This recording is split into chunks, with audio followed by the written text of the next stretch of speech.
Okay. Good morning, everyone.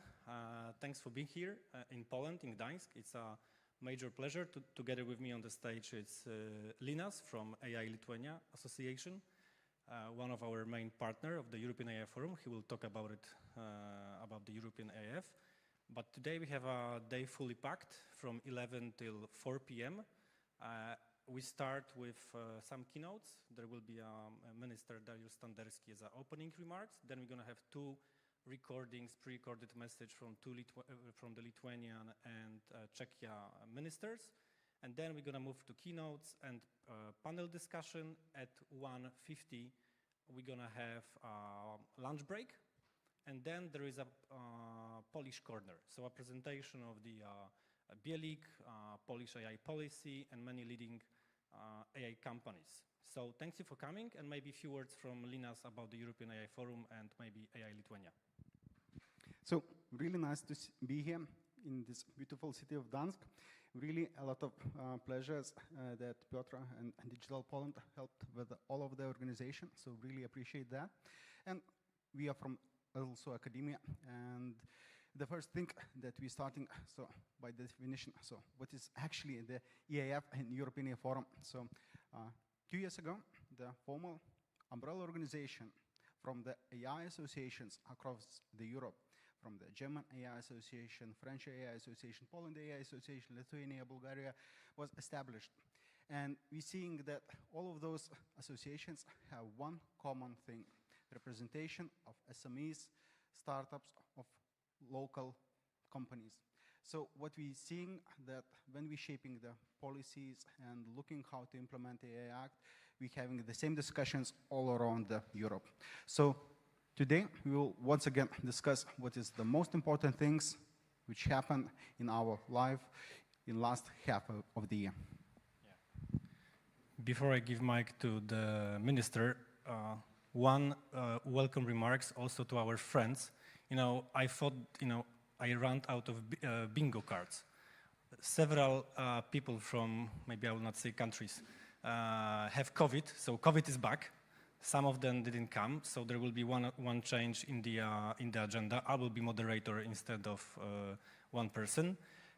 Some of them had a logistic issue, and I think we ran out of the bingo cards, so I think it all should work pretty smoothly. So that's it from us. I welcome on the stage Dariusz Standerski, Deputy Minister of the Ministry of Digital Affairs. The floor is yours.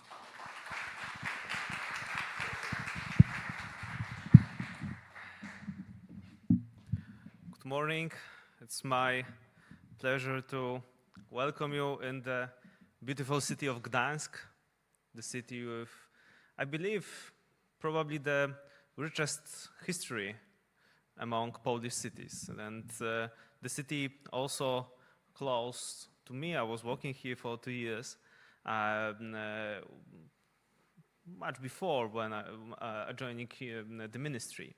And that's why I always visit this city with the great pleasure, and now also with honor. With the great honor because today we can host not only the European AI Forum, but foremost 10 member organizations. 10 member organizations representing more than 2,000 entrepreneurs, units, and representing technology which is in the pivotal point today. Because on the example of your organization, we can observe how AI is changing quickly. How it's changing from discussions within academic rooms and group chats of nerds to geopolitical topic of global leaders, both political and economic. And today we are opening this discussion in the time when in the European Union we have already 13 AI factories placed, and the procedure, the investment has already started. And even more, we are talking about new Gigafactories. And a couple of days ago, I declared the Polish bid for the Gigafactory in our country, being one of the 5, much 7 countries in the European Union to do so. And we placed our bid because Polish government and Polish presidency as well is fully aware that we cannot afford standing away from those investments, that it's impossible to sustain our growth without investing heavily in AI, investing heavily in our infrastructure, investing heavily in our solutions, investing heavily in your organizations. And that's why I'm looking forward to today's discussions, because we are not only discussing future solutions, we are and we need to analyze today's implementations. Because we need to be also aware that after 13 AI factories will be built in the European Union, then we will be forced to implement their computing powers effectively and wisely, to divide them between academia, public administration, and business. And business side, it's your role. And that's why I hope to maintain our good dialogue and to develop our cooperation, because it's the European future in the economic area at stake. And that's why in the European Union we started to talk not only about the gigafactories, but also about the future regulations. A couple of weeks ago, Polish presidency issued the report on simplification. And within this report, we also included one of the proposals from the entrepreneurs on the stop the clock mechanism in terms of the AI Act. And suddenly we started the great discussion all across member states. And we discovered that many member states are sharing today this perspective. And there is different approach right now, because some of member states asked us, so if we will have deadline for the implementation, but we still do not have standards, and we still do not have general code of practice. So how we can responsibly implement the AI Act without those documents on the European level? And that's why next week we'll have one of the last discussions of Polish presidency and working group on this simplification agenda, including provisions concerned AI Act. That's why we'll also give this torch to the Danish presidency with the discussion about further implementation and what changed since the Polish presidency took its part. We've conducted the first roundtables with the entrepreneurs, and we are strongly declaring that this needs to be a custom for next presidencies, that we need to exercise those roundtables every 6 months, not only once. Because as you are able to observe reading the report on simplification, it's not only about simply cutting provisions from European acts. It's about changing our perspective on regulation. It's about the proper assessments on the effects of our legislations. It's about calculating the cost of implementation, not only on the European level, but also on the national level when we need to implement DSA or NIS2 or the AI Act. It's about the dialogue with the sector, not when we have all drafts of our bills, but when we start our work, when we came into idea of doing something. Then we need to ask the sector simply if it's wise idea or not really. And that's simplification, which is very in line with the new approach of the European Commission. Because, as I told Executive Vice President Virkkunen a couple of times, that I'm not envy her work right now, because as you also seen, the European Commission issues the new investment strategy like twice a month right now. So there's a lot of work, and a lot of totally different work that they get used to for the last 20 years. The European Commission went from regulation to investment strategies. And because that's the new approach, because that is the new perspective, both European Commission and the presidency, not only Polish but the next ones, we need your support. We need your active presence and consultations. We need your ideas. We need your energy. And we need your strong voice in the public discussion within the European Union. And that's why I'm also really glad that today we have not casual European AI Forum, because we have the new member organization, AI Poland. Welcome on this venue, and I'm glad that we can convene AI Poland today at the conclusion of Polish presidency. There's no better place, no better time to do it. And what I can wish you is to have more and more member organizations on the board, because I can recognize AI forums, AI organizations as important as business organizations 30, 40 years ago. Because in AI Poland, in German AI Association, AI Lithuania, and other AI organizations, they are the real center of the future development in the European Union.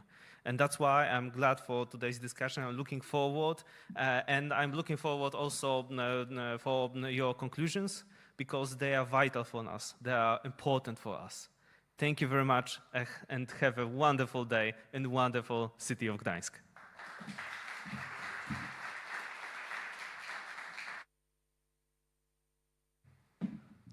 Thank you so much for the lovely speech. As a European AI Forum, maybe I would underline that we fully support AI Act. You know, we need regulation in Europe because we support European values. But I fully also agree with what the minister said, that we need ICO certification first. I mean, many AI startups, also from Germany, France, Poland, are saying we want to be compliant, but we want to see very, simple rules. And for that, first we need to create certification. I'm a former EY auditor, so I know what the audit means. I audited the largest telecoms in Poland, inter alia.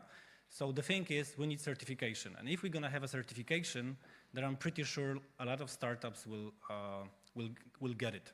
So thank you for that, and thank you for the words about the AI Poland. Now I think we're going to have our opening remarks pre-recorded by the Lukas Savickas, the Minister of Economy and Innovation of Lithuania. Thank you. Good morning for everyone, and welcome to this great event. It is a pleasure and honor for me to say a few opening remarks. Recent events in global politics have shown that digital innovations are not only about the possibilities. Now, they are about a necessity to compete and to defend. Artificial intelligence can be the most powerful technology in all sectors, but it will depend only on us how we deal with it.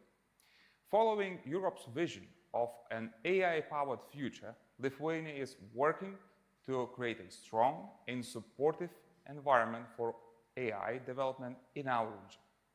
My country, alongside Estonia, Denmark, Latvia, Slovenia, is a leader in opening up high-value data sets. We are also reforming data governance to ensure better access to quality data and improve data exchange between institutions. High-performance computing is essential for AI progress. That is why we support the development of AI factories, and Lithuania is planning to establish one.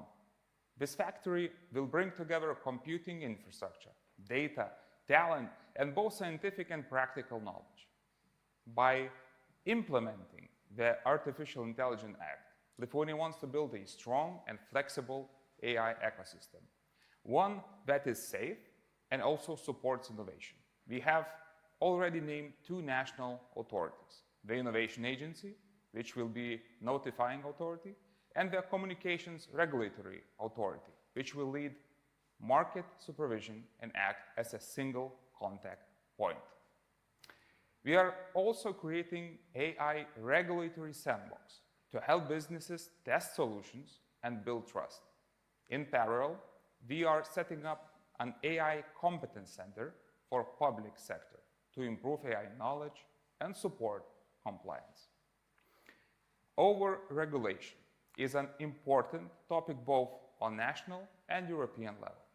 In Lithuania, we are going to develop new AI solutions which are necessary to make bureaucratic processes more efficient and also to strengthen our cybersecurity.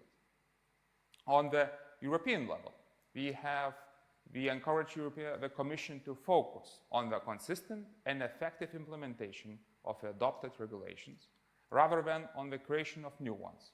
We fully support simplification initiatives. However, we believe that the creation of the AI Act help desk is not enough to facilitate the implementation of the AI Act. We believe it is important to review AI Act and simplify some of its processes. The focus should be on removing steps that do not bring real value or could be done in a more efficient way. For example, testing and conformity checks could be done at the same time within the AI sandbox if the AI Act allows it. Many more good ideas can be developed if we keep an ambitious mindset. So my message for today, be bold and don't be afraid to think differently. Good morning for everyone and welcome to this great event. It is a pleasure and honor for me to say a few opening remarks. That was autoplay, I guess. Wise word from the Minister of Lithuania. We as a Poland in 1569, we had this Lithuanian-Polish Commonwealth. And what I really like at Lithuania is they are one of the best in terms of creating sandboxes. So I don't know if you are familiar with, but Lithuania is one of the key country in Europe, within the European Union, to host, for example, many fintech companies, because the national authority, the supervising authority for the finance, they were very good, creating very positive business environment.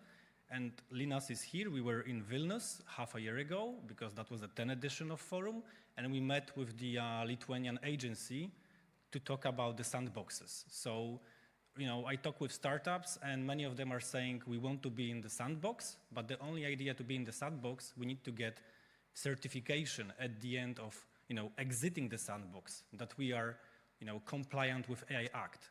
If there is no conformity test or any document that we are compliant with the AI Act, I'm pretty sure the sandboxes will be a failure. Like we had this failure also in Poland in terms of fintech regulation.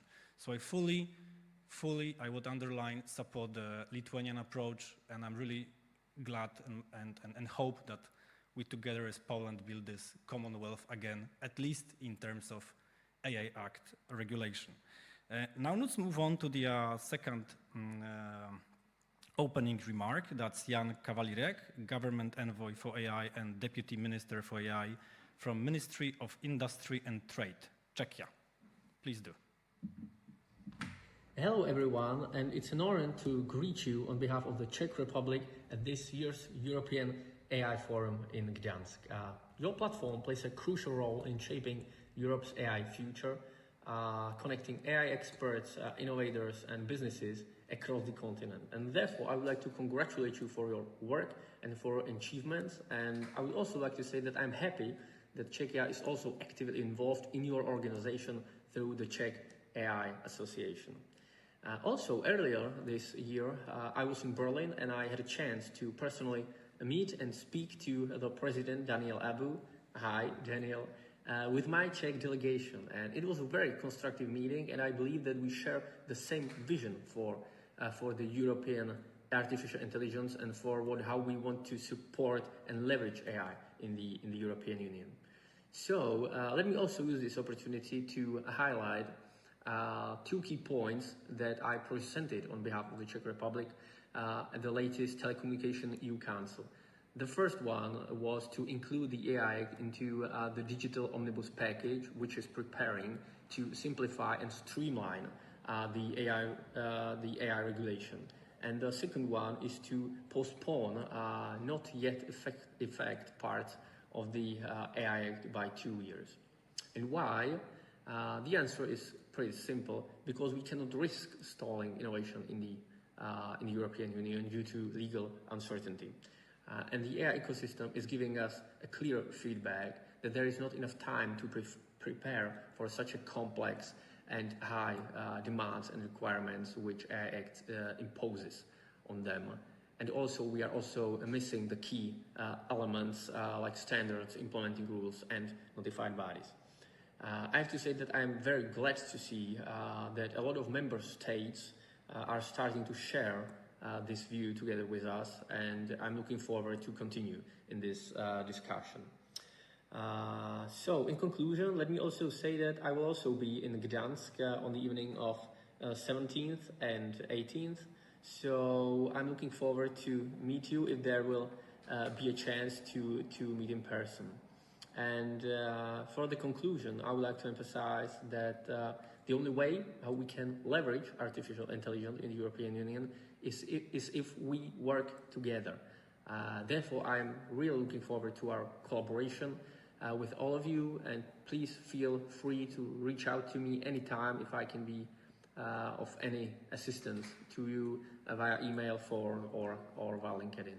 So once again, thank you very much for having me here. Greetings to Gdańsk, and I'm looking forward to our collaboration. Bye-bye. Thank you so much, Minister. Now it's going to be the last pre-recorded message from the Alessandro Blanc, the head of policy from German AI Association, and it will be the recording about our position paper of Gigafactories. I will also thank the minister from Czechia because they are in touch with Czechia AI Association, and they together could create the policy. So we also say hi to Lukas. So now let's please start the Alessandro Blanc message about the Gigafactories. Dear guests of the European AI Forum, first of all, I want to thank all organizers for the opportunity to speak today and apologize for not being able to make it in person. My name is Alessandro Blanc, and I'm the head of public affairs at the German AI Association. Over the past few months, a bold and long overdue idea has gained momentum in Europe: the creation of AI gigafactories, large-scale, sovereign compute infrastructure that would finally provide Europe with the digital horsepower it needs to compete at the highest level of AI. This is the right step towards digital sovereignty and an opportunity to break free from our dependencies on non-European AI infrastructure, and a real chance to lay the foundation for AI made in Europe. We strongly support this plan. As the German AI Association and the European AI Forum, we consider gigafactories to be crucial infrastructure with a clear purpose: to enable European startups and companies, as well as researchers, to train and deploy cutting-edge AI models on European soil, using European infrastructure. While the vision is sound, we believe that the current funding model is not. The construction of a single AI gigafactory is expected to cost between 3 and 5 billion euros.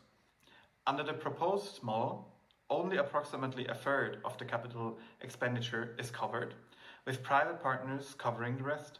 Furthermore, operators are expected to cover all operational costs, including the substantial electricity bills, for example, even for computing power reserved for the public use. Instead, we recommend the adoption of a different model, a model that has proven to work. The United States, for example, used a different approach. Rather than providing partial subsidies, they act as a paying anchor customer.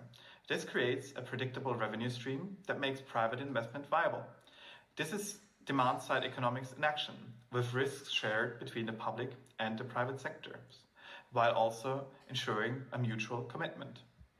However, this brings us to three critical risks that we face if we proceed with the current proposed model. First, we risk creating what economists call white elephant infrastructure that sits underused because the business model did not work. Secondly, there is a real risk that non-European entities could benefit from EU funding by disguising themselves as local partners, which would then only completely undermine the sovereignty goals what we are currently trying to achieve. And third, and perhaps most importantly, we risk a retreat from the private sector. If the incentives are insufficient, we simply won't get the private participation we need for the end. The initiative will stall, despite strong political support across member states and EU institutions. So what is our proposed solution? We have developed key recommendations that could transform this initiative into a strategic success. First and foremost, we must establish European governments as an anchor customer. EU institutions and member states could commit to purchasing computing capacity at market rates and thereby provide guaranteed revenue streams for the operators of the AI Gigafactories. Secondly, introduce flexible funding ratios in order to enable member states to adapt to their unique economic structures, as well as to allow for support for operational expenditures, particularly, for example, for energy costs. Moreover, meaningful tax incentives should be created, including accelerated deductions and energy tax exemptions. Third, we urge that non-European entities should be excluded through strict beneficial ownership rules, with sales to non-European owners being restricted for at least 5 years. If not, we further risk creating dependencies on non-European providers and by that weaken our digital sovereignty. Fourth, access to the AI Gigafactories must be easy and unbureaucratic, particularly for AI startups and SMEs. Therefore, we suggest an establishment of a one-stop shop for AI startups, providing them with training and transparent access to compute resources. Lastly, we would advocate for a private sector leadership through proper private partnership models. The good news is that the European industry is ready to get involved. Initiatives emerging from Germany, for example, demonstrate significant progress. Our national AI associations across Europe are aligned and very supportive of the plan. We have the technical expertise and have identified private partners, as well as having confirmed political support. The only missing piece is an effective financing model. However, let's be very clear about what is at stake here.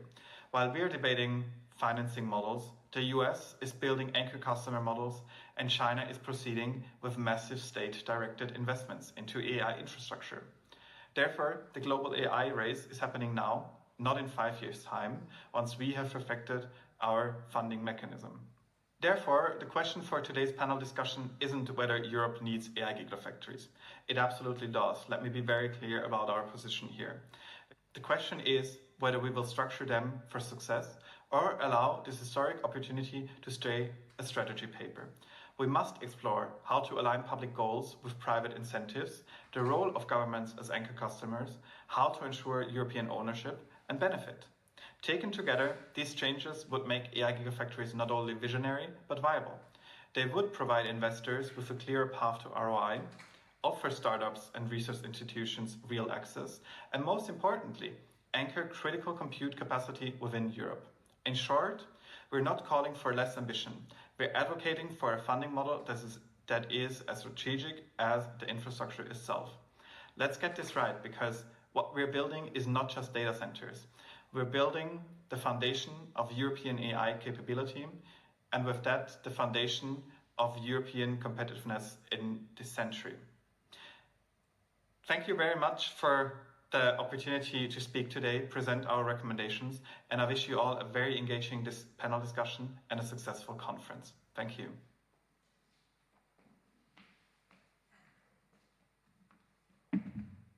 So that was the policy speech from the Alessandro, head of policy in the German AI Association. We as a European AI Forum published our position paper, what need to be done in order to scale the gigafactories, not only in Poland, but also within the European Union.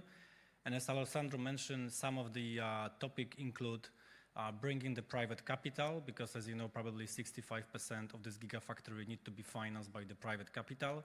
So public sector could be the first major buyer, like an anchor buyer. We need to streamline the procedures of bringing the energy to build such gigafactories.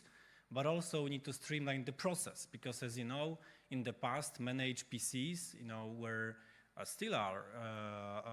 created and are run by scientific institutions, and they were offering HPC power to the scientists.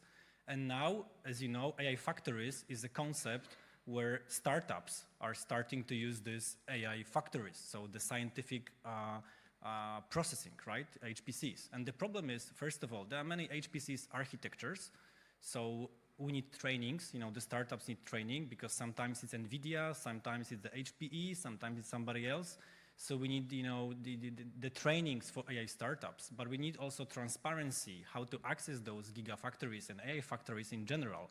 What is the result of this processing power? But also, I think I really like and we fully support as a European AI Forum this commitment, because this is our paper, that the gigafactories should be bought and run by the European truly operators and funds, which means out of the European Union institutions, organization should be excluded from the project. Of course, I'm not saying about the GPUs, servers, no, you are all welcome here, but we are talking about the hyperscalers, just to be, truly understand what I'm saying. So we're talking about the hyperscalers and the largest funds, which could, based on our money, the taxpayer money from our pockets, will try to catch those funds and build the factories for the other countries outside of the European Union.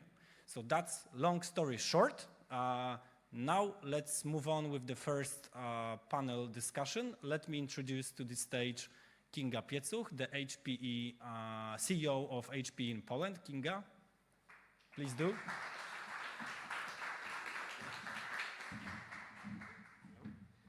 Marek Magryś, the acting director of Cyfronet HPC, one of the upcoming AI factory in Poland.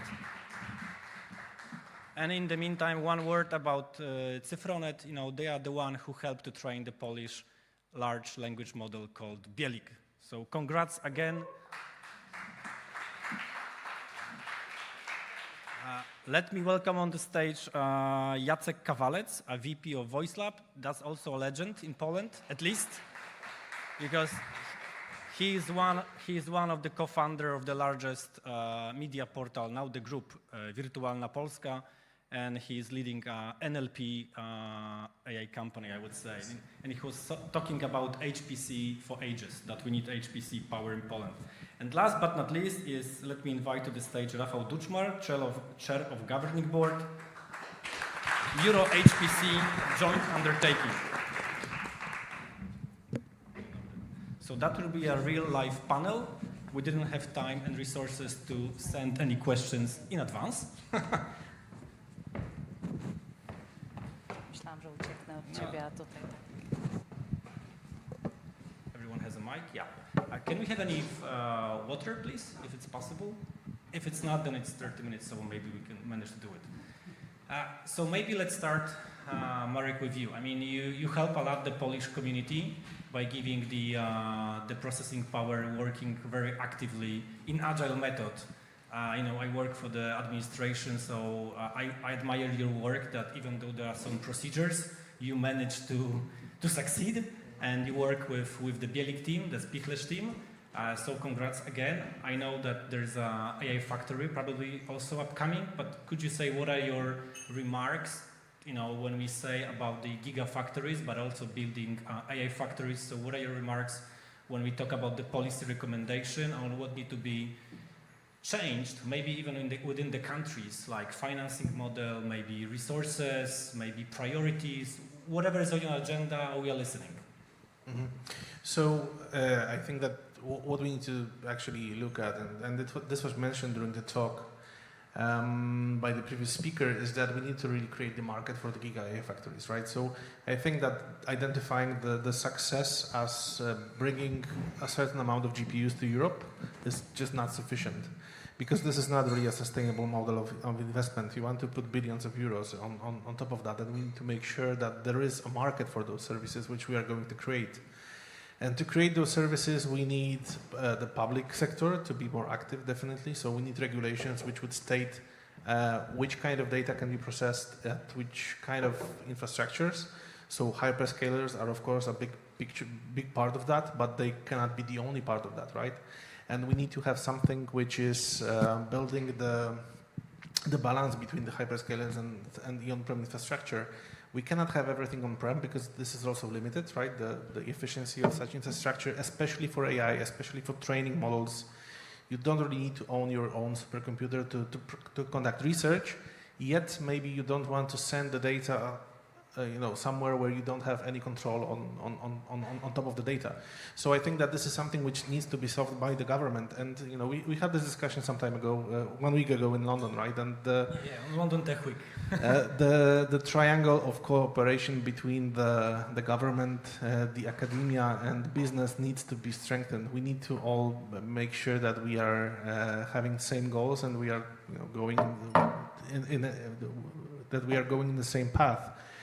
And to do that, we need discussion. So, like forum like this is very interesting, and we need to identify the goal, in my opinion, as the sovereignty of our infrastructure and of our own solutions. And Bielik is an example of that, right? So this is an effort jointly done by hundreds of passionate IT specialists and experts. Can we have applause for them, for 500, maybe even 1,000 people, right? But to be fair, Bielik is a great product, and Bielik in terms of a business model works great, and we are proud to support it. And I mean, we actually started supporting Bielik because we needed an LLM model for our own use. But what the Ministry of Digital Affairs is doing with Plum, I think that this is also something which is very interesting, because we are funding a development of a very interesting solution, with having in our minds that we will need something which we have a total control over. And I think that the government funding makes sure that there is no bias other than the bias we want the model to have, if we want any. So we control the model, we control where we use it, and we control which solutions are applied into which applications. So I think we need both, and this is a great collaboration. I think that having a competition between the two models also works great for both teams. Yeah. We are proud to support both of them. So like we are also trying to join the efforts. We are saying about the plan, the Polish large language models. Yeah.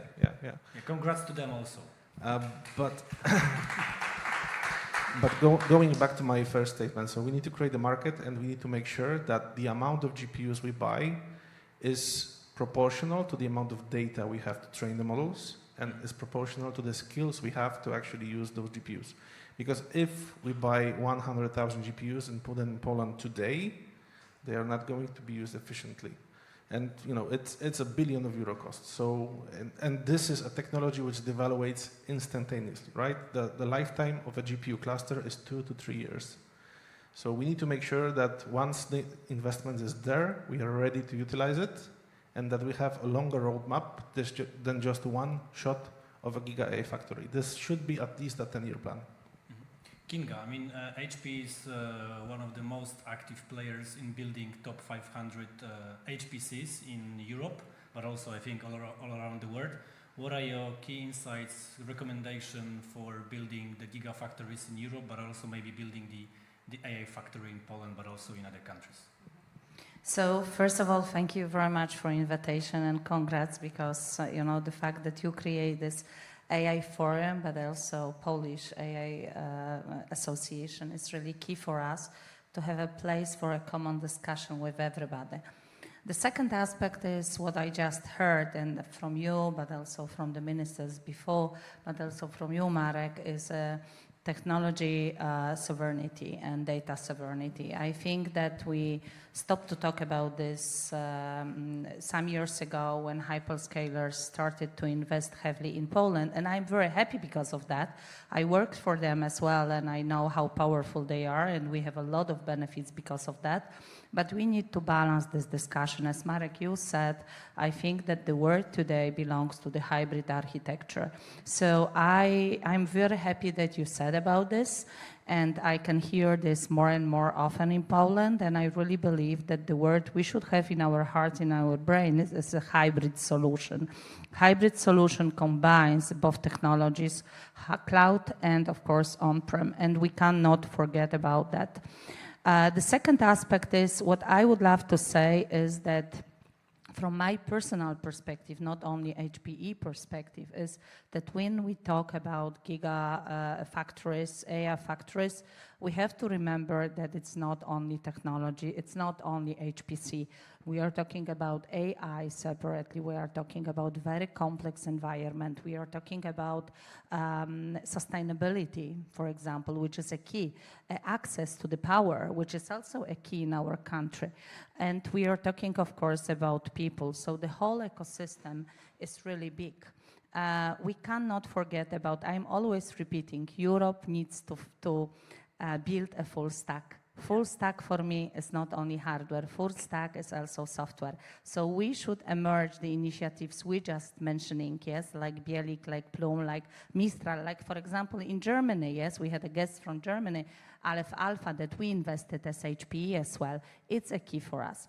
The other aspect I want to put your attention is to keep people. What do we do with this AI factories if we do not keep talents in Europe? We can observe during the last 5 years before COVID, but especially after COVID, a big buses coming to the great startups, and they are just recruiting people, not only for a lot of money, but also offering them an amazing development path, career path. What are we doing to keep them? How do they invest? What kind of money do they have? What kind of fundings do they have? How do we accelerate their knowledge and the experience? And I think that this is a key. This is also very much connected with a startup. I want to develop later on, but I want to give a chance everybody to speak. So these are only some points that I wanted to share with you to start the discussion as well about this. Yeah, so we have two more gentlemen. I mean, we have Jacek on board. I mean, you co-created one of the most successful AI startup. Now I think it's not even startup, scale-up called Voice Lab. So you were processing, and you're probably still processing a lot of voice data. What are your insights and what we can do together to build in Poland, but also in Europe, the AI and Gigafactories? What's your view on that? The point that was just made about the hybrid is very important because, you know, as I talk about the subject, we need free data for AI. I mean, however we understand AI, or just machine learning, whatever we mean by that, we need skilled people, which I think we have. I mean, we do have good talent in Poland. It is being bought out by foreign companies because you can now work online for whoever in the world for much higher pay than we can get in Poland. So it's a risk, but there's a lot of talented young people that still can have energy and we can inspire them to work on some great stuff. You need data, and I think that there's a big misunderstanding about what actually data means for AI. It's not annotated data, it's almost unusable for AI. So you need data which is actually processed mostly by people, and that's very distinguished from any raw data that you can have. Raw data is great, but if it's not annotated or transcribed or you know anyway manipulated to be ready for the training on machine, it's not useful. And the third thing, which is kind of obvious, and I think we should, you know, it's hardware. So we need data, people, and hardware. And we're talking about hardware. Aside from the big centers of computing, which mostly are based on university, and I think here is great great example of it, and it's great because for some big models, you need a lot of computing power.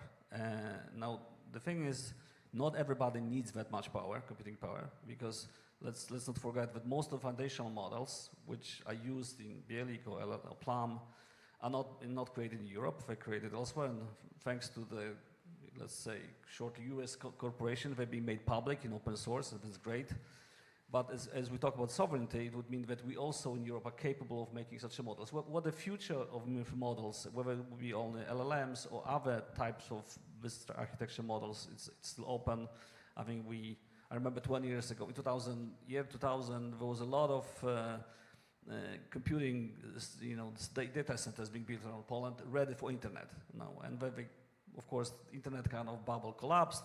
Most of them went bankrupt. Eventually, many years later, they came into being used, and now being used even more so, let's say in 2010, 12, where e-commerce came up. It's the same here. I think we don't know what the timing is exactly. How much should we invest today? Because it's pointed really well. We use GPU technology from 2009. I can tell you, you have to keep rebuying hardware every 3 years because it's basically you have 10 times faster cards. You cannot use them with the slower cards because it makes no sense. So you can use them as a separate instance, but if you want to work on something new, you have to buy new ones. But aside from these big data centers, most of the companies in Poland, especially government companies, if I talk to them and want to sell them some technology, they don't have GPUs. And they're completely not ready for it. We're not thinking about it. So, okay, we can sell you a great solution for your problem, but it requires you to have GPU cards. Well, we don't have it. Our IT department is not really ready for it. Can we do it without it? Well, yes, technically you can, but we're going backwards. So the awareness that a lot of infrastructure in Poland, aside from like what was just mentioned, hybrid, a lot of people, they learned to use, multi-server combinations, big computing powers that they have. Everybody is now used to CPUs. You have, 120 servers, and you know how to manage them, you know how to use them. The same will have to come to GPU cards or whatever technology, accelerated technology will be used. I mean, it would be nice to have such a, because if you're talking about sovereignty, who do we buying GPU cards from, So let's not forget, of course, it's what it is. But I think in Europe also should have, attempt to develop hardware, which would be, or parts of hardware, or part of the technology that would be fueling the future development of AI. So my point would be, not to make it too long, that everybody needs to have some kind of accelerated. I mean, to make it short, GPU for now, okay? Every company should be aware of it. Every company should have it. Company should have an understanding that just having data, not annotated data, is not really that useful. I mean, I have a lot of data. It's all unstructured. I have recordings, but they're not transcribed. I have pictures, but they are not described. So this is not really so that to understanding education in the management of a lot of Polish companies, especially large companies, have a lot of capital. They actually have a lot of need for solutions that AI provides, whether it will be speech recognition, whether it will be picture recognition, understanding. They don't have infrastructure for it. So so great, we have here buying a Gigafactory with AGH, okay? And maybe we have great scientists to be able to use it. But in order to come to market, in order for any company in Poland, let's talk about state companies or government companies, if they are not ready with GPU infrastructure, they don't have it, they're not going to deploy anything. And they cannot deploy often solutions in the cloud because they will have to have, for data security issues. I mean, as long as you send your data somewhere, agreements are not sufficient.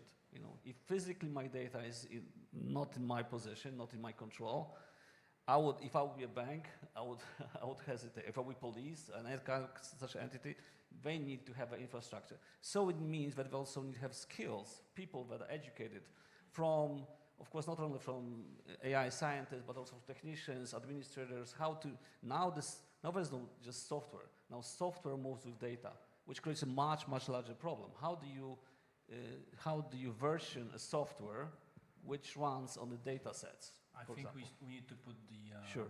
So my point is hybrid is very important. People need to know about GPUs. People need to buy GPUs. People need to be educated about that. And people need to be educated about what it means to have good quality data. Yeah. I just flew from Paris at Friday, and I was at the Vivatech. There was a GTC by NVIDIA, and of course there was a CEO of NVIDIA. And there were many booths, underlining the sovereignty and digital sovereignty. Even there were startups, not even startups, scale-ups, who were promoting the digital Europe in the cloud, which means there's a HPU, but this processing power is scaled from Norway to Munich. That's what I remember, one of the startups. And they were actually advising that you need to have those GPUs in Europe. But many people on the Vivatech, Vivatech, was attended also by the ministers, etc. I was taking part in some discussion, and one of the very important discussion was about chips. You mentioned that already, Jacek, that currently most of the chips come from the leading company, NVIDIA, for example, but of course there are a couple others. And they were underlining, because that's already in the press, that even though the new administration stopped the implementation of the Biden Act, which was about classifying countries to three, tier 1, tier 2, tier 3 countries, there is ongoing within the Trump administration that they want to have new legislation, and they will give HPUs only to the American data centers, or which will be owned by the American funds. So, There goes sovereignty. Yeah, I mean, some people are clapping, because they, let's say, killed, or, like the Trump killed the past idea of classifying countries to tiers, and let me underline that half of the Europe was classified as tier 3, including Poland. But now the current US administration is working on that. And let me go to Rafał, because that's also important, because I think your HQ is in Luxembourg, and Luxembourg was not classified as tier 1. If I remember, if I remember the map correctly. So my question is, first of all, maybe very shortly, because we are running out of time, sorry for that, but first, what are your ideas how to scale and build gigafactories, and maybe some quick remarks, short remarks about building the digital sovereignty within the gigafactories? Do you have any remarks, like maybe the grants, the JVs should be offered only to European companies? Yeah, so please do. Okay, that's a lot of things to comment in a brief sentence. First, thank you for your interventions. I think you mentioned really key points that are also in the agenda of the EU, like education, people. Like, we really need to keep that in mind, and remember that it's not like you have anything take for granted. That the fact that we now have people and they are here, it doesn't mean it will work forever. We need to invest in that all the time. And do we have ideas for the digital sovereignty? I would say there is a lot of ideas for many years, but we lack the coherence in implementing those. So Union is still 27 countries, and even though we really struggle to work together and to design specific goals that we could all align to, it's still a huge amount of work to do it in practice. And what I personally find optimistic is that we managed to do something like the Euro HPC joint undertaking that I have the privilege to work with, because 10 years ago it was just impossible that what we will be buying together infrastructure, like countries investing in supercomputers, standing on the other side of Europe, being operated by other nationalities. It was already hard to imagine to do something like that. Now it's obvious for us. So when we will be building these gigafactories, probably our JU will be the vehicle, the legal vehicle to implement those. Again, we already doing some tracks are already laid, but I heard some comments about, I heard them all the time, about Europe being different from the United States, and that they innovate, we regulate, and things like that.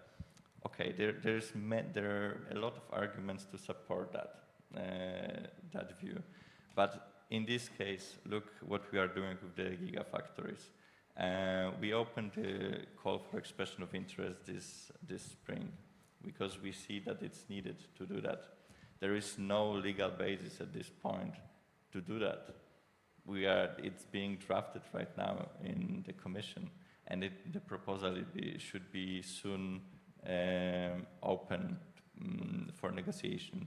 And there will be this legal procedure of countries adopting this new European regulation that is needed for us to have the legal basis to act. But we are already discussing how it will operate. We are already discussing who will be the customers, how we should align business models. We are collecting all the knowledge that is needed to operate this infrastructure. And especially, sorry for interruption, one-stop shop for startups. Yeah. I mean, how to access it, right? Yeah, we didn't even, our AI factories just started. We did not install any new machine. We just repurposing the machines we owned in GJU to serve better the private community, the startups and SMEs. So we are repurposing what we have now with new, more flexible rules for them to access our machines. And we are already talking about the next project that will be scaling everything up significantly. So we can do things faster and more flexible than many people would assume that we can. And this is the point, the real point I would like to make for the future is that we should not underestimate the power of a good story. And right now, the story is that USA, they innovate and we regulate. And we do not even ourselves, we in Europe, when we discuss with our colleagues, like we make a lot of laugh of our own union here. And even though, as I said, there's many arguments to support that, but we need to start making our own good story, that we can do it. And even if we have to paraphrase Barack Obama with his "yes, we can," I don't care. He wants to ask for the copyright, but we need to start believing ourselves and try to make that all people in the union to believe that we actually can do it. Because if we don't believe in that, then why to bother to try? Yeah. We need to believe in that. I really like that. I think I have to stop here. Maybe just to support your point of view, but please correct me, you're the guru here, not me, in terms of top 500 index, as far as I remember, like 2 weeks ago, I think out of 10 or top 20, most of them are actually established or running in Europe. Maybe Marek, you could. Yeah. So this is the first list ever, the first top 500 list. So the list of 500 fastest supercomputers in the world. Were actually out of top 10, so the largest systems, 5 is coming from Europe, and it's more than US. So it's already good, but still we need to remember that those large hyperscaler data centers are not on the list, right? So sure. If you would account Meta, XAI, and all the hyperscalers, yeah, they would dominate the list, right? But I think what you mentioned before about the technology sovereignty, this is something which needs to be very clear here. If there is a US ban for GPU technology, all of our discussion stops immediately, right? Because we have no alternative. There will be, I'm pretty sure they will speed up the development of other alternatives and probably will discuss about I mean, you can speed up different things, and there's a project funded by EuroHPCJU with like 200 million euro of budget for, more or less, for developing European CPUs and GPUs based on RISC-V, so open technology. Yeah. But this is something which will see the market maybe in 10 years from now. And if we accelerate, it's maybe 6 years, so but it's not tomorrow, right? It depends what will be reaching the market. I mean, guys, 10 years, if you want to have something like you have now or 2 years back, then maybe. Any usable alternative, right? Guys, we have to do the same what China did. When there was a ban upcoming from US to ban the Huawei ZTE, whatever chips they were creating, actually buying, we need to make procurement way faster and buy more than we need. So we have this warehouse full of GPUs, maybe not used, but we have like for 5 years at least. But there's one example, Lumi, which is a supercomputer, and there's a company in Finland called Silo AI, which actually made models based on AMD, so it's like concurrent to GPU. I promise, Piotr, that I will be very short, but I have to say this. So Lumi is ours, so I'm very proud on that, but we are taking also a heating, yes, so this is energy efficient, which is also important. But what I would love to comment, you know what? I'm a very simple woman. I'm from Silesian, so the Silesian ladies are very straightforward. So let me say, region in Poland, yes. Very stubborn, very straightforward. So my straightforward comment is the following. I love a lot of theoretical discussions, really. I love the discussion about GPUs and that we invest a lot in Gigafactories. I'm very happy because of this, not only because you are my potential customers, but mainly because I'm Polish. But unfortunately, we will build this environment, these ecosystems, for nothing as long as we won't be pragmatic and as long as we do not build the systems, regulations, flexibility for our startups to be able to use and boost the innovation.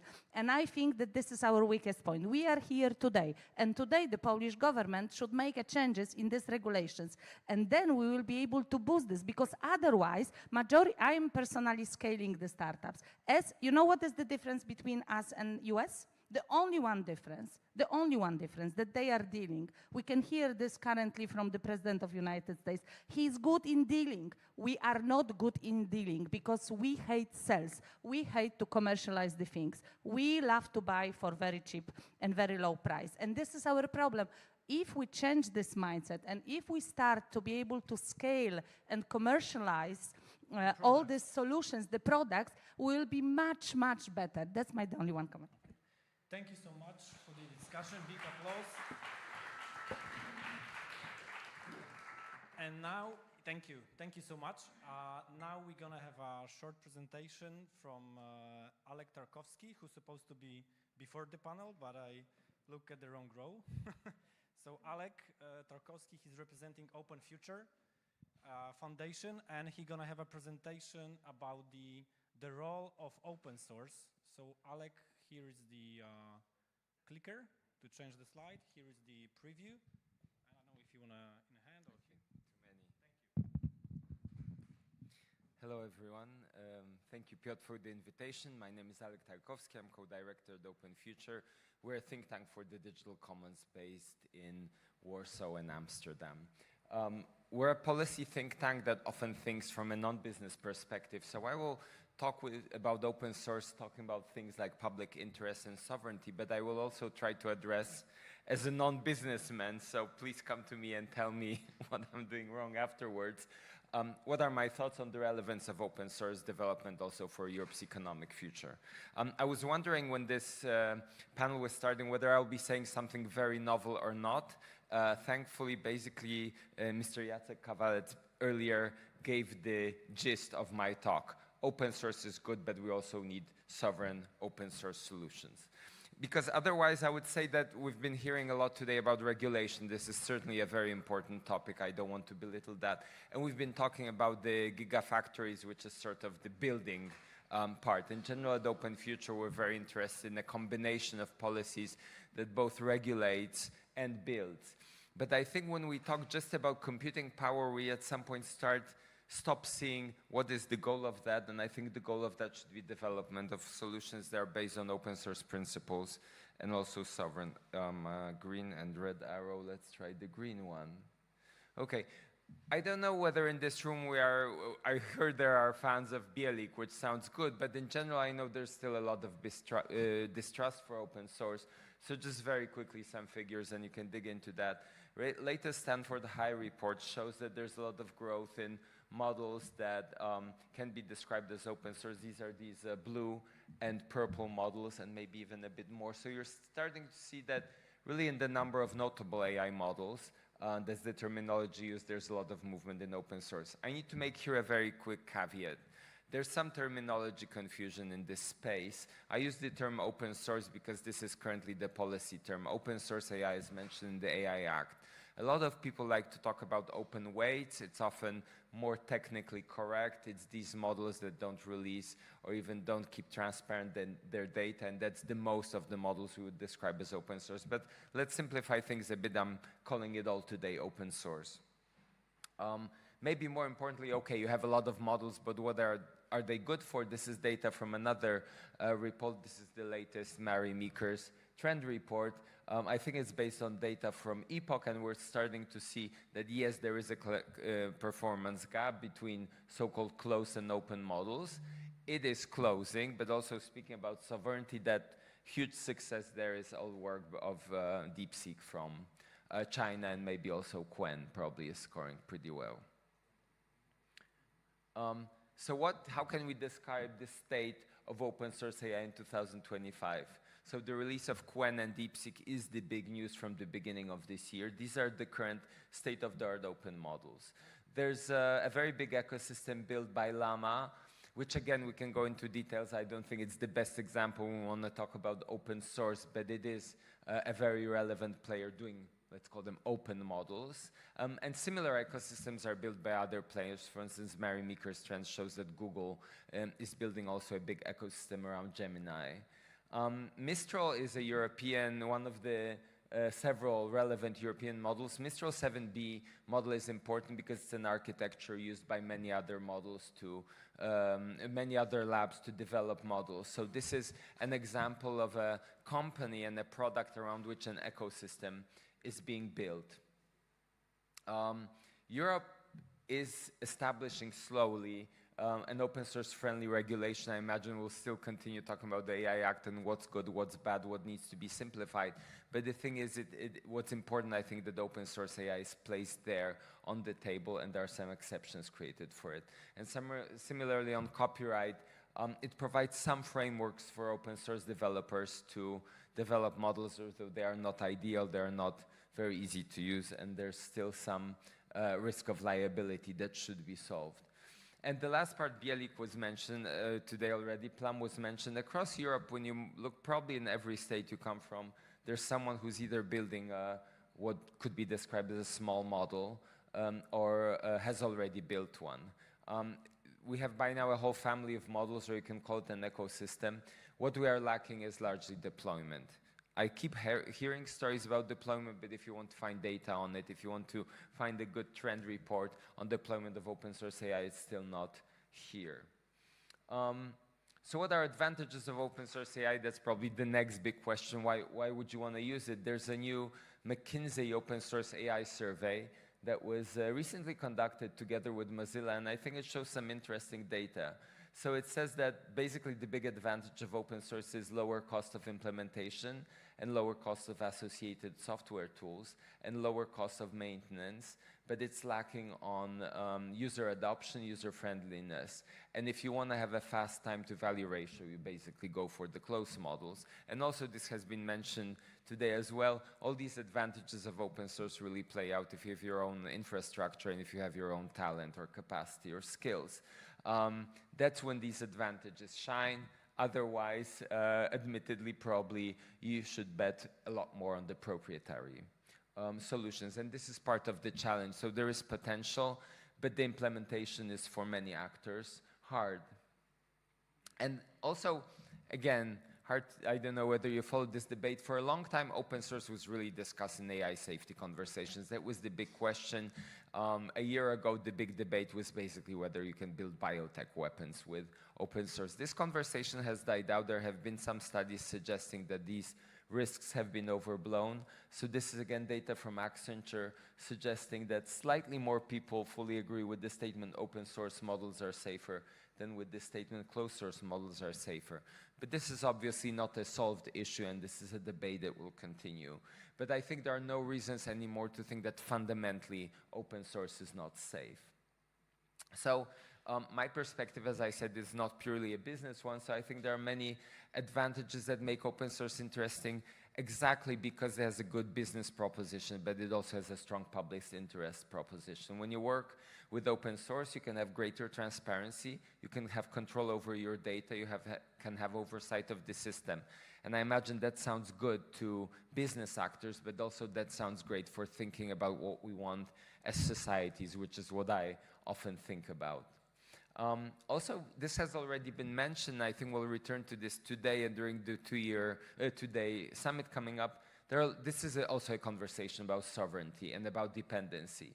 So open source AI solutions basically allow you to deploy systems that have lower or no dependency on biggest AI labs. So in other words, this supports market competition AI. And I think this is the key reason why I hope these various associations, you all here meeting today, will speak up for policies that support open source solutions. And I think there's also, I hope, something that you care about, at least as citizens, if not as business people, but I think this is also a business issue. Simply today, the biggest solutions, still there is a gap between how well they fit for local cultures and languages. I talked recently for a person working at the National Library in Latvia, and they don't have a meaningful AI model for their small language, which is one of the 28 national languages in Europe. We need to solve that issue, and open source labs today aim to do that, I think, better than the big labs. Although, again, you can argue maybe this will change very quickly in just a few months. So how can we support open source across the AI stack? There are several things that can be done, and I think these are also issues for AI policy, and this connects with the conversations we've been having today with AI factories. So there's need for greater computing power, not just for model training, but also for inference. This will be a big issue.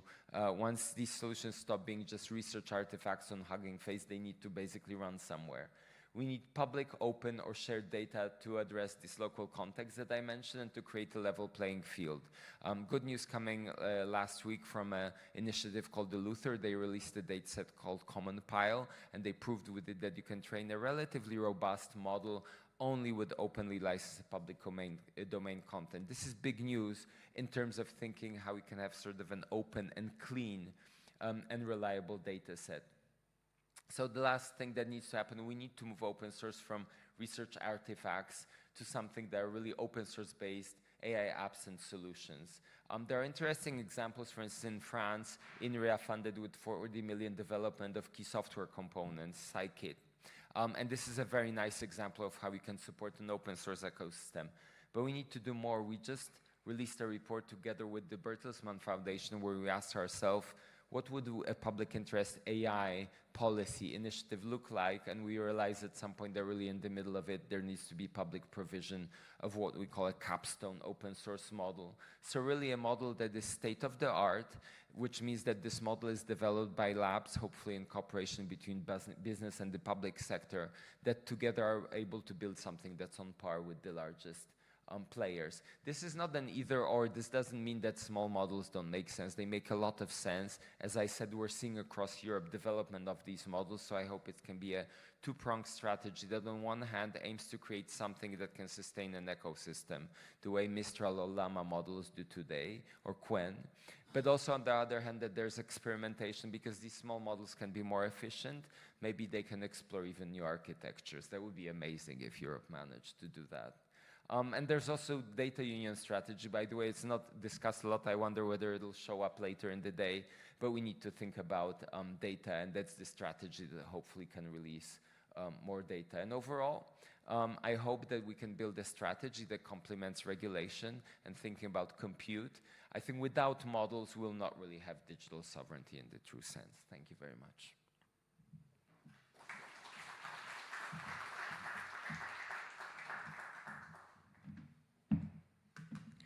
Thank you, Alek. That was an inspiring talk from one of the, I think, most insightful person in Poland in terms of open policy, open source policy. So thank you for coming to Gdańsk, also from Brussels, where you are, where your HQ is. Now I think we're gonna move to the panel discussion, which will be about cloud computing and AI, how to strengthen the Europe digital future. It will be moderated by Robert Paszkiewicz, VP for the CE region of OVH Cloud. Robert, please come to the stage. And the panelists are as follows. Stanisław Krzyżanowski, Business Research and Innovation Director from Cloudfero, Polish leading cloud provider. Please do. Piotr Kowalski, Managing Director of Polish Data Center Association. Piotr, please do. Mateusz Tykierko, VP at Polish Cloud Union, but also Deputy Director at Wrocław Center for Networking and Supercomputing. Thank you for coming. And last but not least, Manuel Mateo Goyet, I hope I'm not misspelling, Acting Head of Unit DG CNET from European Commission. Thank you for coming to Gdańsk. And in the background, you have a mic on the tables, and in the background, Mateo, in case you need it, there is your case you will need it, there's your couple of slides. So, Robert, the floor is yours. Thank you very much, gentlemen. Good afternoon, everybody. It's my pleasure to be the moderator of this discussion today. And actually, lots of things has been said today already, so we will try to summarize some points. And we are, in a very dense situation currently in the Europe about the geopolitical situation, and lots of announcements are happening nowadays. So last week we heard from Polish government that they are willing to apply for the Gigafactory of AI. That's statement number one. Also, it will be my end of the discussion, but we are finishing the Polish presidency, and Denmark will be the next one. And they announced that they are willing to go, for example, with the LibreOffice, so open source services. That's the statement. So the question is how it goes. We also understand that public procurement is very important to build the digital sovereignty. I don't know if you all are aware, it's about 2 billion euro that European Union member states are spending each year for the public procurement. And it's lots of money that can be used for the building the internal market, the European internal market. And why I'm talking about that?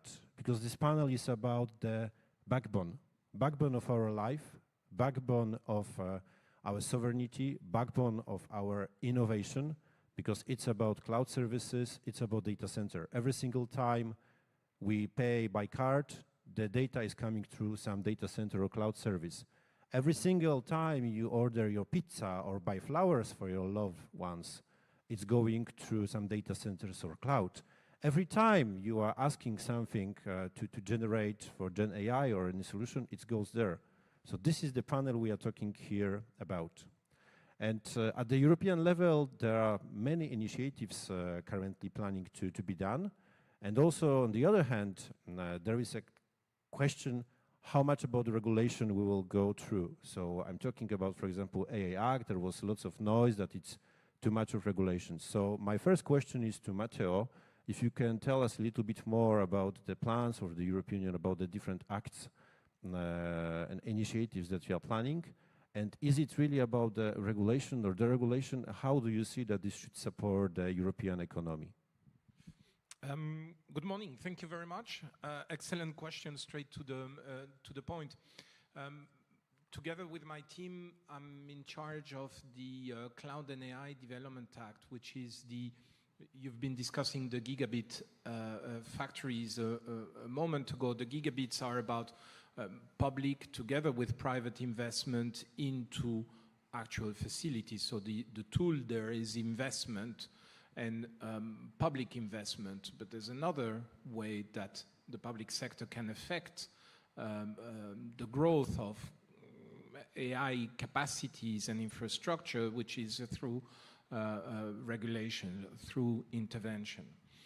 And this is what the Cloud and AI Development Act. So maybe directly to address the complicated question, it's not because there's regulation that things will get more complicated. To the contrary, here the idea is to make things easier for the private sector to be able to deploy capacity in Europe. And so what we are busy doing with my team now in between the winter and spring is for me to participate in many of these conversations, and we have an ongoing public consultation and call for evidence, gathering evidence of where the roadblocks are for private investors to go ahead in the absence of investment. And so far the issues that come over and over again are access to permits, access to connectivity, or rather to sites with good connectivity. And I'm not speaking just the one final fiber, I'm really speaking about the node for connectivity, lengthy permitting processes. It takes 5 years in many countries. Sometimes it's because of the site, sometimes it's because of environmental questions. I've heard on one site about archaeological discoveries while digging the ground for the data center. And it's all those roadblocks that we're trying that we're first trying to understand, because it's a complex landscape, and then to find an appropriate answer at European level, but obviously leaving the required details for more local, whether national, regional authorities to fine-tune within that common European framework. Okay, thank you. So I have a question to Mateusz, because you're representing the Association for Cloud Providers. So you're actually executing, you know, the growth of the Polish economy, if I may say, by your members. So the question is about the Cloud and AI Development Act, because I do believe that you are, you know, will be the beneficient of this act, or maybe not. What are your, you know, points? What are your expectations that you would like to address, maybe to Manuel, to the European Commission? That. Hello, thank you for having me. You know, I hope our members or every Polish cloud provider will be a beneficiary of the Cloud and AI Development Act. But it depends of its final wording. You know, I don't know what will be written in it. However, from our perspective, what is really important to be included is a way to leveraging the playing area with the big players. So how to put a mandatory change in the law that the public procurements will somehow, or at least in some part, will be beneficial for local cloud providers. I know it's hard. I know there's some regulation that can be used in the public tenders. However, everyone wants to put a best or the lowest price strategy. And that is a tragedy in the sense of development of the cloud providers and, of course, the AI solution in Europe, especially in Poland. What can we do? We can put some mandatory assessments for the sovereignty, for the security, for data locality. So these things should be put in writing in order to, I shouldn't say it, but to force the public entities to put this into procurements. That is really important. I can talk about the interoperability to make open European-wide standards, but the things about the procurement and the things about the certification. So we also should be able to, let's say, security standards, national security standards for the cloud services is a must in the real near future, based on the European standards. That gives a way to properly address the data locality problem, the security problem, and the sovereignty problem that we've already got. So that's the thing. Of course, we should treat also or put in this act that the LLMs are the, let's say, critical area and should be developed on the European ground. And all other things that is really important to this development, but I think my time is up. Yes, thank you. So, Stanisław, you are also the member of the Polish Cloud Association, and you're representing, you know, one of the most important sovereign cloud providers across Europe, at least. So, do you share the view? I mean, I do believe that you are currently providing, you know, well-secured services. So, the question is how we can use maybe your experience and also apply this to the Development Act. Thank you, Robert. I could complain about things that are challenging for us, or I could follow up on what Mateusz has said about what is needed, but I would rather tell you a short story that I find relevant in the context of Cloud and AI Development Act. 10 years ago, a small company, handful of people, bid to the European Space Agency to build a cloud platform for satellite data storage. And surprisingly, the small company won the contract. The agency risked. Yeah, they put some risk into the company, believing that the potential upside is quite high. And this story has a happy ending so far. The risk paid off. And nowadays the company is 300 people. It has multiple public cloud regions.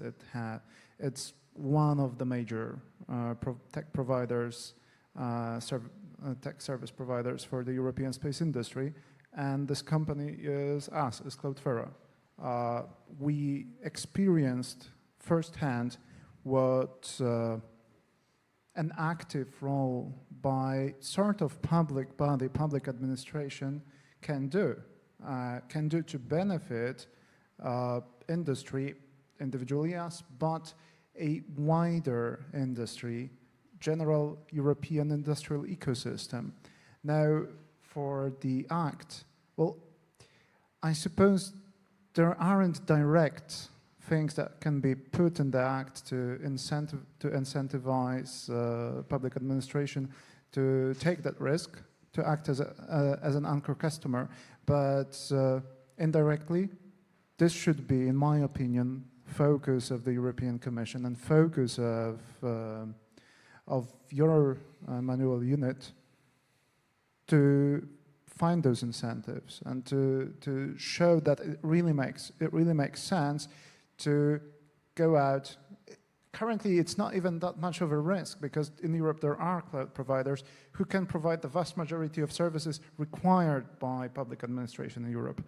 You just have to go out beyond your first free picks that might come up in the web browser. Okay, thank you.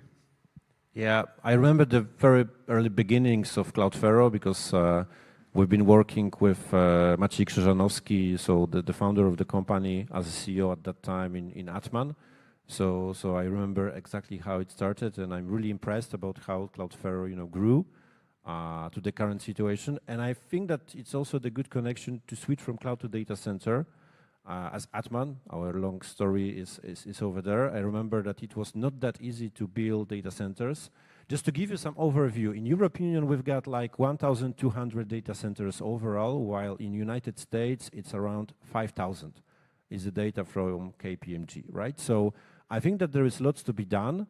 And the question to you, Piotr, because you're representing the Polish Data Center Association, so a group of companies that are responsible for the creation of this backbone of this digital transformation, what we just said before. And I'm wondering, what are the biggest challenges that we are facing currently in the area of construction of data centers? What you would expect from the maybe legal side, maybe organization side, to make the life easier, because we need to build, and we need to connect them to the network in order to make sure that this digital transformation will really happen. Yes, thank you for having me. It's great to meet you as well. Yes, I'm coming from the slightly different background. It was even interesting to see in the previous presentation that the AI stack starts off with compute. It actually starts with one layer below. It starts with a data center, because all that compute needs to go into a building, dedicated and specialized building that operates and allows, powers and cools that compute capacity. And I look at the Cloud and AI Development Act from a slightly different angle, probably, because I'm looking on how to enable that AI revolution. And as you said, it is actually not that simple, because we have a bold plan of tripling the data center capacity within 5 to 7 years.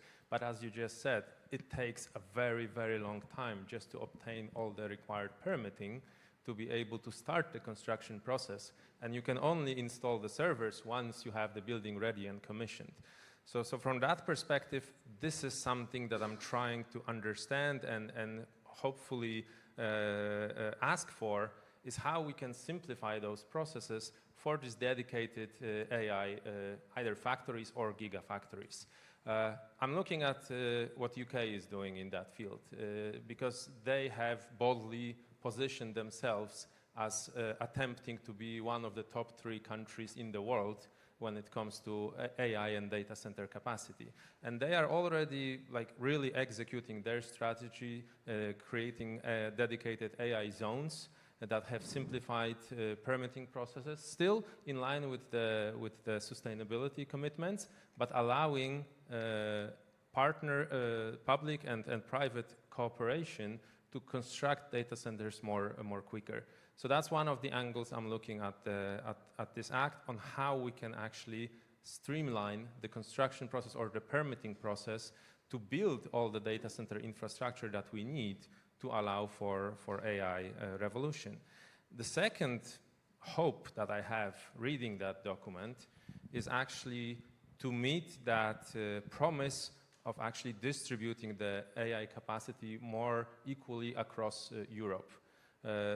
So far, data center capacity, the 1,500 data centers, 1,200 data centers that you've mentioned, they are mostly positioned in a handful of countries. It's so-called FLAP-D region, so Frankfurt, London, Amsterdam, Paris, and Dublin. From Polish perspective, if I look at it, there's only 3% of European computing capacity located in Poland. So that's something that I would hope to change as well. We've mentioned one of the big costs of running AI is actually operational costs. Operational costs, electricity, access to electricity is one thing, but then once you build that data center, it actually costs as much as constructing the data center, it costs as much to operate it. Poland, in that regard, for example, is a great location to build data centers. It has the lowest ambient temperature outside of the Nordics. The private AI factories nowadays, they gravitate towards the Scandinavian markets because of the lowest ambient temperature in Europe, but also the lowest electricity prices. Poland is second best on that field. So we could significantly reduce the operating cost of Gigafactory should that be located in Poland. So these are the few angles I'm looking at it.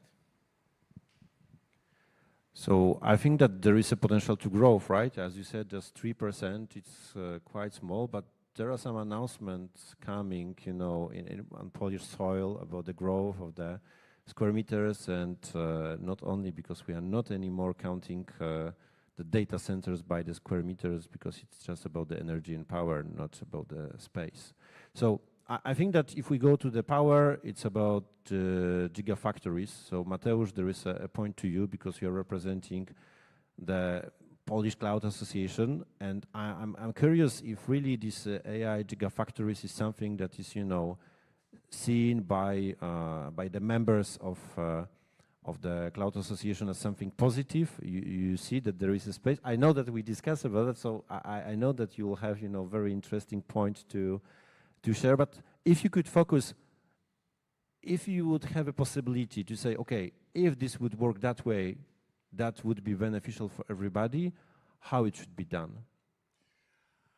It's a very tough question, but thank you. Always welcome.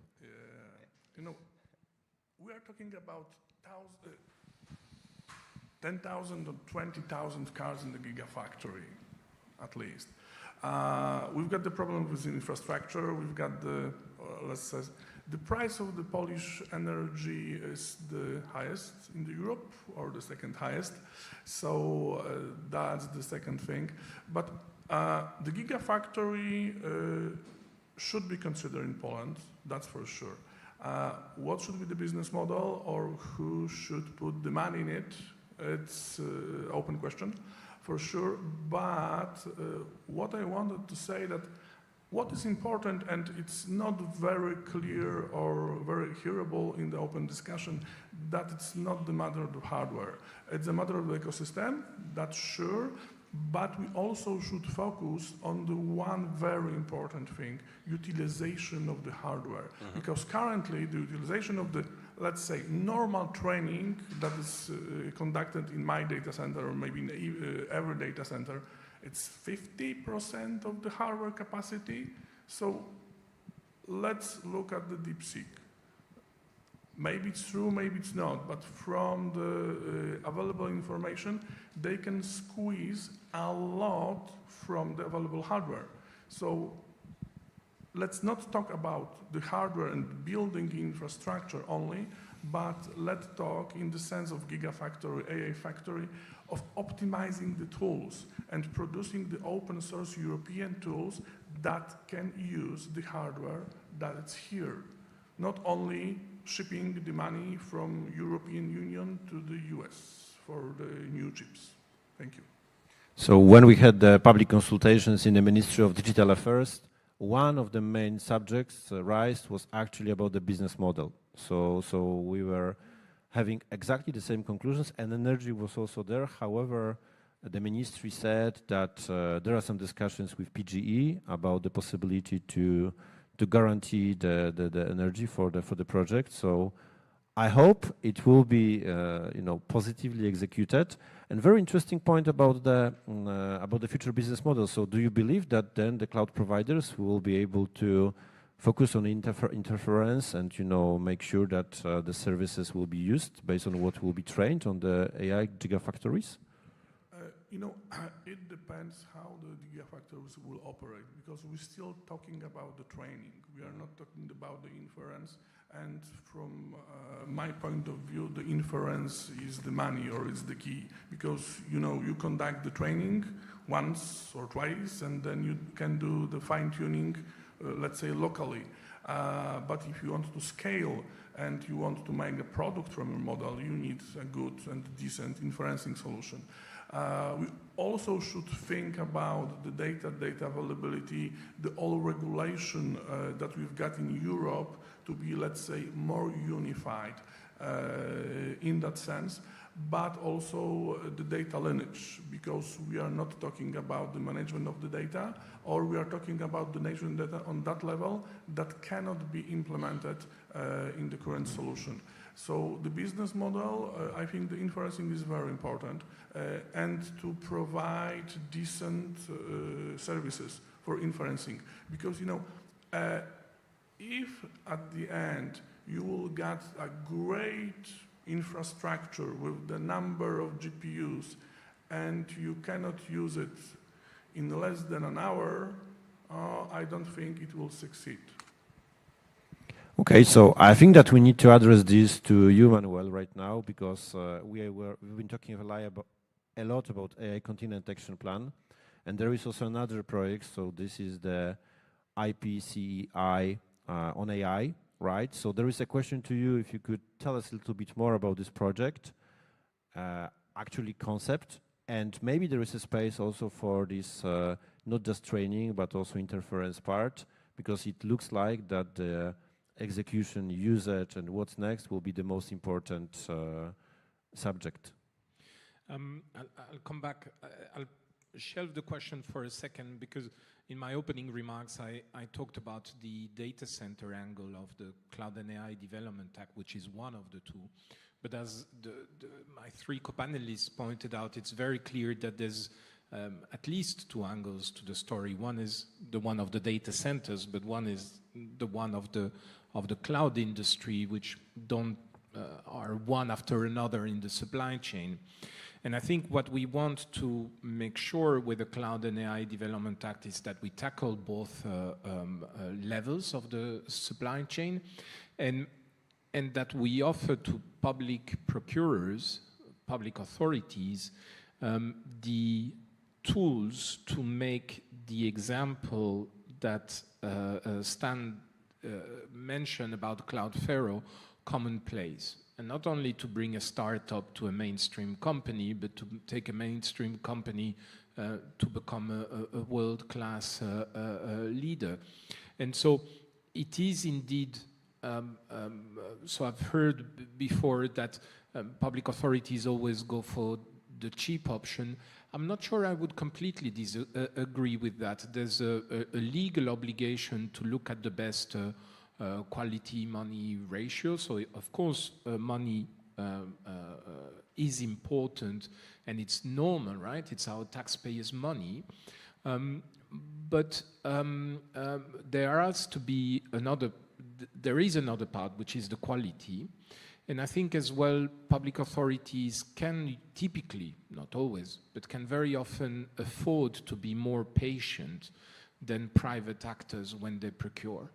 And so we want to give the full set of tools for the public authorities to indeed be able, and we've identified in the AI Continent Action Plan the idea of highly critical use cases. So ESA is a bit different because it's a extra supra-governmental authority, but every member state, and Poland certainly not the least, has got those highly critical use cases where patients can be there, but where it is the quality is so important that a little bit of extra price can be accepted and tolerated. And so we really want to use the Act to allow for those two aspects. Now, on the IPSE, this is another a third way of supporting the industry. I mentioned the Gigafactories. This is public investment.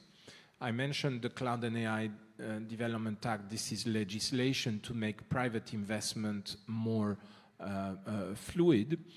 The IPSE, which stands for Important Project of Common European Interest. I did not invent the acronym, it's in the European treaties, so you speak to those who wrote it. Is a mechanism of state aid, so it's not an initiative, it's not a European initiative in the sense that it doesn't come from the European institutions, it comes from member states. And the role of the institutions, in this case the European Commission, is to agree to that state aid. So you know that by default state aid is prohibited under normal circumstances, but in particular situations, in the case of market failure, and I mean, here we get into state aid lawyers, and I'm not one. The member states can give such support. So it's about giving public grants at a national level, approved by the European level, to particular industries. And member states are currently working since the beginning of the year on two important projects of common European interest in this area. One is, the acronym is ECI. It's about infrastructure. So it's about funding infrastructures. So it's not funding, it's about giving grants to the private sector to develop computing infrastructure at state-of-the-art level. And member states there are currently thinking whether it's more about smaller facilities, larger facilities, how those should be networked, what is it, which level of the supply chain needs to be looked at, if it's only data center or cloud providers or both of them, and what those conditions under which state aid can be granted apply to those respective situations. I can develop, it's a bit technical, but I can develop if needed. And in parallel to that, there's a second IPSE, a second important project of common European interest about AI itself. And this is about research, development, and innovation, so going beyond state-of-the-art on the number of more AI, because the conversations are happening together, people speak about software versus hardware. It's a bit complicated, it's a bit simplistic, but this is about improving what we've been discussing, and I've heard in the previous sessions, is about in the gentleman earlier scheme with compute, algorithms, data, is the same conversations that member states are having, is about identifying those areas where public funding would be helpful along the way. So this is as much as I can say. The member states are making progress.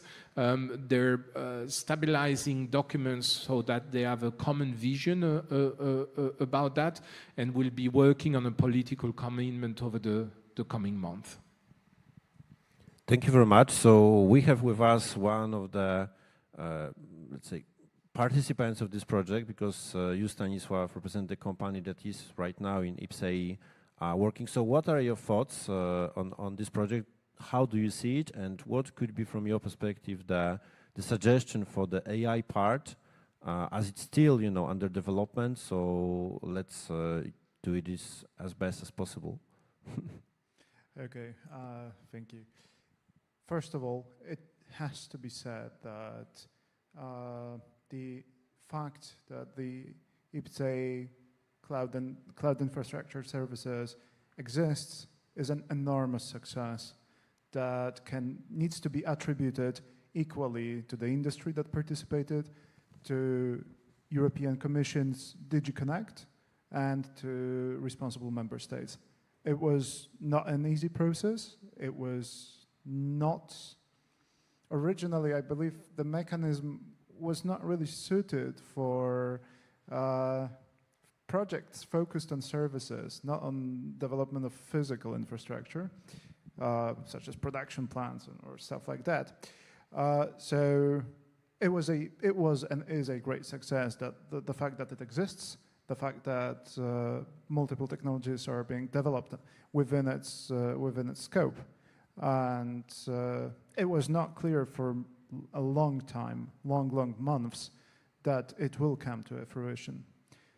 So that's the first thing. That being said, I spent 3 years of my life working on, from the side of industry, on this APCI. I do not have another 3 years, but more importantly, European industry and Europe as a whole doesn't have another 3 years. So the biggest requirement is we need to be faster than we have been before, on every level, at every step, from political commitment to companies' participation. Because why I would like to say that, well, it was up to European Commission being slow. Yes, partially, but the industry was also learning the process. So we need to be faster. The European Commission needs to be faster and more agile, because unless we do it, the value of IPCI will deteriorate very, very quickly. So doing this faster means also space for mistakes, right? Because we will spend maybe more money. Maybe we will unfortunately burn some money.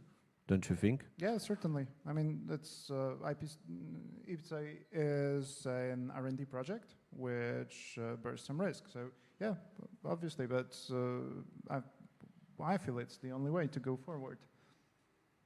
Yeah, I think that's something that we learned a lot recently, that we need to be fast, because the geopolitical situation changed within few months already, while building data center takes even years, right, Piotr? That's something what can happen.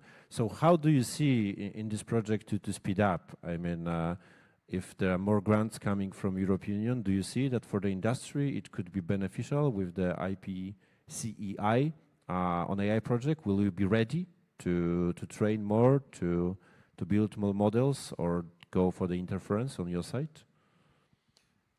Yes, well, to be honest, it doesn't take that long to construct a data center. Once you're shovel ready, the construction process is not that long.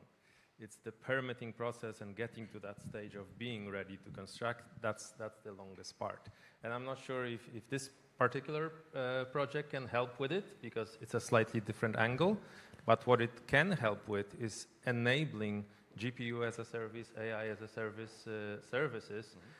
I'm a big believer in free market. I believe the business will figure it out once at the European Commission level, we set up clear rules of engagement that allow a certain construction process. Again, I will go back to the AI growth zones that the UK has announced.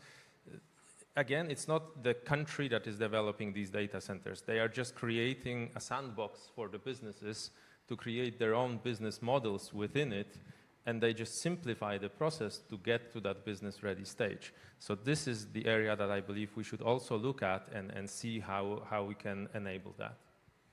So does it mean that moving faster means also cooperation, and different aspects must be taken into the consideration together? Because you said legal framework, I agree, because going to the to the government office and do something, it's complicated, I would say. But even in Poland, we have an example. We have this National Data Center project, KCPD, and there is a special act that allows a simplified process for permitting and construction of that data center project. So maybe that's something we could use an example, and we can apply it industry-wide or even specific project-wide that are critical for a European Union. Okay, so I think that we are going into the conclusion right now. So I have two questions, one to two of you gentlemen.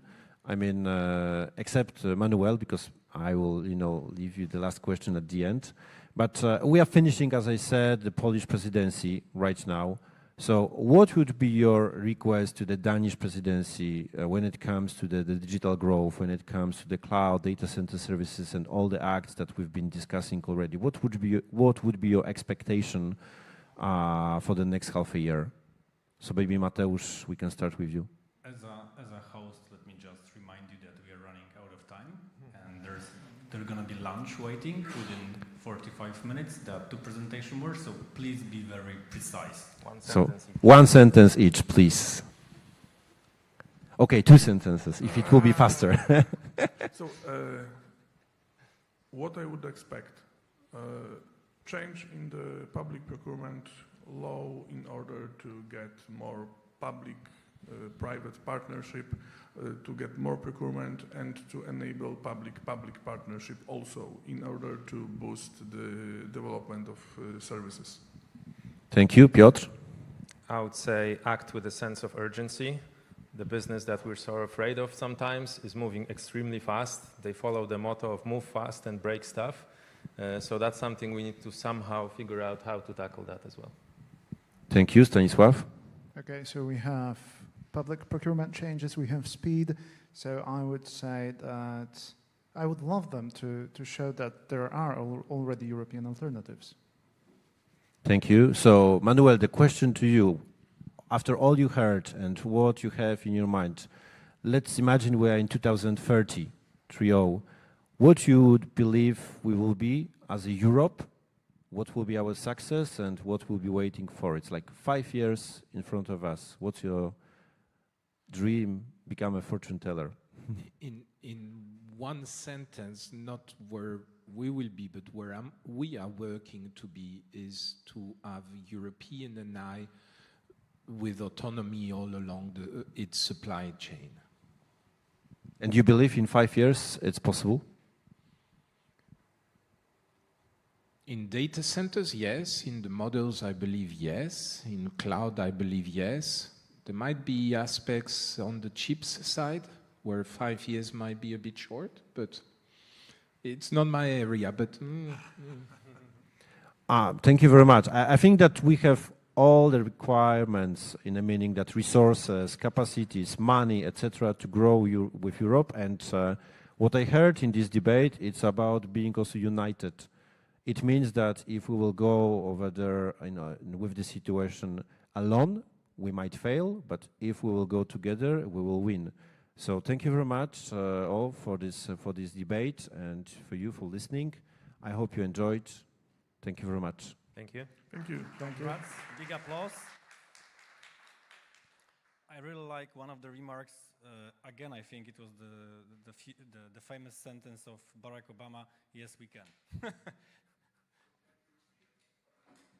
So now there are going to be 2 short recordings, each of them 6 minutes. Then there will be a panel discussion, short recording, and a lunch break. So let's go to the public policy speech, What EU Can Do in AI, from Daan, Senior Advanced AI Researcher, Center for Future Generation.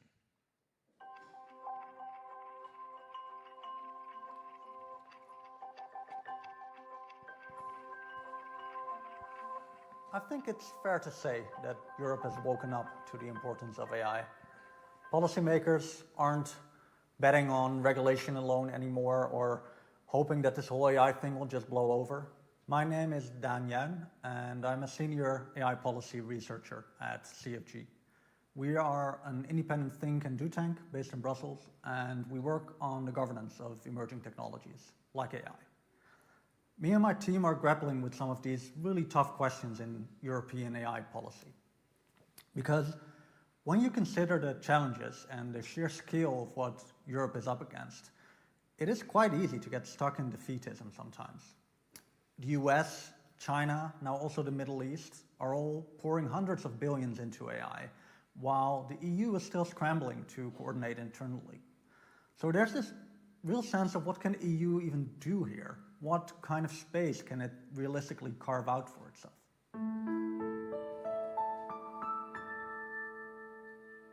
The good news is that at the highest level, I think the EU's AI strategy is sound. For years now, the EU's North Star has been to develop trustworthy AI systems, systems that are lawful, ethical, and robust. And the thing is, no one else has properly positioned themselves to fill this gap. Not the US, not China, not the big tech companies. Current AI systems still hallucinate, they sometimes mistreat minorities, or even purposefully deceive users. And this unreliability can not only cause accidents, it is a major roadblock for the adoption of AI. Now for the bad news. The EU hasn't made a real attempt yet to create the ecosystem needed to deliver breakthroughs in AI. European AI companies face hurdles scaling up, and public efforts have been too scattered, too bureaucratic, and way too risk-averse. A couple of million euros here and there simply won't cut it. The scientific challenges we're talking about here, they are immense. They need big targeted bets with funding procedures that match the speed of the technology. We were very glad to see the Commission take these concerns seriously in the recent AI action plan. The main announcement there is that Europe is investing in up to 5 AI gigafactories, compute clusters, each equipped with some 100,000 AI chips. And that's the scale of infrastructure you need to train actual frontier models these days. The gigafactories will rely on both private and public funding, which means that the EU and member states get a say in how these compute clusters will be used.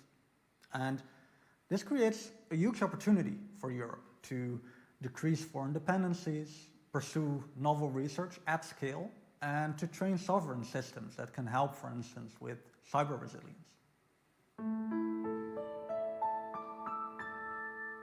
We think the gigafactories need to be paired with a public research organization.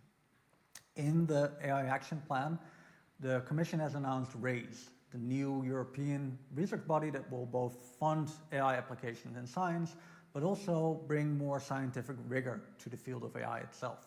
And we believe that RAISE could become the main public user of the gigafactories alongside private actors.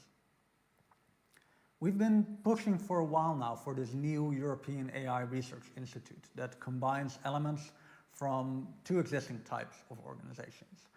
ARPA-type organizations, like Mario Draghi has famously pushed for, and focused research organizations, like CERN in Geneva. If RAISE were to take on this hybrid role, we think it could do 2 things very well. One, it could fund high-risk, high-reward, decentralized research across Europe in a much more agile way. And 2, and this is key, it could build up the internal capacity to do long-term, large-scale research on the AI factories and gigafactories.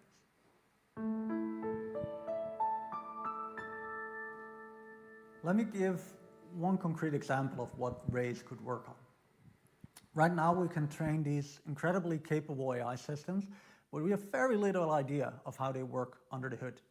We can see all the model parameter values, billions of them, but we have no clue how they interact to produce coherent answers. Over the last few years, though, there's been really rapid progress in this new field called mechanistic interpretability. People often describe it as a neuroscience for AI. These researchers are digging into models and reconstructing the exact circuits that AI systems use to arrive at their answers.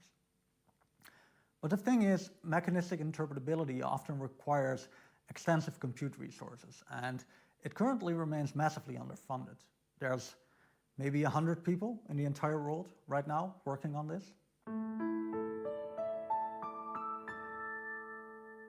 You could look at it this way. It took a proper scientific understanding of quantum mechanics to manufacture the computer chips that power all our devices. It took a proper scientific understanding of biochemistry to create the mRNA vaccines that keep us healthy. So maybe we need a proper scientific understanding of AI to create AI systems that are both more powerful and more trustworthy. And I truly believe that that's something Europe can lead in.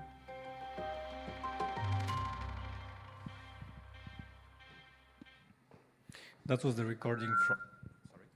recording from Daan from Netherlands.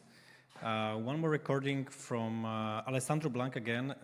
It's going to be about applied AI strategy. As you know, last week there was a call for evidence for applied AI strategy, how to increase the adoption of AI within the SMEs, within the corporation. And together with the 10 organization, we co-created this position paper. We sent it to the commission.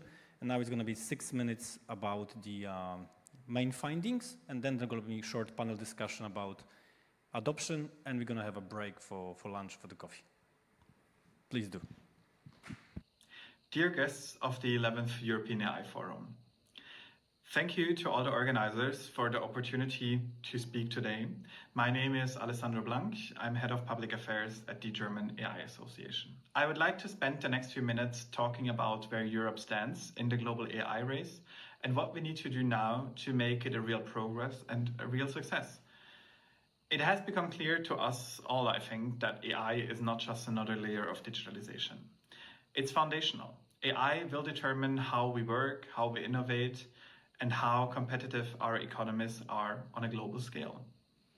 Currently, Europe does not lead the global AI transformation when it comes to owning the technology, for example, shaping it, or where the economic value is created. We have the talent, the research and the values, and increasingly as well, the regulation. However, we do not yet have the impact. Europe is still far too dependent on non-European AI infrastructure, tools, and platforms. In fact, US hyperscaler dominate 85% of the global cloud market. The EU, just 5%.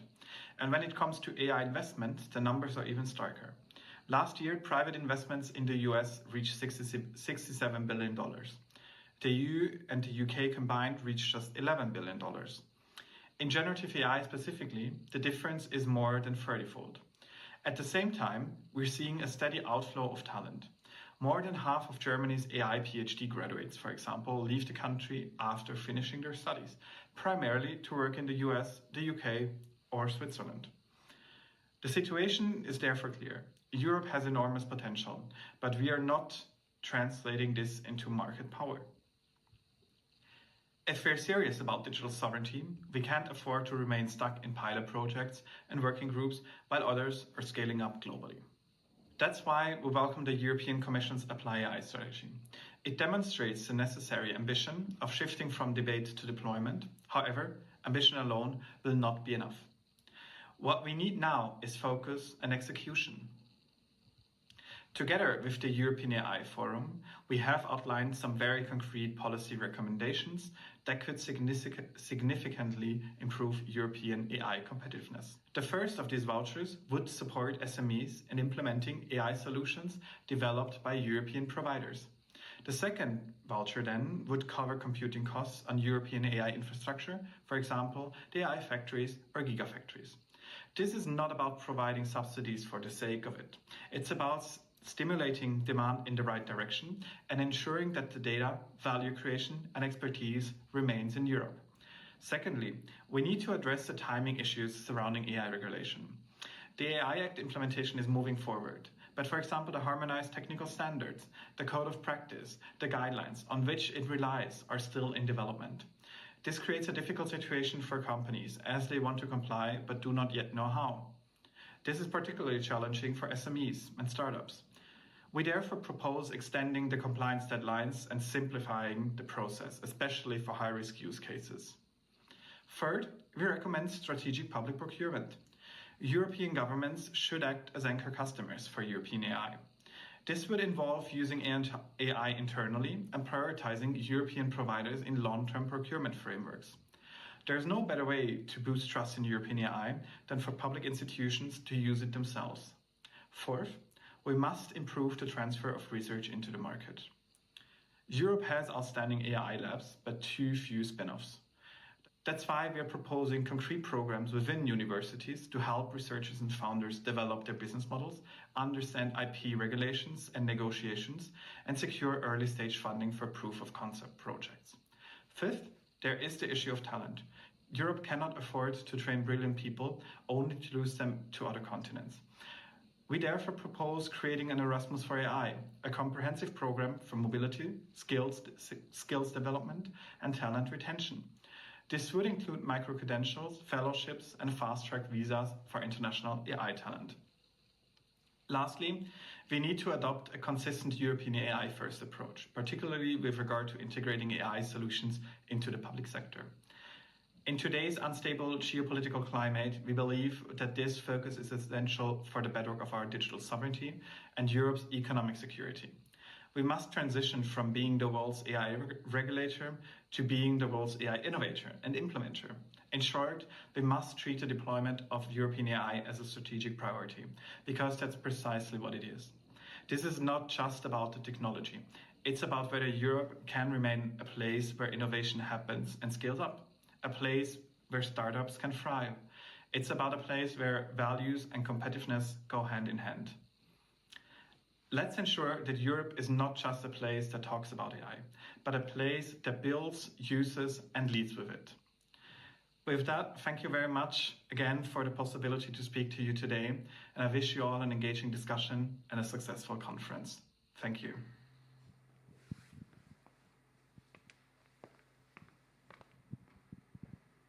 That was the message from Alessandro. Now we move on to the live panel about applied AI in practice. So the moderator will be the president of Infobalt, but also board member of AI Lithuania, Tomas Krilavicius. Please join me on the stage. And we're going to have 4 panelists. Robert Zyskowski, CTO of Symphonia Group.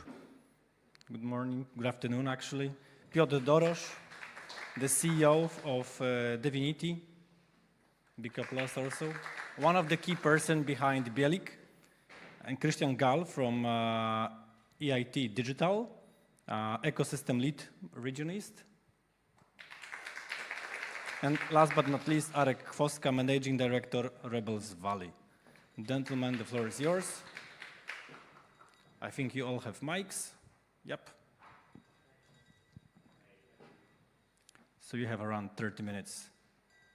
Thank you. Yeah.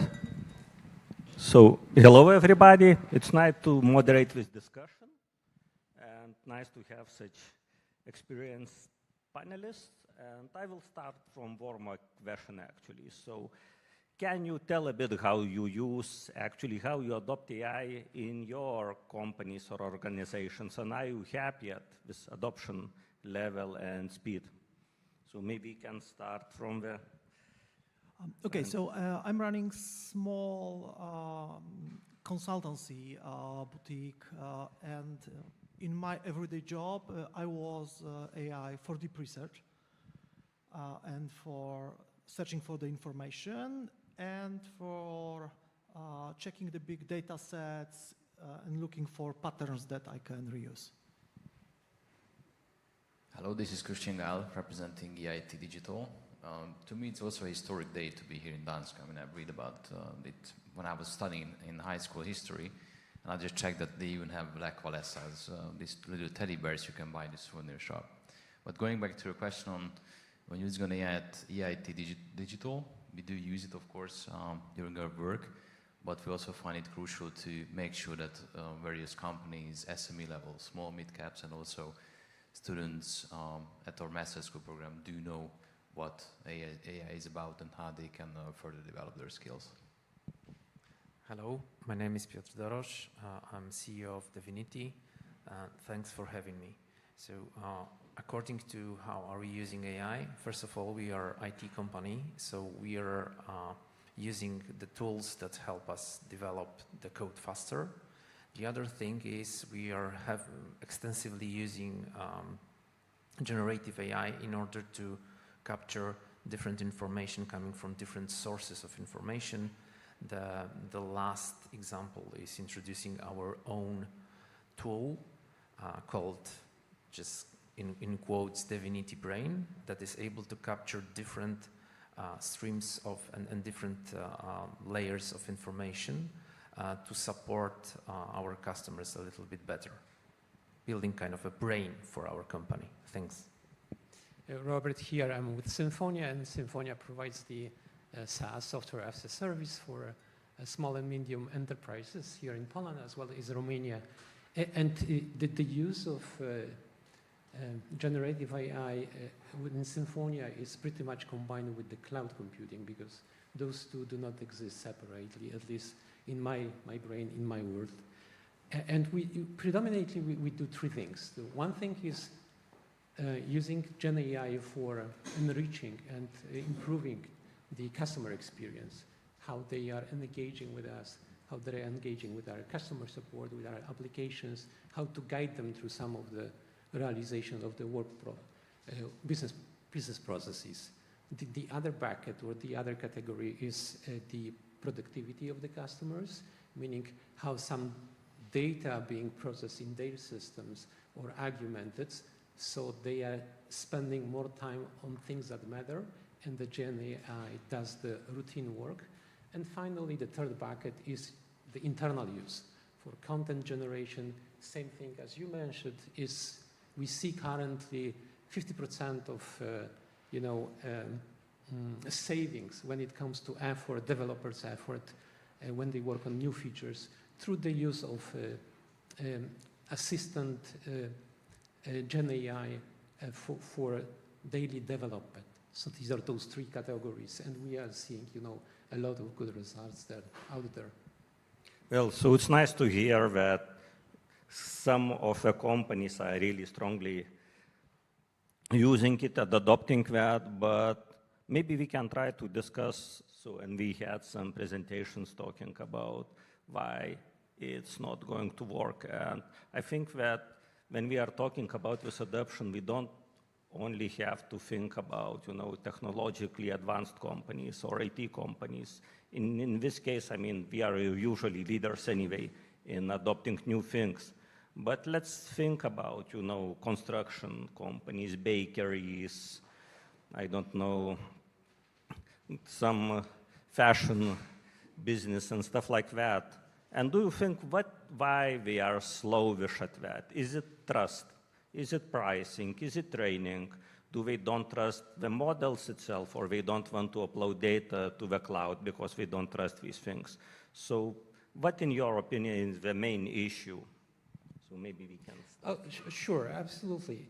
Actually, this is a very key question, because we also noticed that here in Symphonia that we are bridging that gap for adoption, meaning maybe it sounds a little bit peculiar, but we are making the adoption invisible for our customers. How it is going? We simply focus, this is our vision, we provide innovation on behalf of our customers combined with security, meaning we make them secure from the legal perspective, regulations, as well as cybersecurity perspective. So with that being said, we do provide capabilities that are being powered on the Gen AI, but it does not mean for an end customer like a bakery, like you said, or small, medium enterprise, that they have to learn what this thing is all about, what's inference, what's training, what are the weights, what is the neural network. Actually, it's kind of transparent. So we are closing that gap between, the high tech, security, the highest level of, technological developments, and simply the daily use, making simple things, as they work, as they are running their business, simply even not knowing that there is the complicated, compute power and very much, high performance computing under the hood. Okay, I will pass to the next one. Thank you. So from my perspective, I would change perspective a little bit. For me, adoption is kind of a process that you have to look at if you want to sell and if you want to use the software or what you are selling actually to the customer. I would say probably the biggest problem in adoption is not speaking the same language as our customer is, actually. Because we are doing fantastic work, and a lot of work is done in terms of trying to build regulations, understanding how AI works, provide the infrastructure. All that is needed. But to adopt, we probably have to solve the customer's problem. And if you put all those customers into the same basket, bigger ones, smaller ones, different verticals, this probably will not happen. We have to go down, understand a little bit what is the real problem of the customer that we could solve with an AI approach. Maybe AI is not the best thing to solve all the problems, and then start actually providing the value for the customer. Because at the very end, in my opinion, if we take a look at the statistics, 50% of the companies will die within 5 years, which means we have to look in through their lenses. It's just how to survive, how to be more efficient, how to solve more problems in order to survive. This is probably the biggest challenge. At EIT Digital, we are involved in 5 so-called European Digital Innovation Hubs, EDIH, EDIH, depending on the country where you come from, the spelling, which has the 2nd edition coming up from December, and due to the Commission's decision, it's going to be mainly focused on AI, and they want these EDIH hubs to be sort of a one-stop shop and also like an info center when it comes to AI.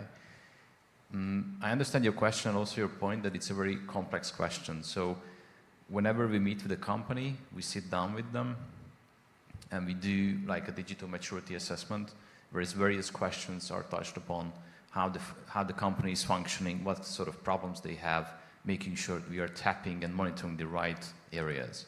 Of course, when it comes to AI, you have cloud computing, you have cybersecurity, other fields that cannot be just taken out from the equation that should be solved. What we see in Europe, or at least in Hungary, the country that I most know of in that sense, is that these companies are facing with fundamental problems and challenges. We used to use the analogy of these companies are still using like a notebook. They're still using pens and writing numbers in it. To such a company, you cannot make such a big leap. Okay, let's use AI. It doesn't work that way. But once you get them engaged, once you have these talks with them, you make them understand that AI is not the goal, but more the means how to make your work more efficient, how you can spend more time on making more profits for a company, then it works. But it takes time. You cannot just pour the whole thing on them to use AI and it's going to be good for you, but more a step-by-step approach. And these hubs, and again, these sort of maturity assessment level and quizzes and questionnaires do help them. What it's important also to make another round in 1 year or 2 years' time, because of course this is like an ongoing session, making sure that you are talking to the right people at the right company. Okay, and I think I will connect everything that my predecessor says, because from my perspective, it's obvious that at this point of the technology, we cannot build a general AI for everyone. So we need to understand our customers, and we sitting here, we are living in a bubble. We are in a high-tech bubble. When we get out from this building and we start to talk with people about the AI, about how they can use it, most of them will not know about it, anything. Maybe they will hear something in TV about ChatGPT, but what ChatGPT should they use? It's something completely different. Yeah? So from my perspective, we need to support to grow some kind of business middleware. So we need to grow startups, we need to grow companies that will use the AIs that we build, the models that we build, that will use all of this infrastructure that was mentioned in the previous panel, but the companies that will understand perfectly their customers, either they are construction, medical, hospitals, or anything else, so they can utilize AI in a way that it will, at first touch, that it will bring the value for the customers in the particular segment. So from my perspective, it's building the middleware and the startups between. Yes, so actually I would like to follow up on this question. So basically, you know, students, school children, we are adopting it so fast and we're making total mess out of it. I mean, I just graded my exam and like 2/3 of the students, they submitted completely generated content with all the watermarks in there as well. So I had quite strong communication over the weekend. But actually, should we just, you know, tell people, especially the small companies with lower technological competences, just to dive in? Or maybe it makes sense to do it in moderate speed, just, you know, looking at how you should digitize it, how you should make it work, and then at some moment they should, you know, start adopting one or another kind of models, because it's very easy to make mess of these things. I mean, you upload some data there, you get some answers, probably they are not correct even if it's calculations, and it could be complete disaster instead of making things work. So what is your viewpoint on that? Again, maybe now from our side. Okay, so from my perspective, I think we should be careful with this. Because it's easy to kill the business. And especially when we are talking about the SMEs, especially the smallest one, there are companies that feeds families of the owners, of the people who are managing it. And making a deep dive into the AI, if they are not ready to use the AI, can make a much more chaos in the business that bring values. Of course, there are some people in our bubble that will use it, and they will grow faster. And probably the next companies will join, but they need to do this on their own pace. I would say that moderate speed is a lot better than no speed. So definitely, obviously there are companies that are bigger, that have more resources to make it like a Formula One sort of speed level. Others are slower than a snail, but still they need to start it somehow. What we see in the last few years, even that companies are using so much technology that they couldn't think of using before that, but they do have to do it because of adaptation. They understand the needs of the market. It's also some sort of a reaction, adaptation to it. But let's not get carried away too much with knowing AI right now, because of course those who are, as you were saying, more in the bubble, more close to the fire in that sense, they also need to keep up with the speed. So it's I would say it's like it's not like a circuit where the cars are going, but the circuit is also moving. So we also need to make sure that we understand the speed and we have control in it. What is like a huge debate about using AI in Europe and in the US is also about who is in charge at the very end.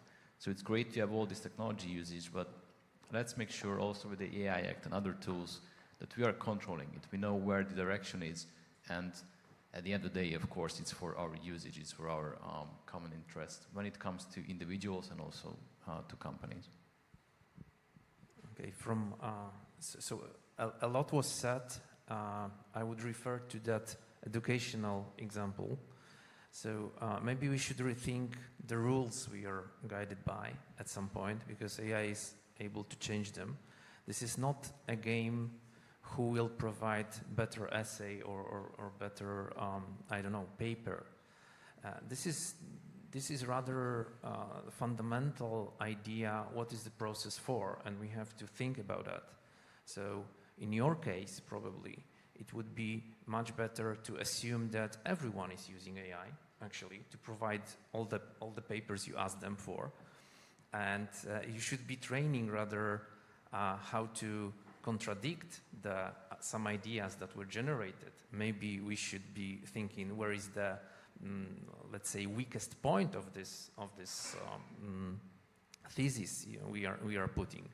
And maybe at some point we should be thinking who is more creative and how to be more creative, how to reframe what was actually produced in educational process.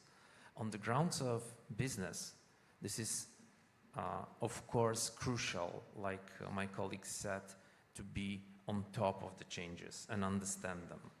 But I would suggest that being first is not the very, not always the best strategy. And I would link it rather to what kind of value are we extracting, what kind of value are we getting from using AI, not just blindly using AI. This is probably my idea. That's a kind of tough question.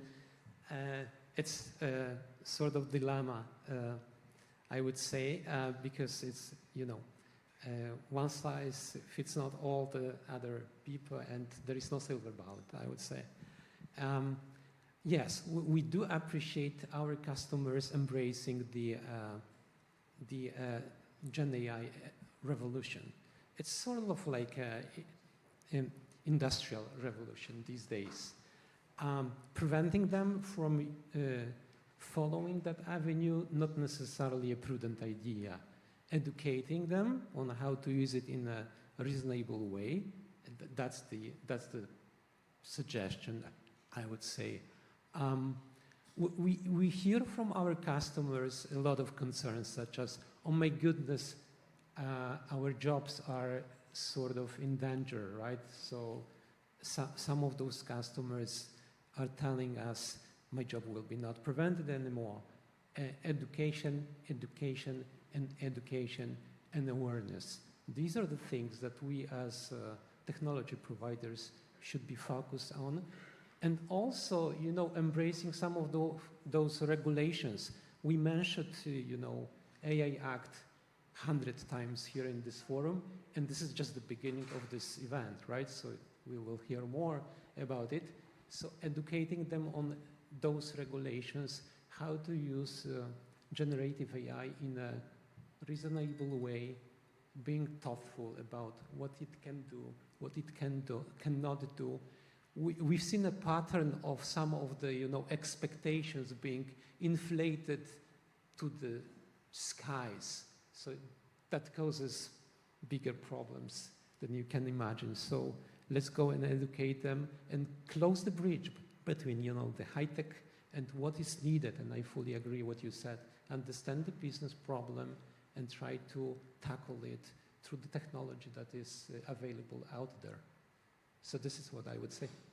Yeah, thank you. And you mentioned regulations, and actually, when we look at models built in US, mostly the biggest models, they don't adhere to GDPR. They don't care about APR mostly.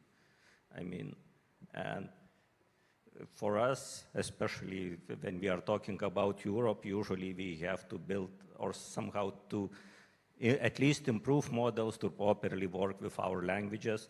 Actually, is it possible to achieve level we have there? We don't care about these regulations in Europe at all. So, I mean, if you look what these guys doing, they collect all the information, they don't care. Is it personal? Is it protected by APR? Can we do it with all the regulations here and provide good products here which will be useful and usable by our local businesses? You want me to start? So, yeah. I mean, even today we mentioned some of the local models, Bielik and Plum have been mentioned before. That answers the question number one, can we do that like locally? Can each and every country here in Europe have their own, language-specific models? Yes, they can. Has been proven working, at least based on those examples that I am aware of. The other thing that you mentioned, is it safe to send my data over into the model and let the inference run? Depends whether it's a publicly available model for everybody. These days, anyone can go to the darknet and find some, jailbreaks hacks or prompt engineering hacks, allowing for, deriving the data from the public models. So it's easy. It's like 3 minutes for students of the first grade information technology. But still, you can also leveraging the fact that some of the public cloud providers, they offer you your isolated environments like subscriptions or accounts where your individual models, these are the closed or open source models. We are using both at Symphonia. They are in a sort of an isolated model, and that isolation is as good as all the controls that the public cloud provider can provide, and we know that these are good controls. So there are ways to, to deal with that safely, I would say. And with that, we'll hand over to the other person. Thank you. So from my perspective, I would rather, again, gravitate to the real business need, because in my opinion, competing with, let's say, US-based AI is probably, from the perspective of business, is not the best thing. So I think sovereignty AI is kind of an answer. So maybe we cannot compete, maybe we cannot be the biggest one, the fastest one, the largest model producer. However, we can do something which is probably much more suitable to what we need here in Europe than someone is providing us. This is natural for me to think in kind of a way we were thinking, trying to build Bielik. So we often meet customers, and the customers is usually saying that I need the biggest model, my business is totally different than the other, I need most parameters, the largest computing power available for me, and so on. This is one perspective. It usually very fast ends when the cost side is presented.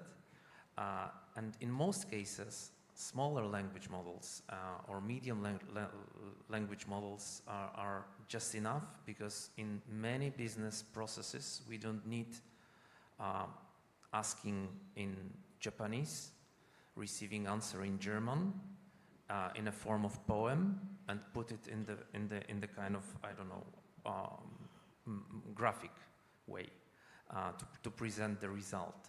This is not a typical business process, and typically smaller business large language models are up to provide business value, and that's why we should be trying to build and fulfill the needs of our businesses here. And this is, in my opinion, kind of sovereignty AI.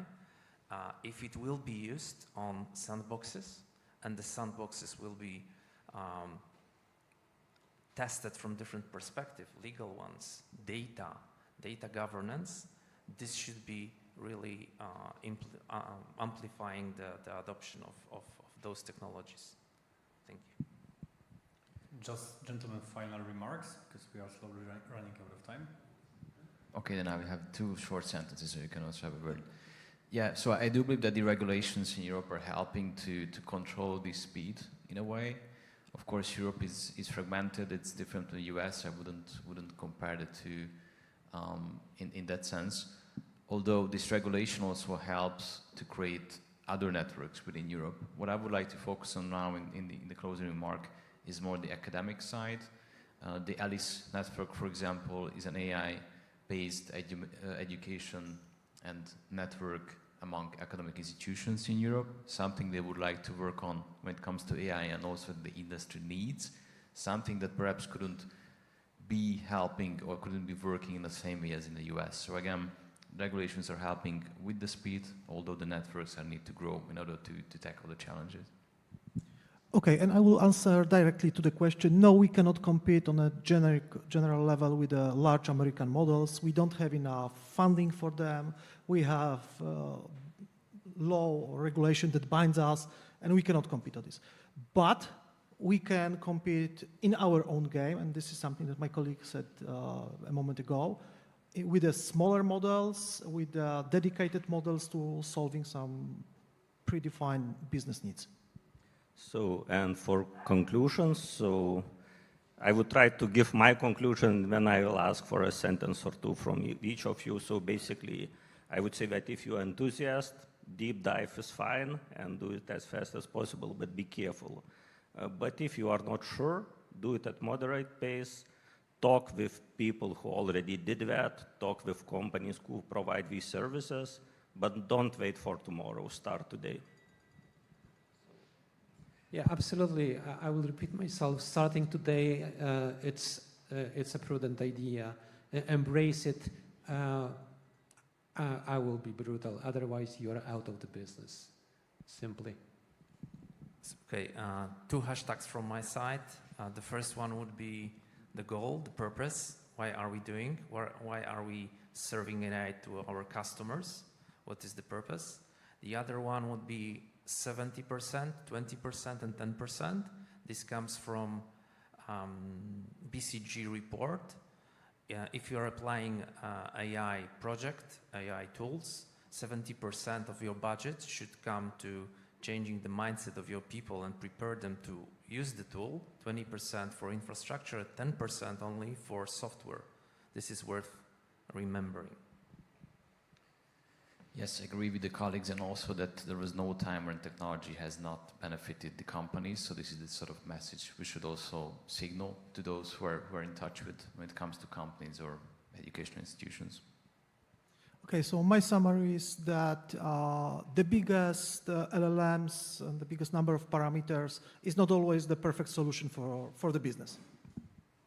Okay, thank you. Thank you, gentlemen. Thank you. Thank you. Now we're going to have a final recording before the lunch. It's a fireside chat discussion about AI Act and Sandboxes. It's Hugh Jansen, chair of the working group of the European regulators, but also Dutch Authority for Digital Infrastructure. And the discussion is done by Marlos Pomp, Vice President of the European AI Forum, but also lead government international for AI Netherlands Coalition. My name is Hugh Jansen. I work for the Dutch Authority on Digital Infrastructure. We are a competent authority, a supervisor in the field of telecom and cybersecurity, and also one of the supervisors in the Netherlands on the AI Act. And in addition to that role, I'm also the chair of the Dutch working group of all the competent authorities supervising AI, as well as the chair of the European working group, the informal working group of competent authorities of AI. And what is this European working group doing? Because nobody knows about it. So explain us a bit. Very good. What's the role? What are they doing? Yeah, well, it's normally in the nature of competent authorities not to be too open or too promoting themselves. Well, it started in 2021. Already prior, before there was an AI Act or whatever, AI was coming up, and a lot of competent authorities need to supervise different kind of legislation. And the question was, if there is an AI, how are you going to do it? It's about the art of supervising AI that gives a lot of specific kind of questions on how to supervise. How do you determine, is it AI? Is it riskful? Is it safe or not? So we started in 2021, so already 4 years ago. And within the working group from the beginning was already the European Commission, and ENISA, the European Cybersecurity Center, was present. And we started with a limited number of participants from the different member states, and now almost all the member states are participating within this informal working group. So it's competent authorities, by definition independent, talking together on how are we going to supervise AI, and especially the last year, it's mainly about supervising the AI Act. So there's about... Two questions. How are you preparing yourself, and what did you do? So in the last year, we had a lot of talks on how should it be organized in every member state, how can we collaborate, but also a lot of use cases that we discussed. And we worked together with UNESCO, who created several workshops for us on capacity building and knowledge and insight between all the competent authorities on how do you supervise AI and how do you supervise the AI Act. So on a very practical basis, we're just preparing for supervising AI and the AI Act. Yeah, and what did you do? The second question, don't forget. No, I can't avoid difficult questions. How did you prepare yourself? What did you do? Well, whatever is needed. So sometimes somebody had done an exercise on what kind of education do you need? What kind of expertise do you need in order to supervise? So you share that with the others. So everybody can learn from each other. We do the workshops and the discussion on the use cases. We have presentations from different member states. For example, in previous one, we had, for example, a presentation by the Austrian supervisor on AI, who have a kind of AI service desk and really want to help companies comply with the AI Act. So that's a kind of model that other competent authorities think we can copy that. But also discussing, for example, how do we supervise on an innovation-friendly way? Because we really believe that the AI Act can foster innovation, and so it should be a combination, yeah. Yeah, sometimes they say it's kind of conflict, and it's not. No, I agree. And the sandboxes, what is the status of the sandboxes?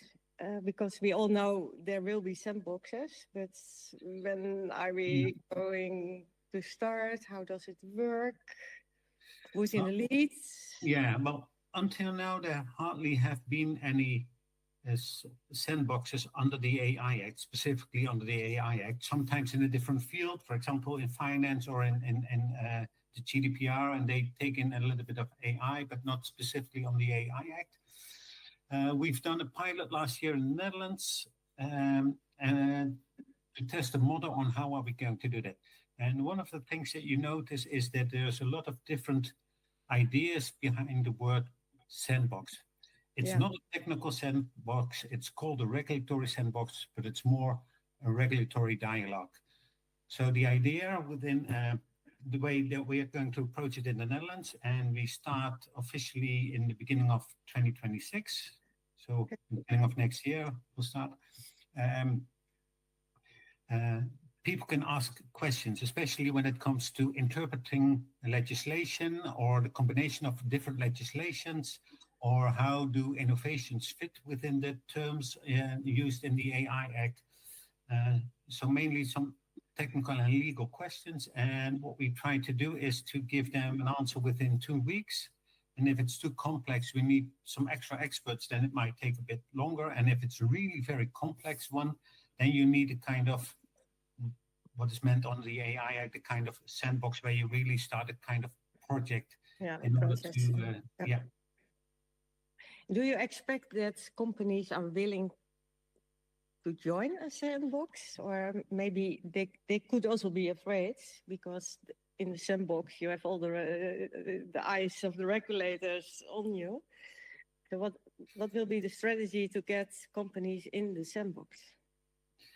Well, you presume you need a strategy to get them in. Okay, good question. So until now, in our pilot, we didn't really have a problem with it. And a lot of companies have a lot of questions, and we need to try to answer those questions. And sometimes it's a very simple question, and we can give a simple answer, but sometimes it's really complex and we have no idea as well. So what we're not going to do is to do a kind of total assessment on their product regarding the AI Act. It's usually components or parts of it where you have a question on how do we interpret it? How are you going to look? What should we do? When is that part compliant with the legislation? So yes, you have the AI, you have the supervisors looking at you, but it's a dialogue. And usually the dialogue starts before they put it on the market. I agree. So in a pre-market phase, you have that kind of dialogue. You can use the outcome of that dialogue, and then by the time you put it on the market, you have more certainty about your compliance. Yeah, I agree. And how does it work with, because you're talking about being compliant, there are a lot of laws at this moment in place, and for me personally, but I'm not the expert, the AI Act feels quite simple in relation to other acts. So how do you see the relationship between different acts, and how can they be compliant? And also, on which topics are there maybe ideas where they don't have to be compliant? I'm not sure if... Yeah. Yeah. Well, it's very important to understand that the AI Act is product safety regulation. So that's completely different than, for example, the GDPR. With the GDPR, it's legalistic. You either are aligned or not aligned, and if you're not aligned, you could get fined. That's absolutely not the case with the AI Act. So when it comes to product safety regulation, it's risk-based supervision. So we look at the main risk, and you must, and we expect that all the producers or deployers that put things on the market are trying to be as compliant as possible. But there is no such thing as being completely compliant or not compliant. There's a whole gray area because things evolve, and it's all about. So what we expect from competent authorities, from producers and deployers, is that the analysis you should do is, which product am I going to put on the market? Is there somewhere in that product an AI used? Yeah. So it's not an AI product, it's a product where in the supply chain, also maybe if you buy data and the data that you buy have been used AI within it, then your product is going to be an AI product under the AI Act. So if somewhere in the supply chain an AI is used, it's an AI product or an AI system, and then you need to look at the products I put on the market. Is there an AI system in there? Then you look at what's the intended use, because based on the intended use you can see, is it forbidden, high risk, do we need some transparency, or not at all? If it's forbidden, well, there's a limited market to sell within the EU, so that's good for your investors to say it's not forbidden. It has an impact, but at least you know what's forbidden. If it's high risk, then you know which requirements you have to fulfill. And that's not rocket science, it's just the basic things. It's minimum requirements. You want your cybersecurity in order, you don't want people to get hurt. It's product safety regulations. You can look at it legally, but also as a normal person, if you buy that product, you don't want anybody in your family to be discriminated, hurt, manipulated. You don't want it to be hacked or whatever. So the requirements within the AI, just minimum requirements which you want, and everything above, everybody can compete. So there's a lot of room for competition. It's just not on the human safety. That's the main thing. And I think everybody wants that. And of course, it's easier to decide exactly if you are compliant or not if all the standards are in place. They are not in place on day one. But that's okay, because if it's not, you don't have an exact measure to determine are you completely compliant or not. It gives more freedom for companies to have their own way. They can decide on their own way how they want to determine whether or not they are compliant. There's more room for own interpretation as long as there are no standards. So you don't need to wait. We do have some time. Okay, last question. Because, of course, I work for the European AI Forum, and then a lot of countries are still struggling with the sandboxes, the concept by itself. But because you have seen all these developments, what's your advice? How to get started for the regulators, but also for companies to get involved in this process of sandboxes? Well, in my working group, we have a special subgroup of a work stream on the AI sandboxes. So that's the place, because until now it was mainly the politicians or the policymakers from the ministries discussing it, but in the end, legally, it's an instrument from the competent authority. So in our work stream, we go into the depth of how to organize it and learn from each other. So that's a very practical group of people that are going to do it, and they want to share ideas. So the ones that follow can easily be copied by the ones that are a bit lacking behind. So I hope that's a way that we can make sure that in the next 1 or 2 years, the sandboxes start in a good way. But it's all a learning process. Yeah. And sorry, another last question. Yeah. I had one extra. But when you're in a sandbox, why can't you? Yeah, what will be the outcome? Will there be a certificate or a stamp that you for investors that you will be compliant? No, why not? Well, at least I'm saying no. That's not how it's going to be in our sandbox. For example, in Spain, the idea was a bit different than the way we do it in the Netherlands. So the idea is that we're going to help you with the answers. Yeah. In the end, if you are a high-risk product under Annex 1, which are current product safety regulations already, you need third-party conformity assessment. So that's already a kind of system that's already in place. If you're under Annex 3, it's a self-assessment. So you can do your own assessment and sign that off. So it's not the competent authority because we need some kind of independence. So we're not a notified body that is going to supervise and to stamp you. That's not our role. No, okay. Sorry, I shouldn't talk to you.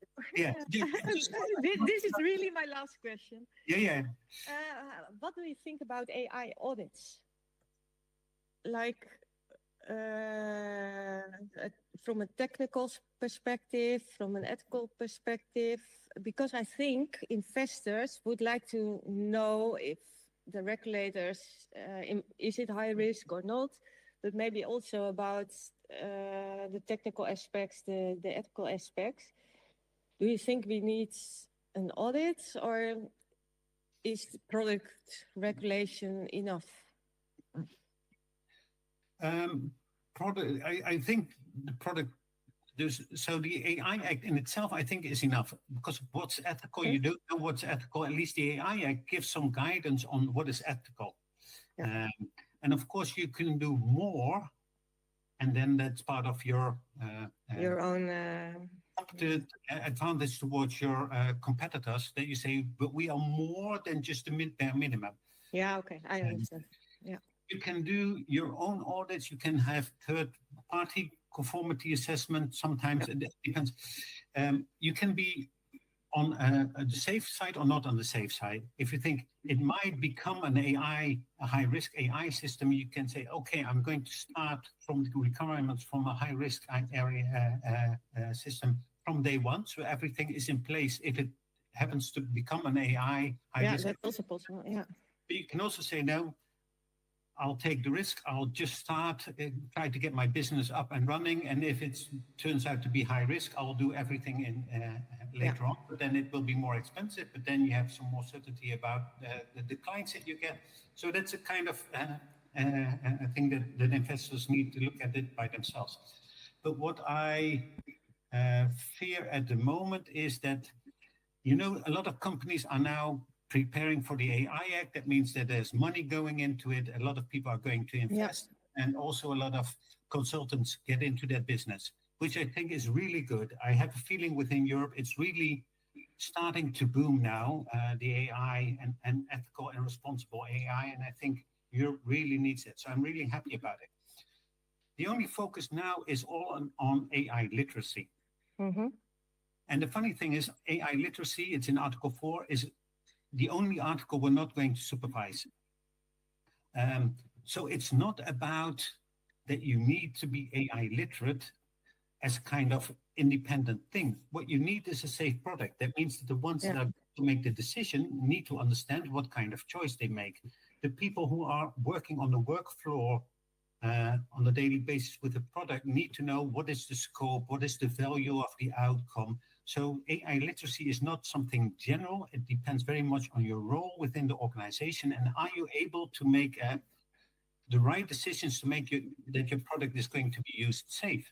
So you shouldn't start with AI literacy without the concept for which you're going to use it. Without the product, Good day, dear participants of European AI Forum. My name is Jarūnė Preikšaitė, and I am a representative of organization Women Go Tech. Today I'm very glad to address the topic of talents upskilling and reskilling in AI area. Organization Women Go Tech started its activities in 2017 as a very first mentorship program exclusively for women who are seeking to enter ICT sector and start a career in there. And we are very proud that at the current moment, near 800 women already are successful developers, quality assurance specialists, cybersecurity specialists, and so on, because of Women Go Tech activities. What started in Vilnius, Lithuania as a small initiative now is actually growing very fast. We are operating in the whole sea region, and we are having not only a mentorship program, but also many of different ones with the very clear focus of upskilling and reskilling in the ICT industry. And of course, at the current moment, taking a huge focus on AI applications and tools. Organization last year won the European Digital Skills Award, which is actually quite of a Nobel Prize in the area. Competition is tough, but the award is measuring an impact that organization is doing, which is really measured and how it's changing through the years. And today I would like to address a bit more talents in AI area, because with increase of AI importance in the industry, organization also was very curious to ask women what kind of the barriers, opportunities they see while using AI applications and tools. And because of that, we did a huge research study in 13 countries with almost near 5,500 participants, and with a very clear and healthy split of age, also living area, education, and also different groups. So experienced talents who are already working in ICT industry for more than 2 years, then the very fresh talents, those who are entered the industry, but they are quite fresh and their experience is not reaching 2 years, and also those who are not participating in the ICT, but of course they are using daily activities as e-banking and so on. So what we saw is surprised us, as usually we believe that the new technologies are firstly the curiosity point of men, and women are those who are not that curious to use a new technologies. But what we saw that 68% already tried at least one tool. Women are using AI applications and tools, and this is what is very visible in all sea region countries, with the very high percentage, especially in Poland, having 87% of women who are using AI applications and tools. So having a very high usage, we also ask, so what kind of the tools actually you are using? It will not surprise you, because of course those tools are the most popularized. So ChatGPT, Gemini, also the OpenAI, and so on. But even though the use cases, how women are using the technology are pretty basic, they are translating translating the language, they are using it as a personal assistance, educating themselves, and so on. But they are also very much aware of the different types of how AI can be used. And as they have a high awareness, also it showcases that it is quite easier to have women as users of these different areas. And what is also important, that more than 60% using and more than 60% also are interested to learn more. And this is a very high number, because usually, even though people have the curiosity about some kind of the new technologies, they're not that eager to learn and to dedicate the time. And here we see a situation that all of respondents, are they already in the ICT sector? Are they not experienced at all? They are seeking the education about AI applications and tools. And this percentage actually would increase even more if they would have a bit more time. And this is important. Why it is important? Because talents showcasing the approach from the bottom up, that they are eager to learn and dedicate their time to master the technology, but what they are lacking is actually the motivation and the guidance from their workplace. Because what we saw, that in C region, only 8% of the workplaces have a very clear guidance, policy, and also training for the employees how they can use the technologies. And this is important because women putting quite a lot of the expectations towards their workplaces, that there should be those who would educate them. And while seeing that most of the companies actually even don't have any policy or even not allowing employees to use AI applications of tools, this is signaling a quite negative thing, because what we see very clearly, that then women are not motivated to use the technology, because they see that the employees, the employers, they don't actually allowing them. So it signalizes for us that there is not enough of the time to actually sit down and to draft a huge strategies and policies in the organizations, but actually to come and to say for employees that you are allowed to use the tools, and here are the potential educational sources where you can actually learn how to use it. And taking one step further, we also asked what are the barriers, why you're not using or why you are hesitant to use the tools. And what we saw, that different countries actually are facing quite different barriers, but still there are some that are constantly there. And one of it is that the women are lacking support and training, and they're also quite afraid of the data usage and the transparency of the technology.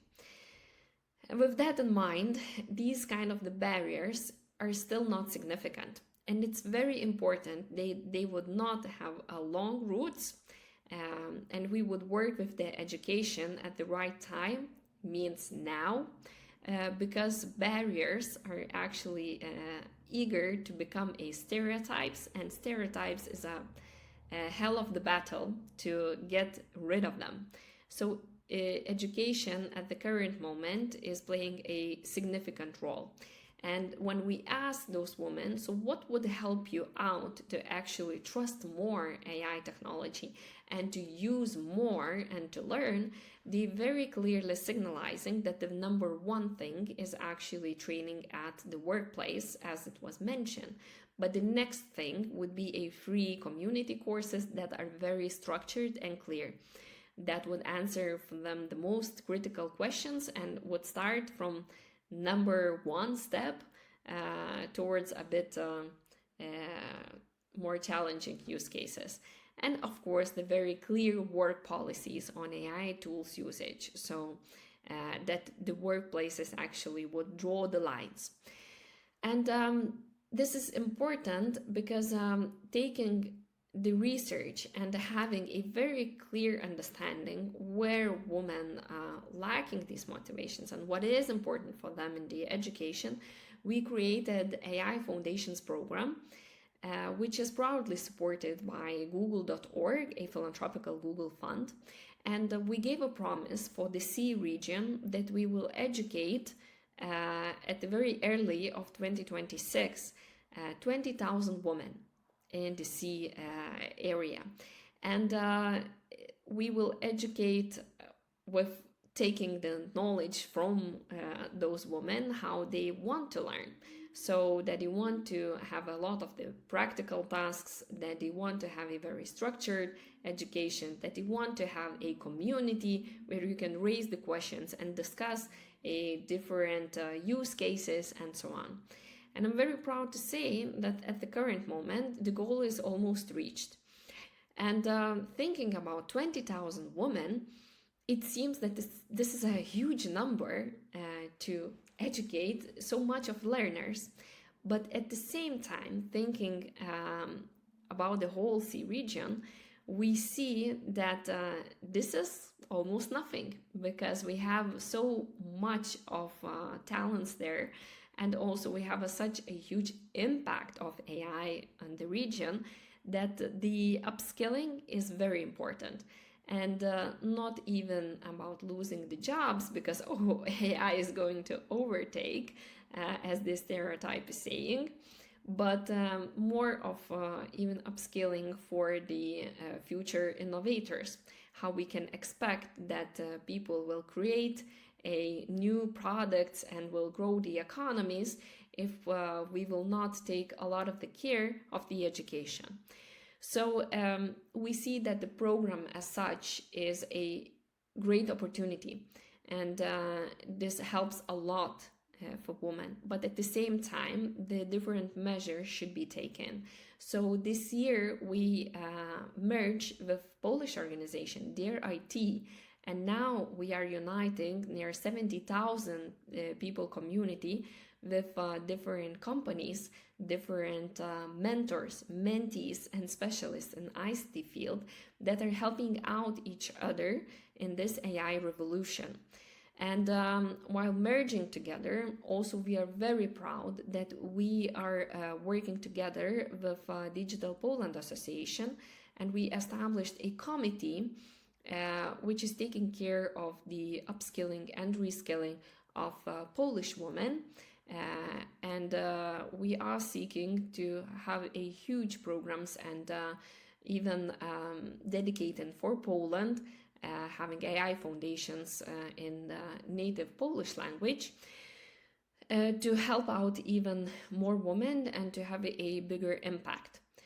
My message is here that talents upskilling is not the easy job, but what we see in the industry, that if we are not doing it right now, we are going to face a lot of the stereotypes, as mentioned one, that AI will steal all of the jobs of ours.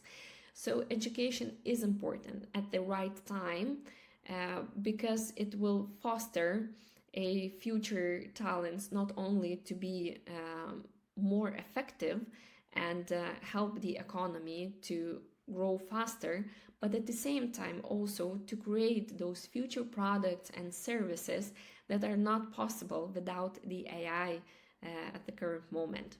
So if you see opportunities of the cooperation And if you see that you have the communities that are eager to participate in upskilling, we are very glad to talk with you and to cooperate.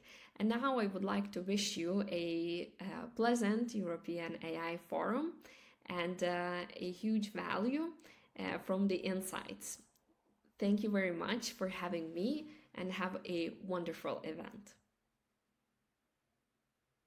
Now we're going to have several presentations, one from Albania, then from Georgian AI Association, also video recording from AI Austria, and then we're gonna present some Polish AI tech. So it will be called Polish Corner. So you're gonna see a presentation from Bielik, from the ministry about the AI policy that we are developing in Poland, but also from other leading AI startups. So let me introduce to the stage Professor Mariana Prifiti-Skenduli, President of the AI Albania. Big applause.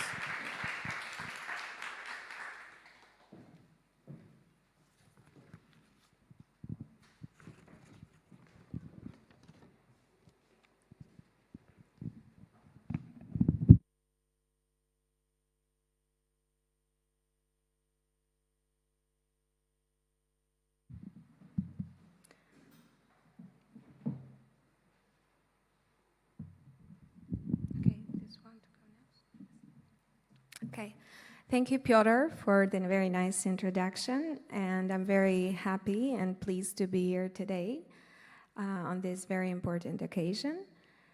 And before starting my formal speech, I'd really like to express my gratitude for all the members of the European AI team that have been very close every step of the way, supporting AI Albania to come to life.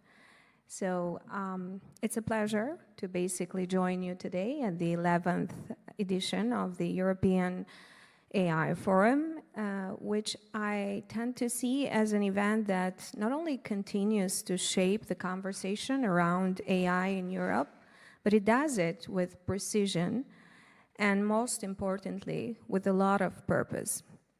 It's also a privilege to be here in Gdańsk, a city that serves as a powerful reminder that transformation is always possible. Today I want to share the story of Albania, a nation that is often overlooked in the European AI discourse, and not only, yet it's a very rich country in terms of potential. For too long, the prevailing narrative has been that of a small country with little chance of becoming an important player. However, we are actively reshaping that story. We believe our size, it's our advantage, as it allows us to be agile, to collaborate closely, to make smart and strategic decisions.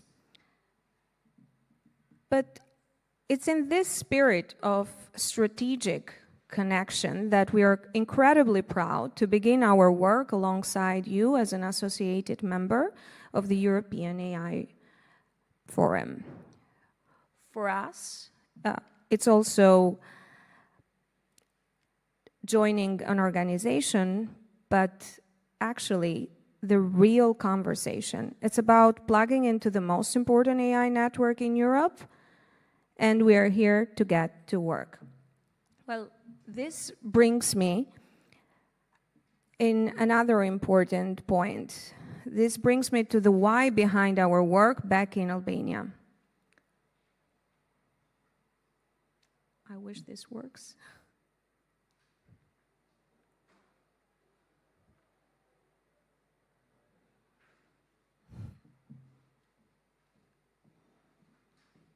Okay. Exactly. It's okay. So as I was saying, this brings me to the why behind our work back in Albania. And our core mission is guided by the simple but yet powerful mission, that of AI for all, shaping a responsible, ecosystem in Albania. We're convinced that for AI to deliver sustainable value, it must be fundamentally human-centric. This means ensuring our national ecosystem is responsible by design and inclusive in practice. It is not developed in a silo, but instead as a dynamic network of diverse stakeholders, including here researchers, entrepreneurs, and policymakers, all grounded in a shared commitment of responsible and inclusive innovation. So why this momentum? Why Albania and why now? Because the underlying fundamentals for rapid growth are now firmly in place. Let me share a key few indicators with you. Startup investment has tripled in the last year alone. Our IT export market is already a robust 155 million euros engine, and critically, with over 95% of public services digitized, we have an entire generation that is digitally native, young, eager for future-focused skills. As to the startup scene, it is young for sure, but it's full of potential. We're seeing creative startups popping up, especially in fields like fintech, agri-tech, as well as automation, all using AI to solve real-world problems. While we may not yet have a comprehensive national AI strategy, the demand for AI skills and AI-driven solutions is rapidly rising across our industries. Critically, the Western Balkans region as a whole, currently speaking, lacks some structured, dedicated AI ecosystem to foster collaboration and growth. So this is why we created AI Albania. We are the first nonprofit center of excellence dedicated to artificial intelligence. Our mission is that of being a human-centric bridge in this ecosystem, and we draw inspiration from the triple helix model. We bring together the three fundamental forces of progress: the creative curiosity of academia, the dynamic engine of industry, and the guiding wisdom of public policy. So we exist exactly to connect Albanians' incredible talent with the remarkable diaspora and the global community. So to nurture this growing ecosystem, we have focused our work on three core pillars. First, with human capital and AI literacy, our mission is to democratize the understanding of AI across Albania through education, through literacy programs, and trying to empower our citizens to help them prepare for the future and for a future-proof, ready workforce. From this foundation of human talent, we build our second pillar, AI governance and policymaking. This isn't just about rules, it's about building a framework for principled innovation. And for a major topic at this forum, the EU AI Act, this work is critical. As an EU candidate country, however, the AI Act isn't a future challenge for Albania. It's our current playbook instead. We're actively advising on national policy making and helping crafting governance frameworks in alignment with it, educating our companies and helping our startups to align and navigate the EU regulatory frameworks, even though we are just a candidate country. So finally, we act as a catalyst for research and innovation. We try to cultivate scientific excellence and help translate foundational research into real-world applications that can improve the life of society. Though we are young, our work is already making a significant impact. Our initiatives are showing incredible traction, and we are seeing the network effects in real time. We have managed to bring global players like Google DeepMind, like Stanford's Deliberative Democracy Lab into our ecosystems, just to name a few. To build our future-ready workforce, we're launching targeted new programs from an AI incubator for teens to AI literacy and advanced courses in emerging technologies such as quantum computing. So the result has been beautiful, organic growth of a community of over 250 members and 30 institutional partners so far, all of them bound by a shared vision and purpose. So in conclusion, my message is one of invitation. Let us connect our networks, let us work together, share knowledge and best practices, and let's build an AI continent that is more inclusive, more responsive, and more human-centric. Thank you.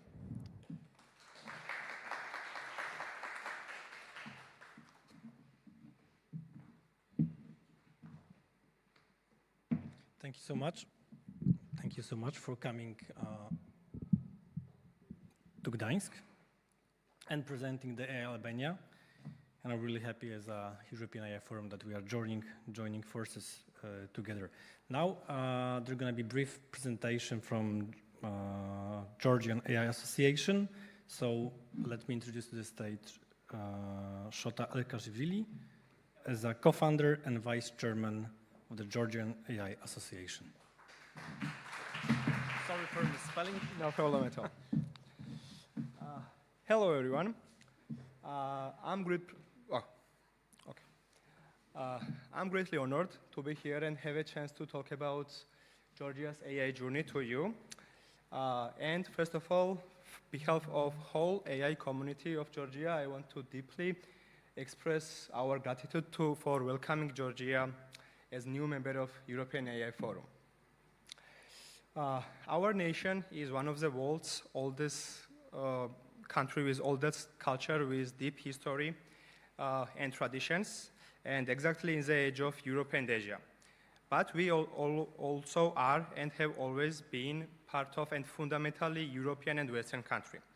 Our values of freedom, innovation, and progress has been vital for our vibrant and rapidly growing technological scene that is eager to contribute to European together future.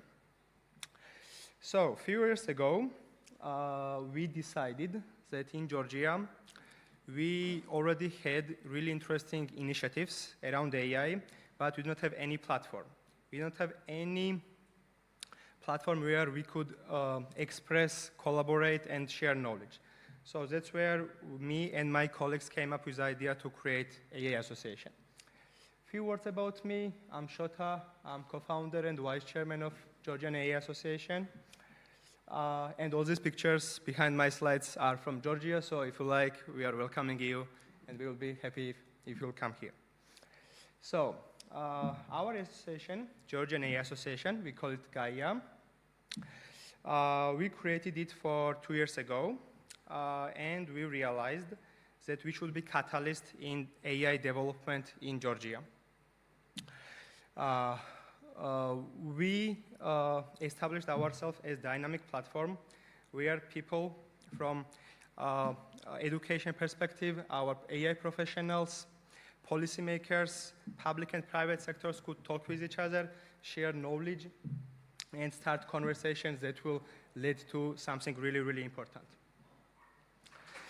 From the beginning, we had clear goals and objectives that what we wanted to handle. First of all, most important thing was to increase public awareness of AI in Georgia. Even though we are really a small country, around 309 million people, we still have problem of public awareness and demystifying technology and highlighting good in AI. Second and third points are that we, as I said already, we need to create some kind of public platform and online presence where our community could collaborate with each other. Also, we are actively working with policymakers and government officials regarding our AI-related policies, which at this moment, as our colleague from Albania said, we do not have, and we are not like we are not using AI Act framework, but we plan to actively work with our government to be all aligned with all European Union initiatives. And most importantly, we are trying to help Georgian public and private sector in AI adoption. So, where does Georgia stand now? At this moment, Georgia is one of the biggest outsourced engineering provider in Europe, providing lots of software and AI services. We are different outsourced companies. We have really cost-efficient innovation hub regarding, we have our operational and engineering costs are relatively low. One interesting advantage Georgia has because of our localization is that we have time zone advantage, which I call that our AI professionals can work on European and Asian markets easily. Our professionals are also have high English proficiency, and they don't have problem in communication. And it's a con and pro at the same time that at this moment we don't have any regulations in AI, which is maybe perfect for someone who wants to experiment with something, but not ideal for our future, but we are actively working on all of this. Even though we are relatively starting new association, and our ecosystem is relatively small, we still have some success cases. At this moment, I have provided 3. For example, first one, Tenno, is startup who is Web Summit winner and took API documentation world by a storm, and is still going good. And one of the we are most proud is we trained our Georgian pre-trained LLM. And as you know, our Georgian language is unique. We have our own alphabet, and not many people speak in Georgian, so our presence of online data is not much. So it was a huge effort from AI Lab to develop pre-trained Georgian LLM, which we can say that comfortably beats all the open source models on Georgian language benchmark. And last but not least is Pulsar AI, one of the first AI startup who was recently acquired by a leading US automotive company. So what are the challenges that we are facing right now, and how we are trying to deal with them? First of all, we are trying to be catalyst and mediator in all this problem. And you might think that, like, I'm super inspired by today's talks and today's problems, how to create good data centers and what kind of things we should have in mind while developing data centers around Europe. And those problems require lots of deep conversations and thinkings. But I want you to make sure that even when problems are on smaller scale, you might find really interesting problems. For example, in the beginning that we created our associations, we had some ideas what kind of challenges we would face, like how to grow our talent pool, how to build local infrastructure. But one of the most interesting and unexpected challenge that we had to creatively handle was handling inert community and gap in fundamental knowledge. It's really interesting one because even though we had not that small community, there was nothing happening. There was not that many people that were actively collaborating with each other. We had researchers on one side, we had industry on second side, and there was no bridge in between. So we had to come up with some kind of system and different approaches to connect them, to force collaboration and research. One of the projects we did was that we gathered all the researchers from marine biology and all the other things, not directly related to AI, and we found promising, aspiring AI researchers from academia, and we tried to match them together and try to force collaboration. And it worked good because right now we have dozens of research projects where aspiring AI researchers and just general scientists are working together to build something, some innovative research, to do some innovative research from Georgia. For talent pool, we are heavily investing in high school students.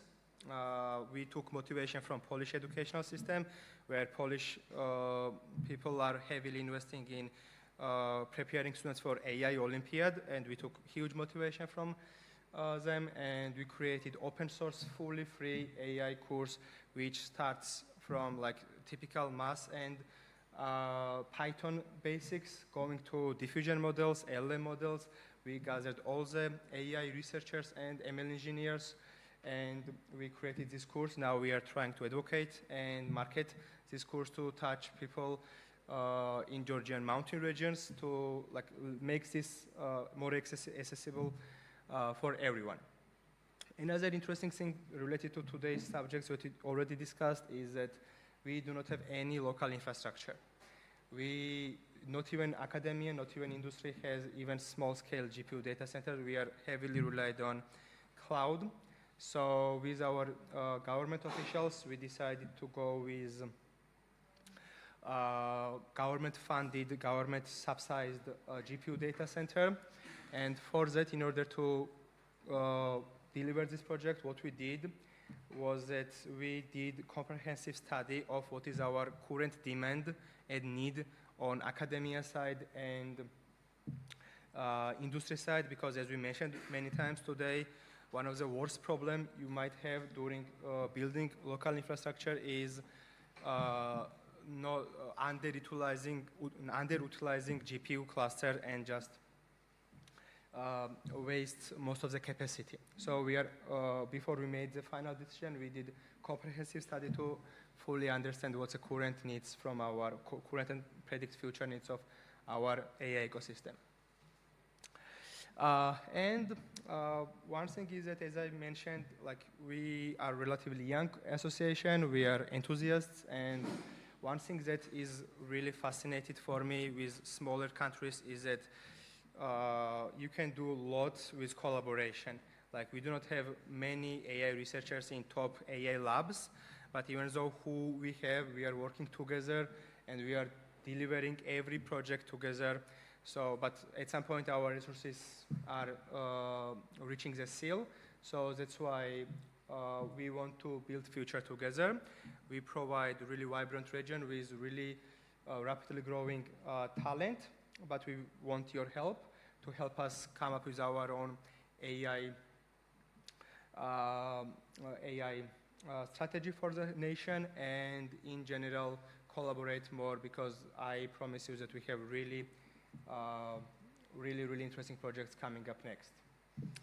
So yes, thank you for your time, and please communicate with us. If you like the pictures again from Georgian mountains, please come to Georgia. We'll be happy to take you to tours and just let you experience Georgian hospitality. Thank you so much.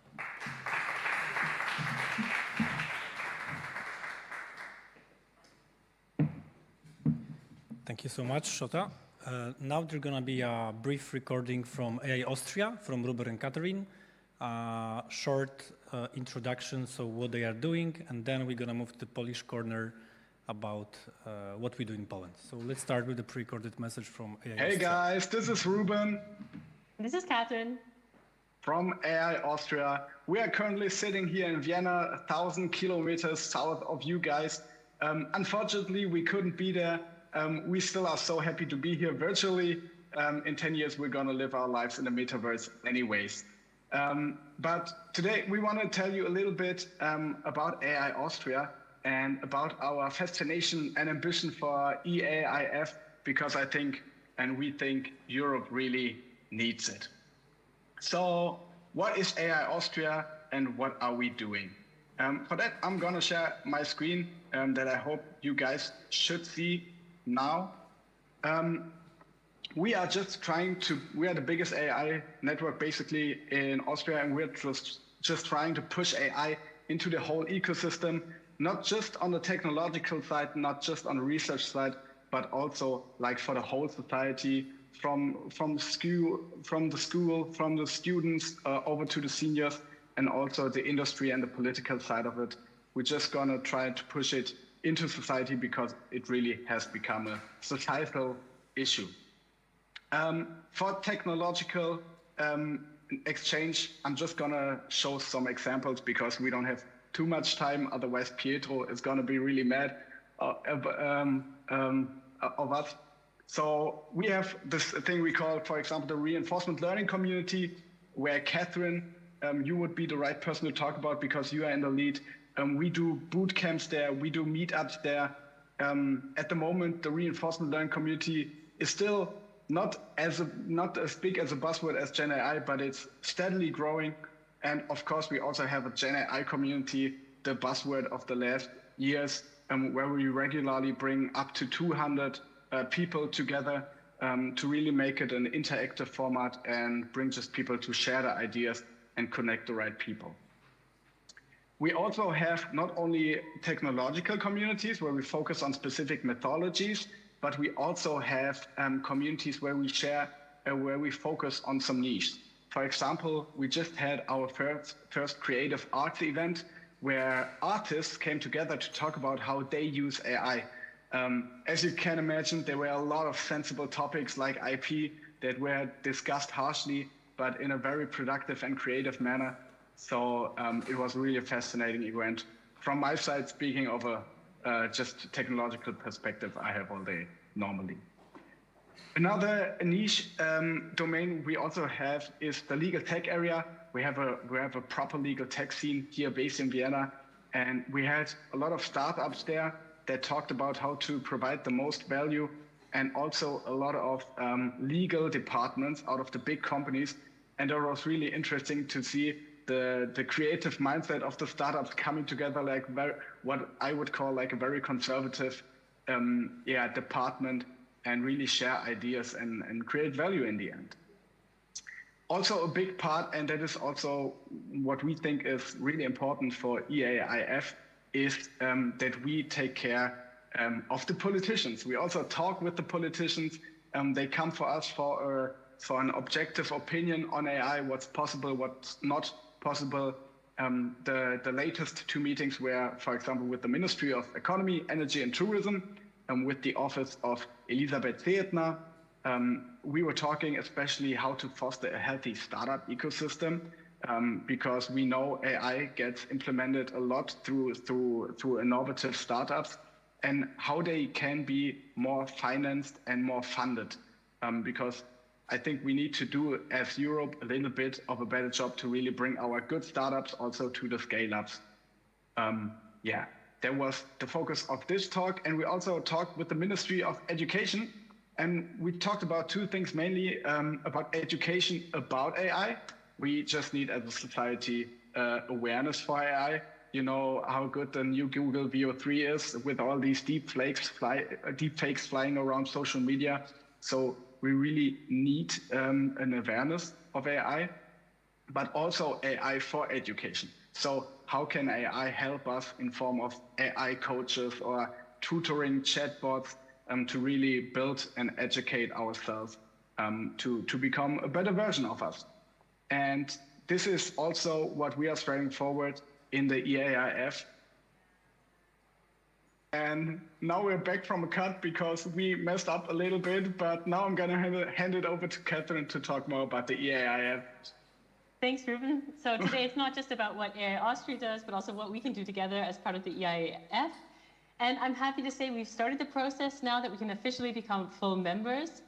And I'm happy we're motivated to see where we can contribute in general, and also particularly to how we can contribute to the agenda of how AI is approached in Europe.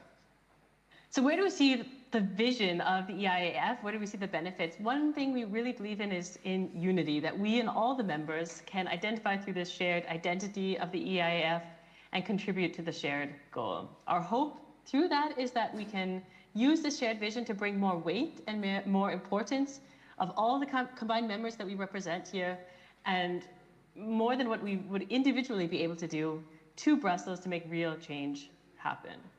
And on the topic of Brussels, we fully support the idea of having a fixed representation of a person in Brussels, in person, at the EAIF office to act as the common link between all of us, between all of the members and the political scene within Brussels, be the contact person of our organization, the face of our organization, and represent our agenda in the EU political landscape. What do we want to stand for? We have many ideas, of course, but our major points are included here. We really want to incentivize adoption of AI. We need applied AI to keep moving forward. We need to be able to adopt different AI methodologies in their companies. And in order to support that, we need to create incentives to do it. The second point we have here is that we need to remove barriers. We need to be able to take quick action. We need to be free of too hard regulations which can hold people back. And of course, how do we get Gigafactories up and running? We need the appropriate funding, and we need the funding that's necessary to be at the world elite level in this technology. And how do we as AI Austria want to contribute? Well, we don't want to just sit here. We want to bring new energy in. We want to bring new motivation into the whole group. We want to coordinate the events that we are already running. We want to coordinate them with other members who want to run similar events. We also want to learn from different events which have already been done throughout the group. For example, we're going to try and start our own AI awards within Austria and learn from what's been going on within the EAIF AI awards. But that's just one example. We want to bring our experience that we have in AI policy and AI strategy from the national level that we've been working on to the EU level and help to establish our agenda on AI together. Another point is the EAIF marketing, the branding. We want to be a part of this branding. We want to have a unified look. We want to share that within Austria so that the EAIF is known in all nations and know what we're standing for. And the last point is another idea we have is to start a membership scheme. We're starting that within Austria so that we can build memberships, build identification with the idea of being part of this movement for AI to generate income for AI Austria. And that's something we could share within the EAIF.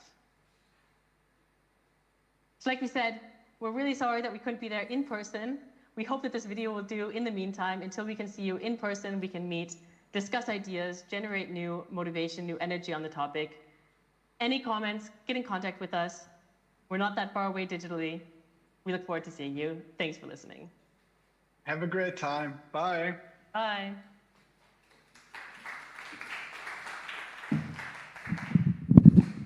Actually, that was quite true, that digitally we are really close to each other. I must say that, every half a year we are doing the event under the patronage of the presidency. And I could, assure you that if you look at our YouTube channel, every edition received more or less 10,000 views. This one was not marked yet because that's our agreement with ministry. But after Digital Summit, all the AI associations gonna push this message through newsletters, community, so 10,000 view almost guarantee.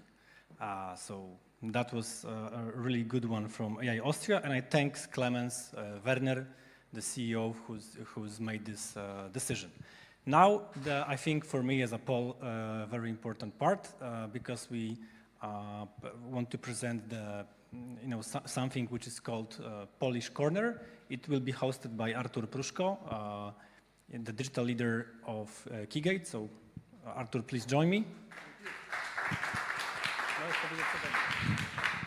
Thank you, Piotr. Thank you for having this session where we can share some insight from Poland, what we are doing in Polish AI from different perspectives, starting from public, then business and education. So you will have, insights for further discussion, networking with the Polish colleagues, how to, let's say, build this AI in Europe together. So first speech will be Pamela Krzypkowska from Ministry of Digital Affairs. She is a Director for Research and Innovation, and we will share some insight about the Polish AI strategy. Please welcome Pamela.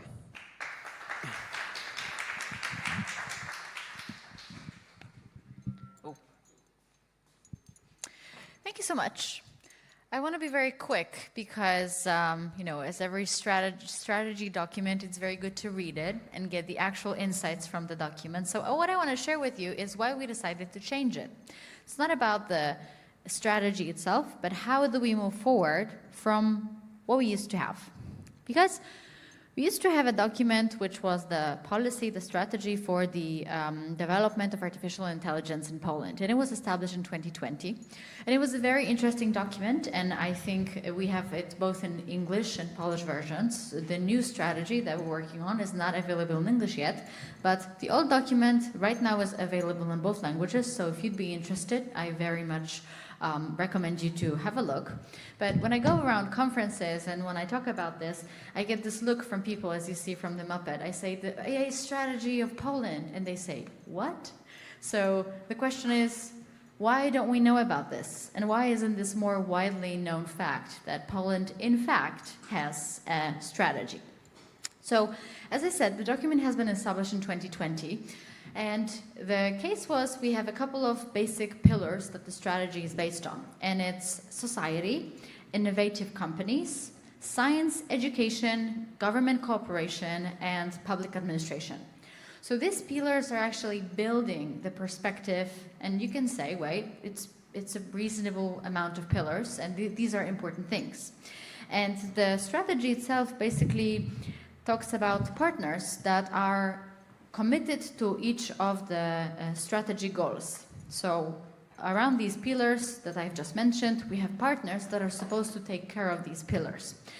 And the goals that we have in the strategy are shared in 3 parts. So these are goals until 2023, until 2027, and further on. That's the 3rd group of goals.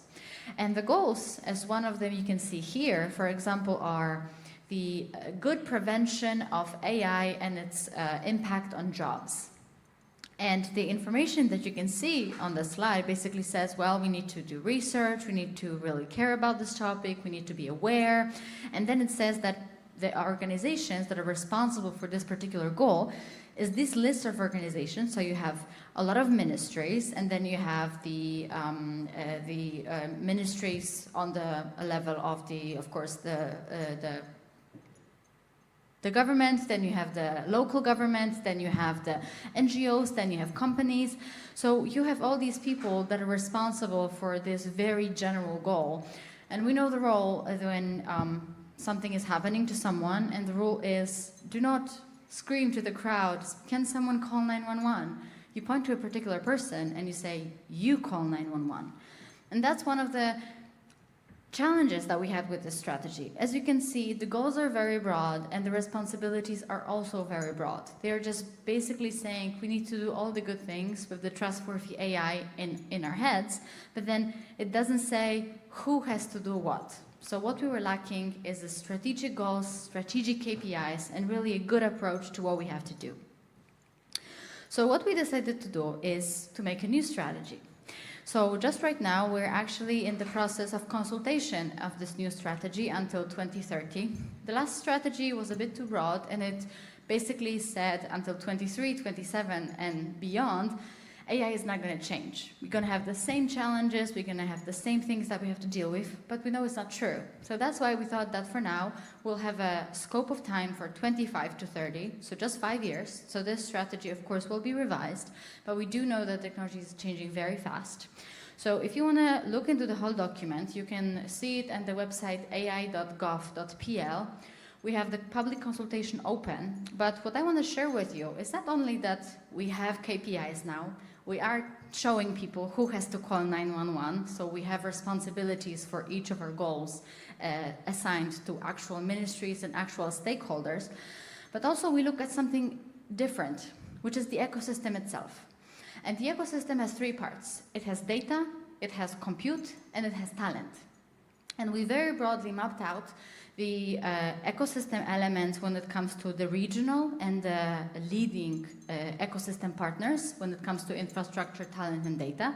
But we also mapped out where business, society, public administration, and capital, which is also very interesting. Whenever we have strategies, we need to have means to fund them. It's not only about how do we map out the ecosystem.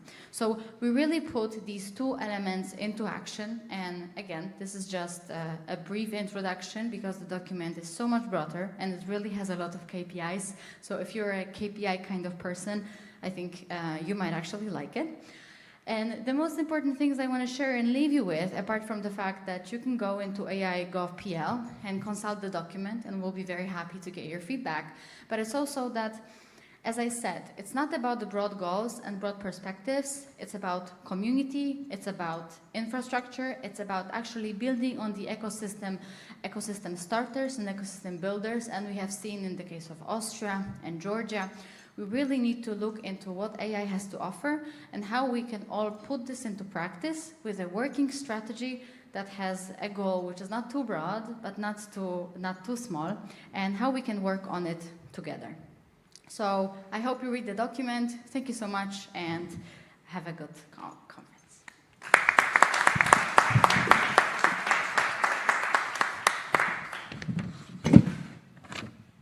Thank you, Pamela. Thank you for this introduction about the AI strategy in Poland, as we have some discussion about goals, about KPIs, and there is a sense of emergency which can be implemented during this discussion process. Hope to do that. And now we will have a great example of what community can do with the Bielik. And I would like to welcome Karol Stryja from Bielik. He's community builder and will explain us how it was possible. Thank you very much. Guys, I got a little time, so long story short, my name is Karol Stryja. I like to speak a lot and talk a lot to the people wiser than me.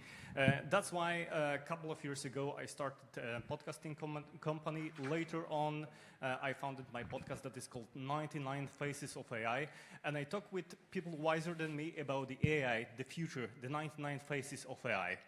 That's why I speak a lot with women, men, with the either teenagers, trying to get their perspective on how AI can transform our lives, right?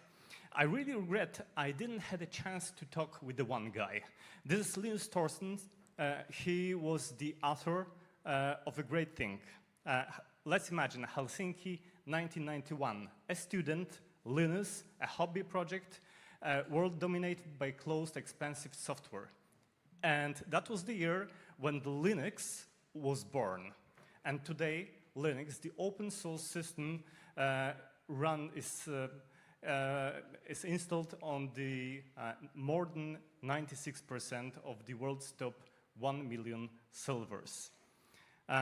Mark Twain once said that history doesn't repeat itself, but it often rhymes. And look at this. Then software was closed. Now, kind of intelligence and data are closed together. So what's the risk of the closed model as we face them right now? What are the challenges and those nuances? So, I was looking for kind of analogy between the models, technology, and the real life. And what came to my mind is that maybe those models, the global ones, are like the tourists. So they don't understand the nuances of our 24 plus languages in Europe. They ignore local laws and regulations. They think and act what's very important in Anglo-Saxon context. For those of you who are using ChatGPT, for example, in Polish, please keep in mind, while using that, ask him to use the Polish punctuations. That's very important, for example. Look at this. I asked one of the models to prepare a kind of a photo of Warsaw. The photo doesn't exist really. And this is the weak point of the large global models. Then don't know the nuances and the beautiful memories of the Warsaw, how it looked like, the culture, the history itself. Because only 0.9% of data gathered by the large language models are focused on Polish data. So please keep in mind that the language is the roadmap of a culture. It tells, I will read that, it tells you where its people come from and where they are going away. So please keep in mind, data is the new oil. Who owns our data? That's super important. The algorithm is the new king. Who decides what is true? The government, the institution, the country, or the company? Lock-in is the new prison. That's why the open source solutions are so important. Because what happens when someone raises the price or cuts off our access to the models? So the community's unfair advantage. We're talking a lot about the people, about the skills, about the talent, about the energy. My main message that came to my mind right now, right here, is less talking, more acting. And Bielik's community is the great example of that. Unfortunately, we weren't able to book more than 3,000 flights today to Gdańsk, so I'm only the one who is speaking about Bielik. However, for now, we gathered more than 1.25 trillion data tokens. Bielik was implemented in banking, finance, e-commerce, and government institutions, and brands like HPE, thank you, Kinga, Crédit Agricole, Bank Millennium are using Bielik as well. Have a look at that. The spirits, the smiles, the action. This is the photo taken at the Paris Gossin conference a couple of weeks ago. We are awarded with a special award by Gossin conference, and right now we'll be traveling, guys, so we'll be travelers to China, because Bielik would like to be platform agnostic, would really love to collaborate not only with the biggest global models from US, but also with the other ones, for example, from China. Bielik was awarded with a couple of awards. This is, for example, Jan Maria Kowalski, who is one of the core team members, taking the award during the Impact conference this year. And long story short, it took 4 months Bielik started to speak. Thanks, for example, for Marek Magrish for giving the opportunity to compute and to make the Bielik being live. However, at the beginning, Bielik asked about chicken, gave a terrible answer. So chickens are not rectangular. They do have wings. They usually have 4 legs. I suppose you don't agree with that. However, it took a couple of months. Bielik has grown up. He's much wider, much wiser, much more intelligent and smart, first of all. Right now, it's 2.5 terabytes of data, more than 600 million documents, lots of data, believe me, lots of data and lots of action taken by the core team and other. I remind that more than 3,000 people right now who gathers at the Discord server to not only chat, but most of all plan and act. So we solve real problems, bring real solutions with focus on specific tasks. And this is super important because we use Bielik not for every task, but for specific task only.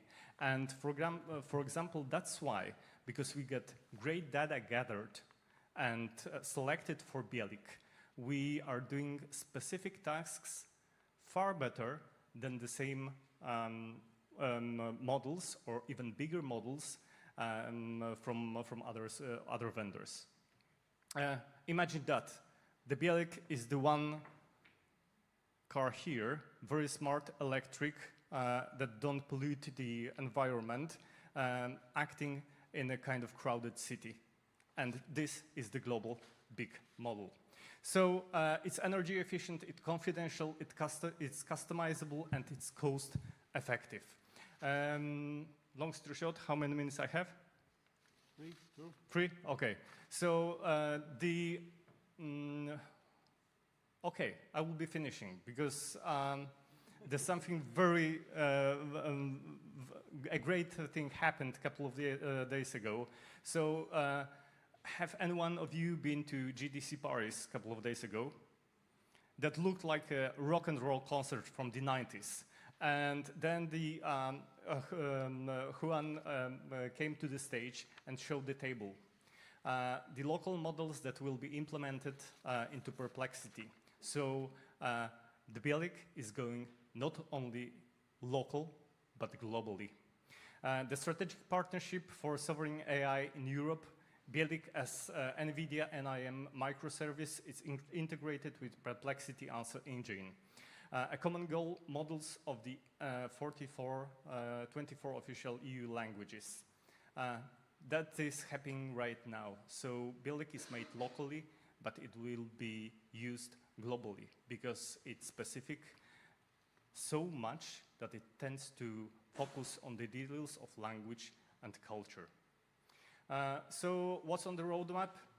Bielik now speaks Polish, but we are learning German, and hopefully soon there will be kind of the model that we are calling Der Bielik, and hopefully there will be more to come, and maybe Bielik will also speak in other languages. What we would like to leave you with is kind of the blueprint for other languages.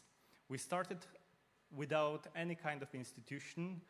Right now, Bielik is run under the non-profit foundation, but the most important thing is to act with a great community, with great people, with great computing power. Thank you, Marek.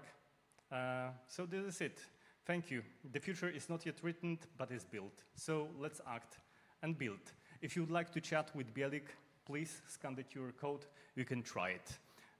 Whatever you would like to talk about Bielik, about any other ideas, please reach me out. Thank you for your time and patience. Thank you, Karol. Great. Great example, great evidence. We have this quotation, yes, we can. And this is the evidence, yes, we can. And it was also recognized in Poland as getting the award of Digital Shapers, so by Digital Foundation Poland this year. So not only, also with strong local presence and local community can scale. And now I would like to welcome Piotr Dorosz, which is another evidence, yes, we can, with the company who really deploy AI, because we have so much discussion about can AI be deployed successfully. And now, Piotr, the floor is yours. Welcome. Hello again.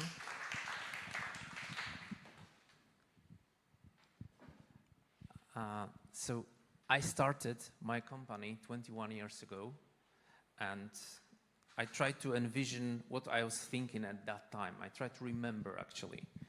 And my biggest problem at that time was sales. Because I was an engineer, I had to sell for my company to survive. And my biggest wish I pronounced during some of the conversation was, maybe I should grow gray hair, because the other side, CTOs, CIOs, would this way buy from me our services, and it would be much easier. At that time, I didn't know this is rather value I propose, making them buy. I thought it was me. But fast forward, we started as typical software development company, just doing custom development. Then we added license management because we ourselves were using tools, and we thought these tools might benefit also our customers. Some time ago, we added, when GenAI has emerged, we added usage of GenAI for the purpose of building better enterprises and serving our customers better. After a while, we thought it might be useful to solve some of the common problems. And this way, we grew a unit in our company that already has developed more than 20 different solutions, and these products were sold to more than 10,000 customers worldwide. Of course, this slide was shown, but I'm gonna share with you my personal story about that slide. So my friend, our Chief Innovation Officer, Sebastian Kondracki, who was not able to be here, he approached to us at one time and said, maybe we should gather some data in Polish language. So I asked, what would you need that Polish language data? To train models at some point, maybe to be used in the science. There's no good data set in Polish language. So we decided, okay, move on, do it. This was the start of the Speaklish Foundation. the foundation that then, after a while, developed Bielik, starting from just gathering 1 terabyte of Polish curated legal data. This is the end of this story. Hopefully, this is not the very end of this story. From now on, I would like to encourage you to cooperate, because I do believe that cooperation is much better than fighting with ourselves. Bielik was pronounced a lot of times during this conversation, but we have friends in the Plum community also. So we think that we can cooperate, we can join forces for the greater good, for Polish, CE, or European good. Divinity is development infinity. And just I want to finish by saying, when I started my company, I wished for gray hair. Judging by my beard, I'm probably halfway there, but this is not the end. I hope we will cooperate more and for the benefit of the whole Europe. Thanks. Thank you, Piotr. That's great that we have talented people, but also the companies who can implement AI. That's our competences which we can build on. And then I have another opportunity to welcome Eva Kieczka, who is a representative of Gray Light Imaging Company, who is dealing with healthcare, one of the most challenging use case. And she will explain us how AI can help in healthcare.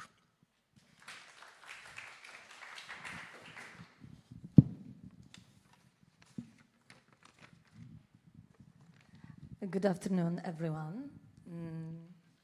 My name is Eva Kieczka, and I'm Chief Operating Officer at Greylight Imaging. At the very beginning of my presentation, I would like to present you my company. Greylight Imaging is a company, and we specialize at implementing AI in healthcare, which sounds quite niche, but frankly, it's a big ocean. We work with clients from all over the world, and these clients could be pharmaceutical companies as Roche or MedTech and so on and so on. As you can see in this picture, our team consists of over 50 experts in various fields. It's AI, it's medicine, of course, or healthcare and business. What is worth emphasize, it's a Polish company. Oh, sorry. And today I would like to tell you something about what we call face-to-face with main killer in the world. And it's not a terrorist, it's not a COVID. The answer is coronary artery disease. And coronary artery disease, also known as CAD, is the main reason why 20% of people die, including the one who died of old age. Currently, 126 million people suffer because of coronary artery disease. And it's a terrifying statistic, and I don't want to scare you, but every 3 seconds someone dies because of CAD. The main reason of this disease is cholesterol plaque. It can be soft, it can be calcified. So let's take a look closer at the soft plaque. So in the 50% of cases, the heart attack is the first symptom without any warning. Can you imagine? What's more, 70% of patients with soft plaque could be classified as a low-risk patient. So technically, they don't have to worry about their health or their condition. That's why we call soft plaque a silent killer. Sounds terrifying, doesn't it? But there is a good news. Soft plaque can be detected at the early stage, and it can be done through invasive method. I would like to omit how it works. But it also can be detected at CT scans, especially supported with AI. And that's where we come with our product, Brighter. So what is Brighter? So Brighter is designed to become the first comprehensive cardiology model with wide range of AI models, such as calcium scoring, soft plaque detection, or assessment of significance of arteriosclerotic narrowing. The goal is to extract life-saving information from CT scans. This information already exists in the CT scan, but the reality is that it's really difficult to find this information there. Only supporting of AI can be a solution. And this information right now can be just overlooked by the doctors. Here you can see the result of our product, the result of our model. That's the typical CT scan. It's a low-dose chest CT with the result of our algorithm on top of it. I'm pretty sure, or I'm guessing that it doesn't mean much to you, but trust me, for the doctor is a great support and gives important information which can determine the treatment for the patient or the future treatment. Here you can see the whole list of algorithms we are working on. Some of them are already ready. Some of them are still in the development phase. All of them are at least at proof of concept, so we are sure that they are really work. That's the information about how our product works, and it can be deployed as an on-premise solution or web-based application, enabling doctors to access this data from every single point in this planet. And in the end, I would like to give you two takeaways. At first, coronary artery disease is a serious problem, so take care about yourself. And the second takeaway is that cutting-edge technology doesn't have to be built in Silicon Valley, but also here in Poland. So please keep fingers crossed for us, and thank you very much. Thank you, Eva. Thank you so much. You haven't mentioned the team behind this so-called experience startup, but there are a lot of professionals, including Professor Banach, I mentioned Jarek Bułka, so people who are very experienced in healthcare and digital technologies, and we feel that it is a great mixture and also contribution to the community of healthcare professionals who would like to, let's say, provide better health for us with this solution. Great and a complex use case. And now I would like to welcome Director Marek Magryś from Cyfronet, already mentioned and already be with us because of Bielik, but also now will be a story of the half a century of Cyfronet. Yes, and because this is a half a century, it will take like 3 hours to present. We have one technical issue. In this case, I will try to sing something for you, which I won't because I cannot sing. But if anyone can, I can accept some help here. But maybe going ahead of the slides, I represent Cyfronet AGH. We are part of the AGH University in Krakow. But Cyfronet actually has a longer story. We've been established in 1973, so we have 52 years old. And in terms of computing centers, that's quite a long time. As you imagine, in the 70s, establishing an HPC center on this side of the Iron Curtain was quite an achievement for the whole community of scientists and researchers in Krakow. They were able to do that, and thanks to that, in March 73, the center was established, and we actually got our first computer, a CDC Cyber 72 machine, in 1975. So we were a computing center without a computer for 2 years, and it was not a disruption at that time. Since 1999, we are part of the University of Science and Technology. As I mentioned, we have around 200 staff and 3 data center locations in Krakow. We also operate our own fiber network in Krakow, so we are able to connect all of the universities, research institutions, and some of the commercial customers directly to the infrastructure. What I would like to present mostly today is the PL Grid initiative. This is an initiative started in 2008 by all 5 at that time, HPC centers in Poland. And the goal was to build a uniform computing infrastructure for the needs of research. At that time, it was purely research. The goal was to provide a uniform user experience on all of the HPC systems. The goal was to expand the HPC capabilities because, 2008, 2009, just after Poland entered the European Union, we were not as present on the top 500 as we are today, and I will speak about this in a few moments.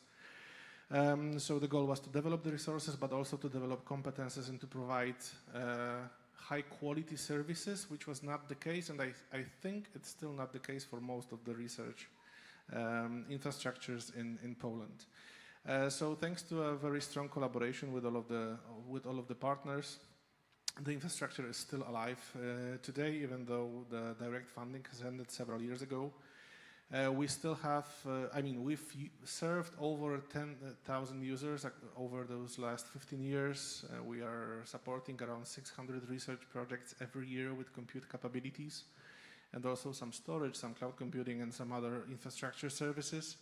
And we do focus a lot on user experience and on the ease of use of the resources. CipherNet was selected as a mid-range system hosting site 3 years ago. The system is not live yet. We are evolving it into an AI factory. And we are also having some of the EuroHPC activities done in the PL Grid consortium. So the Lumi supercomputer, which was mentioned today, the HP manufactured supercomputer in Europe, is actually a part of the PL Grid infrastructure, and each of the researchers in Poland can apply for the compute time of that. And we also build together with the HPC partners the National Competence Center. So we support not only researchers, but also SMEs, startups, and the industry in building competences around HPC and AI. So we provide training, we provide consultancy, we can also guide you where to find resources, and we can also get involved in some of the commercial collaborations if this is something which you find valuable. So in the terms of the top 500, where does Poland stand currently? On the latest list announced just 1 week ago in Hamburg, we currently have seven systems. 3 largest are coming from CipherNet, from PSNC, from Poznań, and from WCNS in Wrocław, and Mateusz is also here. So these are the 3 fastest systems. As you can see, all of them are equipped with the latest NVIDIA GPUs. It's either GH200 in our case or H100 in case of Poznań and Wrocław. So nothing really to be ashamed of. And in general, Poland has developed quite significantly. In 2009, 2008, when I started my talk, we barely had 1 system on the list. And now we have more. We would like to have more. We would like to have bigger systems, but this is something which will, I hope, happen with the support of the strategy which Pamela mentioned before. I won't spend a lot of time explaining our systems. What's just important to understand about CipherNet is that we currently have 2 systems which are AI optimized. We operate Athena, which is 384 NVIDIA A100 GPUs, and this is a system which was ranked number 9 as the most energy efficient system in the world when it debuted the list in 2021. And currently Helios, which is the fastest supercomputer in Poland, it's also built by HP, but based on a bit different hardware than the Lumi one. We based on NVIDIA GPUs. And this is a system which has over 460 of the latest NVIDIA accelerators, over 80,000 CPU cores, and quite a lot of quite fast storage. What's quite unique is that we use GH200 Grace Hopper superchips.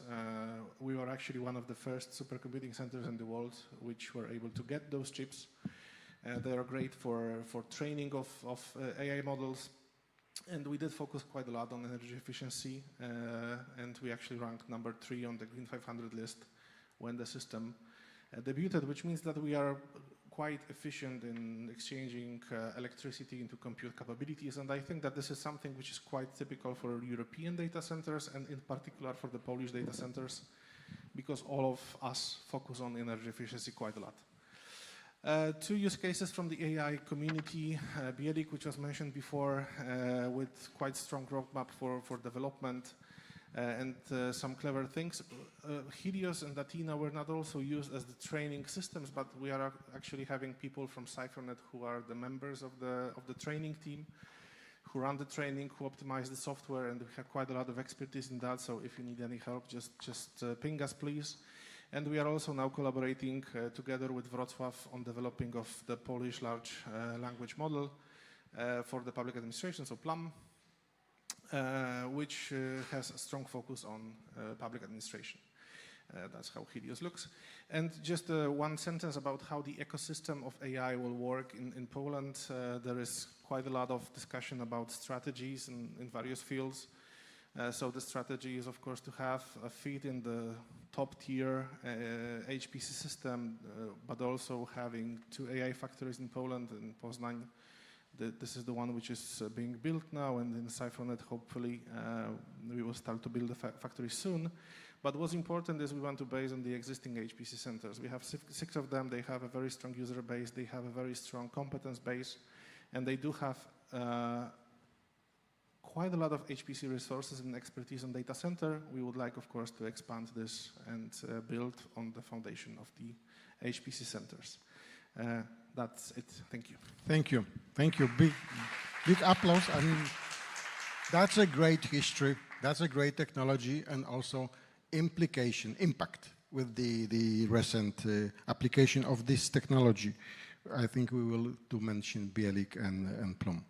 And now another success story and another use case. It's mainly in agriculture, so a bit change the industry, but still about technology and AI. I would like to welcome Krzysztof Gwardyś, CEO of Promity. Please.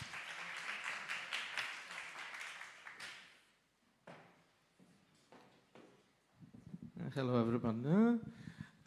I'm really glad that I'm here with you, and I try to share our approach to AI in Promity. We are just software house, a software house like many others, with very simple mission. It's common sense applied and reveal potential of data, especially unstructured data. Promity started from just classical data, so we take under consideration data services, data governance, quality, integration, classical stuff. We love it because it's a beginning for AI. After this, we have data science, but we focus on deep learning and computer vision especially, and of course, software development consulting. If we gather together of these capabilities, we have do some special agriculture products. We call it Promity Agro products, but to be honest with you and tell fully the truth, this success was possible thanks to cooperation with Warsaw University of, not technology, life science. Yes? So we cooperate very strongly, closely together. Promity Agro AI, it's now it's product which supports entire milk production chain. So we are in milk production. We start from the farmer, really, in cowshed, and we finish in dairy. So we are in dairy in laboratory, in dairy. First part of our product is CalfCam. It's AI monitoring solution. We monitor our cows and try to recognize calving, so birth of cow, predict it just 30-20 minutes before, and identify some disease conditions or wrong conditions of animal. If we have milk, we can go to dairy And then what we do, we have microscope and do some analysis from images made by it. We do a special quality analysis of milk with some special features I tell you more in a few minutes. Starting from calf camera, as you see real coaches in this university even, but we are just in some even huge farmers with the system. And what we do, we just monitor the cow and we identify contractions. It's a very special feature of the system, then we can see contractions of cow, yeah? And based on it, we can prognose when the birth will be and notify by mobile app about it in the format. And the first step, if we have, so it's fatality cases are lower in this case. Probably the health of cow and calf is a little bit better, and the safety, because there are some difficult births and so on. Yeah. If we have milk, so a little bit later, we can go to dairy, and then we have some process from milk sample for going from sample to microscopic imaging till AI processing, and then we have some report about this milk. And I don't want to be, as in this healthcare, to be not so, I can say, rude about products you drink or eat from milk, but you can see what we would like to find in this product. So Candida, E. coli, Uberis, and other things could be, such pathogen could be found in milk.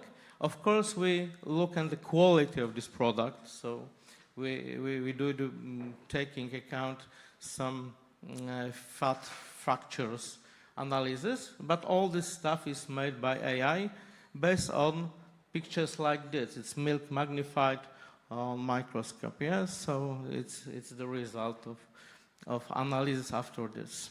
And to sum up, I can say that what I'm glad about is I think that we do really ethical AI, because we take into consideration animal welfare, food quality, food safety, and of course farmer efficiency and dairy efficiency. So I'm glad about it. Thank you very much. Thank you a lot. It shows how the technology can be used in health. We can have even the concept of One Health, which integrates, all the planets around health, and health of animals is also included there. So if you can find some people from Gdańsk region, they are running one of the project on One Health. You can find these people on Antresola as well. So that's another insight. And now I would like to, let's say, switch our focus on from the use cases and application to competency building, and I would like to welcome Mikołaj Schneider from Campus AI. Campus AI is an initiative to build the competencies in AI. Please, welcome. Hello everyone, my name is Mikołaj Schneider, as said.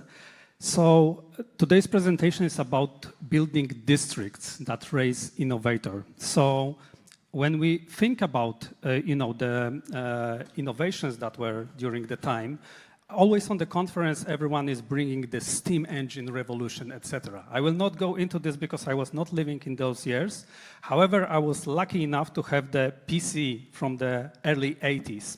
So I was growing with the, let's say, the transformation of working on a computer. And when 90s arrived, I don't know, for some people can remember that there was a Polish candidate for president, Stan Tymiński. And Stan Tymiński was candidate, but he also brought the internet to Poland.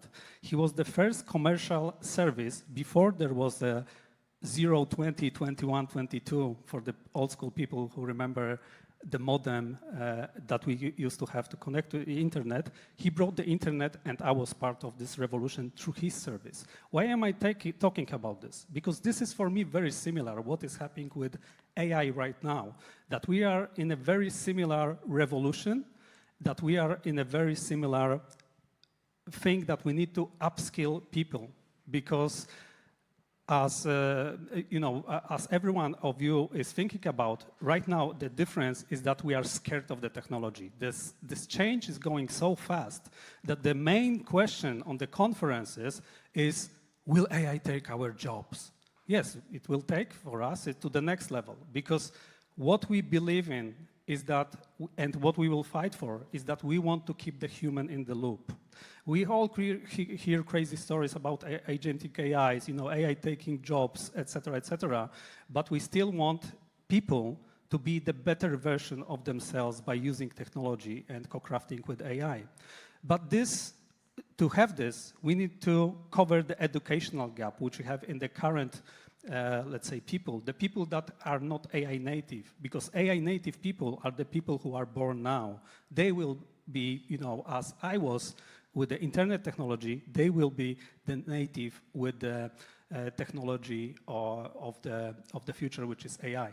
That's why we created the AI native learning ecosystem. Today, AI avatars are teaching people on our platform, and we come up with Me Plus AI and Team Plus AI frameworks for this, based on the more than 10 years now of scientific study by Aleksandra Przegalińska. And I will not go into details what you can learn on the platform, but I want to emphasize on one thing, because that's the real differentiator, where everyone is telling you, oh, you need to go and be a prompt engineer. And we believe that you also need to have the competencies to use it ethically, to use it securely, to have a human in the loop, as I said, but also to develop soft skills. This is our chance to be more human than ever before, because for the last years, we focused on how to be more, let's say, computer than a computer is, but now we need to focus on the soft skills. Also, there is a personality test on our platform, because we also found out that different in our personalities are shaping how we use technology. And this is what we are also teaching. But we also found out that when you want to transform the company, it's not just giving them the courses. We need to engage. First, we need to check where the company is in terms of AI readiness. What are the fears of the employees? What are the dreams also regarding the AI? And how to build the roadmap to transform the organization. We need to engage the management, because without the engagement of the management and without a management who will understand how to use this technology, what are the risks, what are the challenges, but also what are the promises, without this project will fail. And then comes the engagement of the employees, where they need to be, taken forward by power speech to really enhance their capabilities. And we are going even further, because in 2023, as I said, we started the avatar mode, but now we are going into 3D world. So Austria said that in 10 years' time, we will live in metaverse. And this is also our bet. That's why we are building the 3D environment where you can be and play like a game and learn and use it as a game. So this is the showcase. I will not present it to you in full, but just show you the few seconds that this engine is already up and running. So it's like, for the people who are gamers, like a GTA, but instead of shooting, you are really learning something. And right now, we are also got to join forces with 11 European universities to bring them to metaverse, to have 120,000 students. This is already ongoing projects to be trained within those universities in Europe. And why we do this? Because we have a dream. We want to build the district that has the campus AI as a center, but also the learning component, which is something that will have the universities, work component, which will be the virtual companies, play element, which is retail, and live element with the governments that we would like to also ask for collaborate with us to build this district, to raise more innovators in the world. Thank you. Thank you, Mikołaj. Thank you a lot. You mentioned the beginning of internet and then the journey where we are here, and now we have pleasure to welcome Grzegorz Borowski. Grzegorz was one of the core team of Wirtualna Polska. It was the portal started early 90s and then created InfoShare as a cooperation platform, networking, one of the most successful in the Central Eastern Europe. So welcome, Grzegorz. Please share the story about InfoShare and how we can, let's say, make this cooperation happen. Okay, thank you very much for inviting me here. So as you mentioned, you know, I've got a privilege to work for WP.pl for starting since 1998, I think, together with Jacek Kavalírek, who was a part of a discussion panel today before. But then later we started InfoShare and so on. We are not an AI company, you know. We are, but we are an organization which actively supporting the development of innovation ecosystem here in Poland and the whole region. And in the recent years, of course, taking into account as well the unprecedented rise of AI. So just to give you now a few words about our mission. Okay. So we believe that, you know, the technology is changing every aspect of our lives. Not only, you know, this private one, but as well this related to a business running. And we just want to, you know, to help people and to help companies to embrace this change, to use it to your own good, to use it to the technology to the growth of yourself and to the growth of company. And by that as well, we just want to, you know, to make the world a better place to live. And we connect people, startups, and companies. Why this connection is, you know, so important? Because we are, you know, running our mission mainly and acting mainly by running the events. It started from the event. The first one was organized by us in 2007. So right now it was the 19th edition of InfoShare. We started as a, you know, a very small community project, 200 people. You can say right now that it was like a big meetup, you know. Then after, you know, years and years, we reached the level of, in the recent years, we reached the level of 6,000 attendees. They are managers, entrepreneurs, founders, startups, and so on, but as well, from the very beginning, they are people who are, you know, tech-oriented, you know, so they are software engineers, architects, team leaders, and also, you know, digital marketers, because it's all related, you know, to the digital world, to the technology. So this year it was about 200 speakers on 8 stages.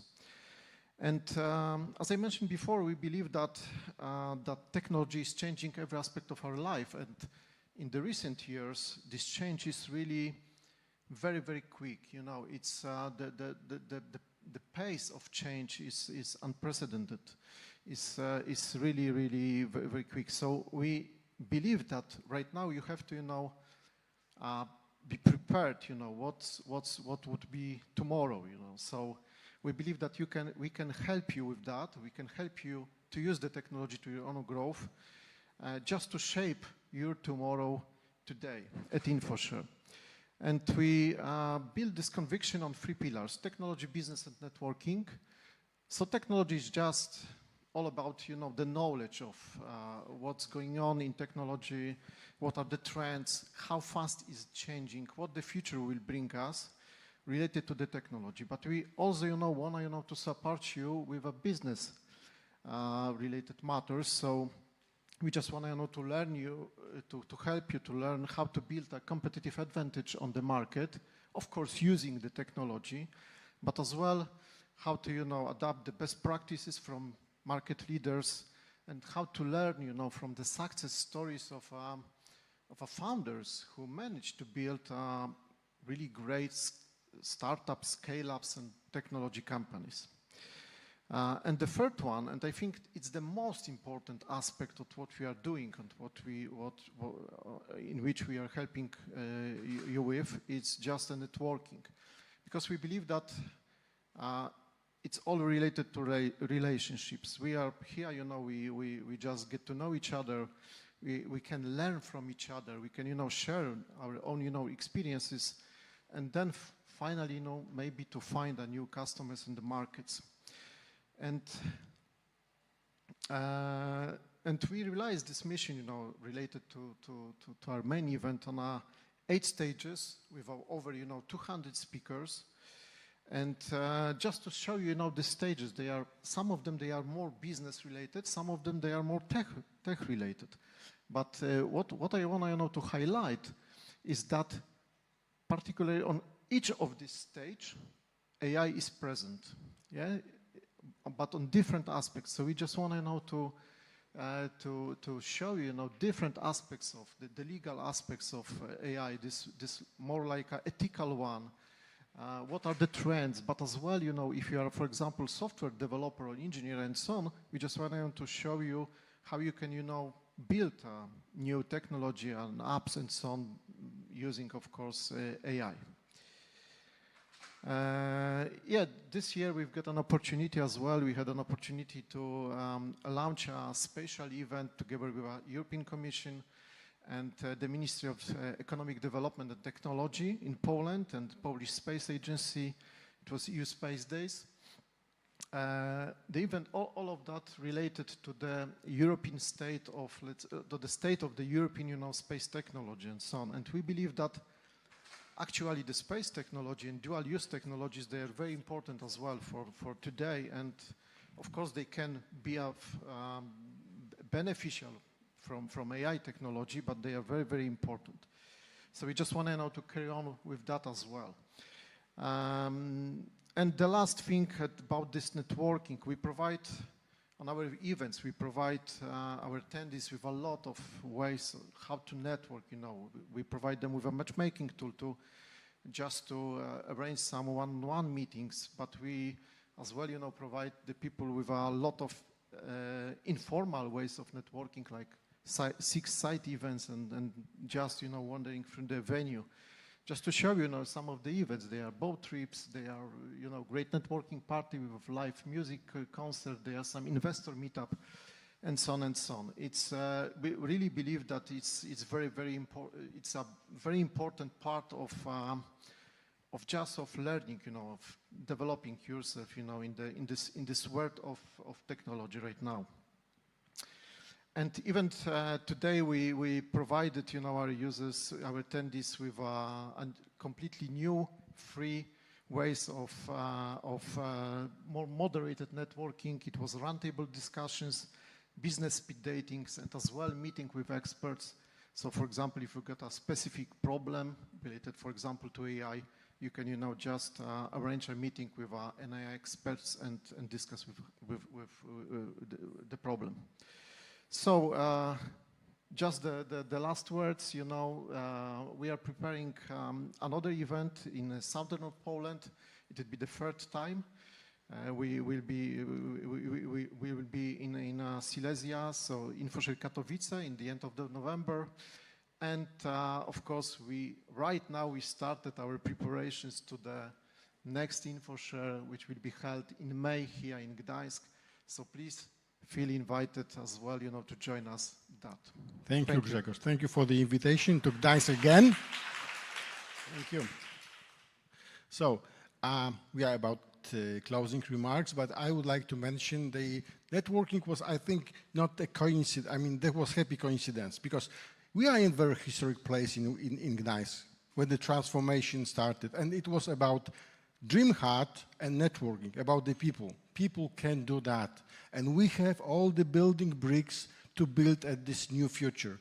And that is a story from this place. And now I'm passing the mic to Piotr for the final conclusion. Thank you. Thank you. So that was the Polish corner. I mean, I congratulate that to all the participants, since all of them, they had a short notice. So congrats to be here with us on stage. Last 2-3 minutes is about announcement of our second edition of European AI Awards. I will pass the mic to Linas and then a farewell. So really thanks that everyone have the patience to be here and listen about everything from local news to all of the discussions, all of the Europe, which all of the pain points that we're discussing. And one of the strategic things of the European AI Forum is to share the success stories of our European companies, SMEs, and European AI breakthroughs.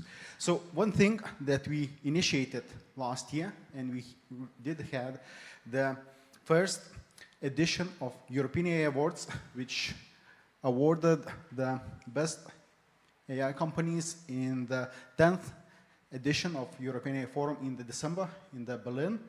And here today we are announcing that we will start to collect all of the submissions for the second edition of the best European AI Awards. And it's really amazing, at least I will share from the Lithuanian perspective. Like last year, we saw that our AI startups raised like 22 million.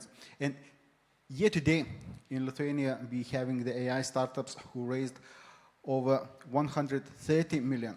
And the same success stories are in Poland. Like a few weeks ago, we recently had really excellent text-to-speech and speech-to-text models, which are produced by who? By the 11 Labs. So we're really seeing that there's a lot of breakthroughs which is happening in Europe, and we really encourage to everyone not to be shy, not to be that, hey, we are doing good things, and when we be so big that everyone will know us, then we will share about what we are doing. So we really encourage to suggest all of the SMEs and startups and rising things to submit to our European AI Awards, and we will try to select the best of the best in the Europe and showcase that we're having a strong ecosystem. So all of the applications will be collected until the end of the September, and then by the end of the year we will have the next AI European AI Forum event, and Piotr will mention where it will be.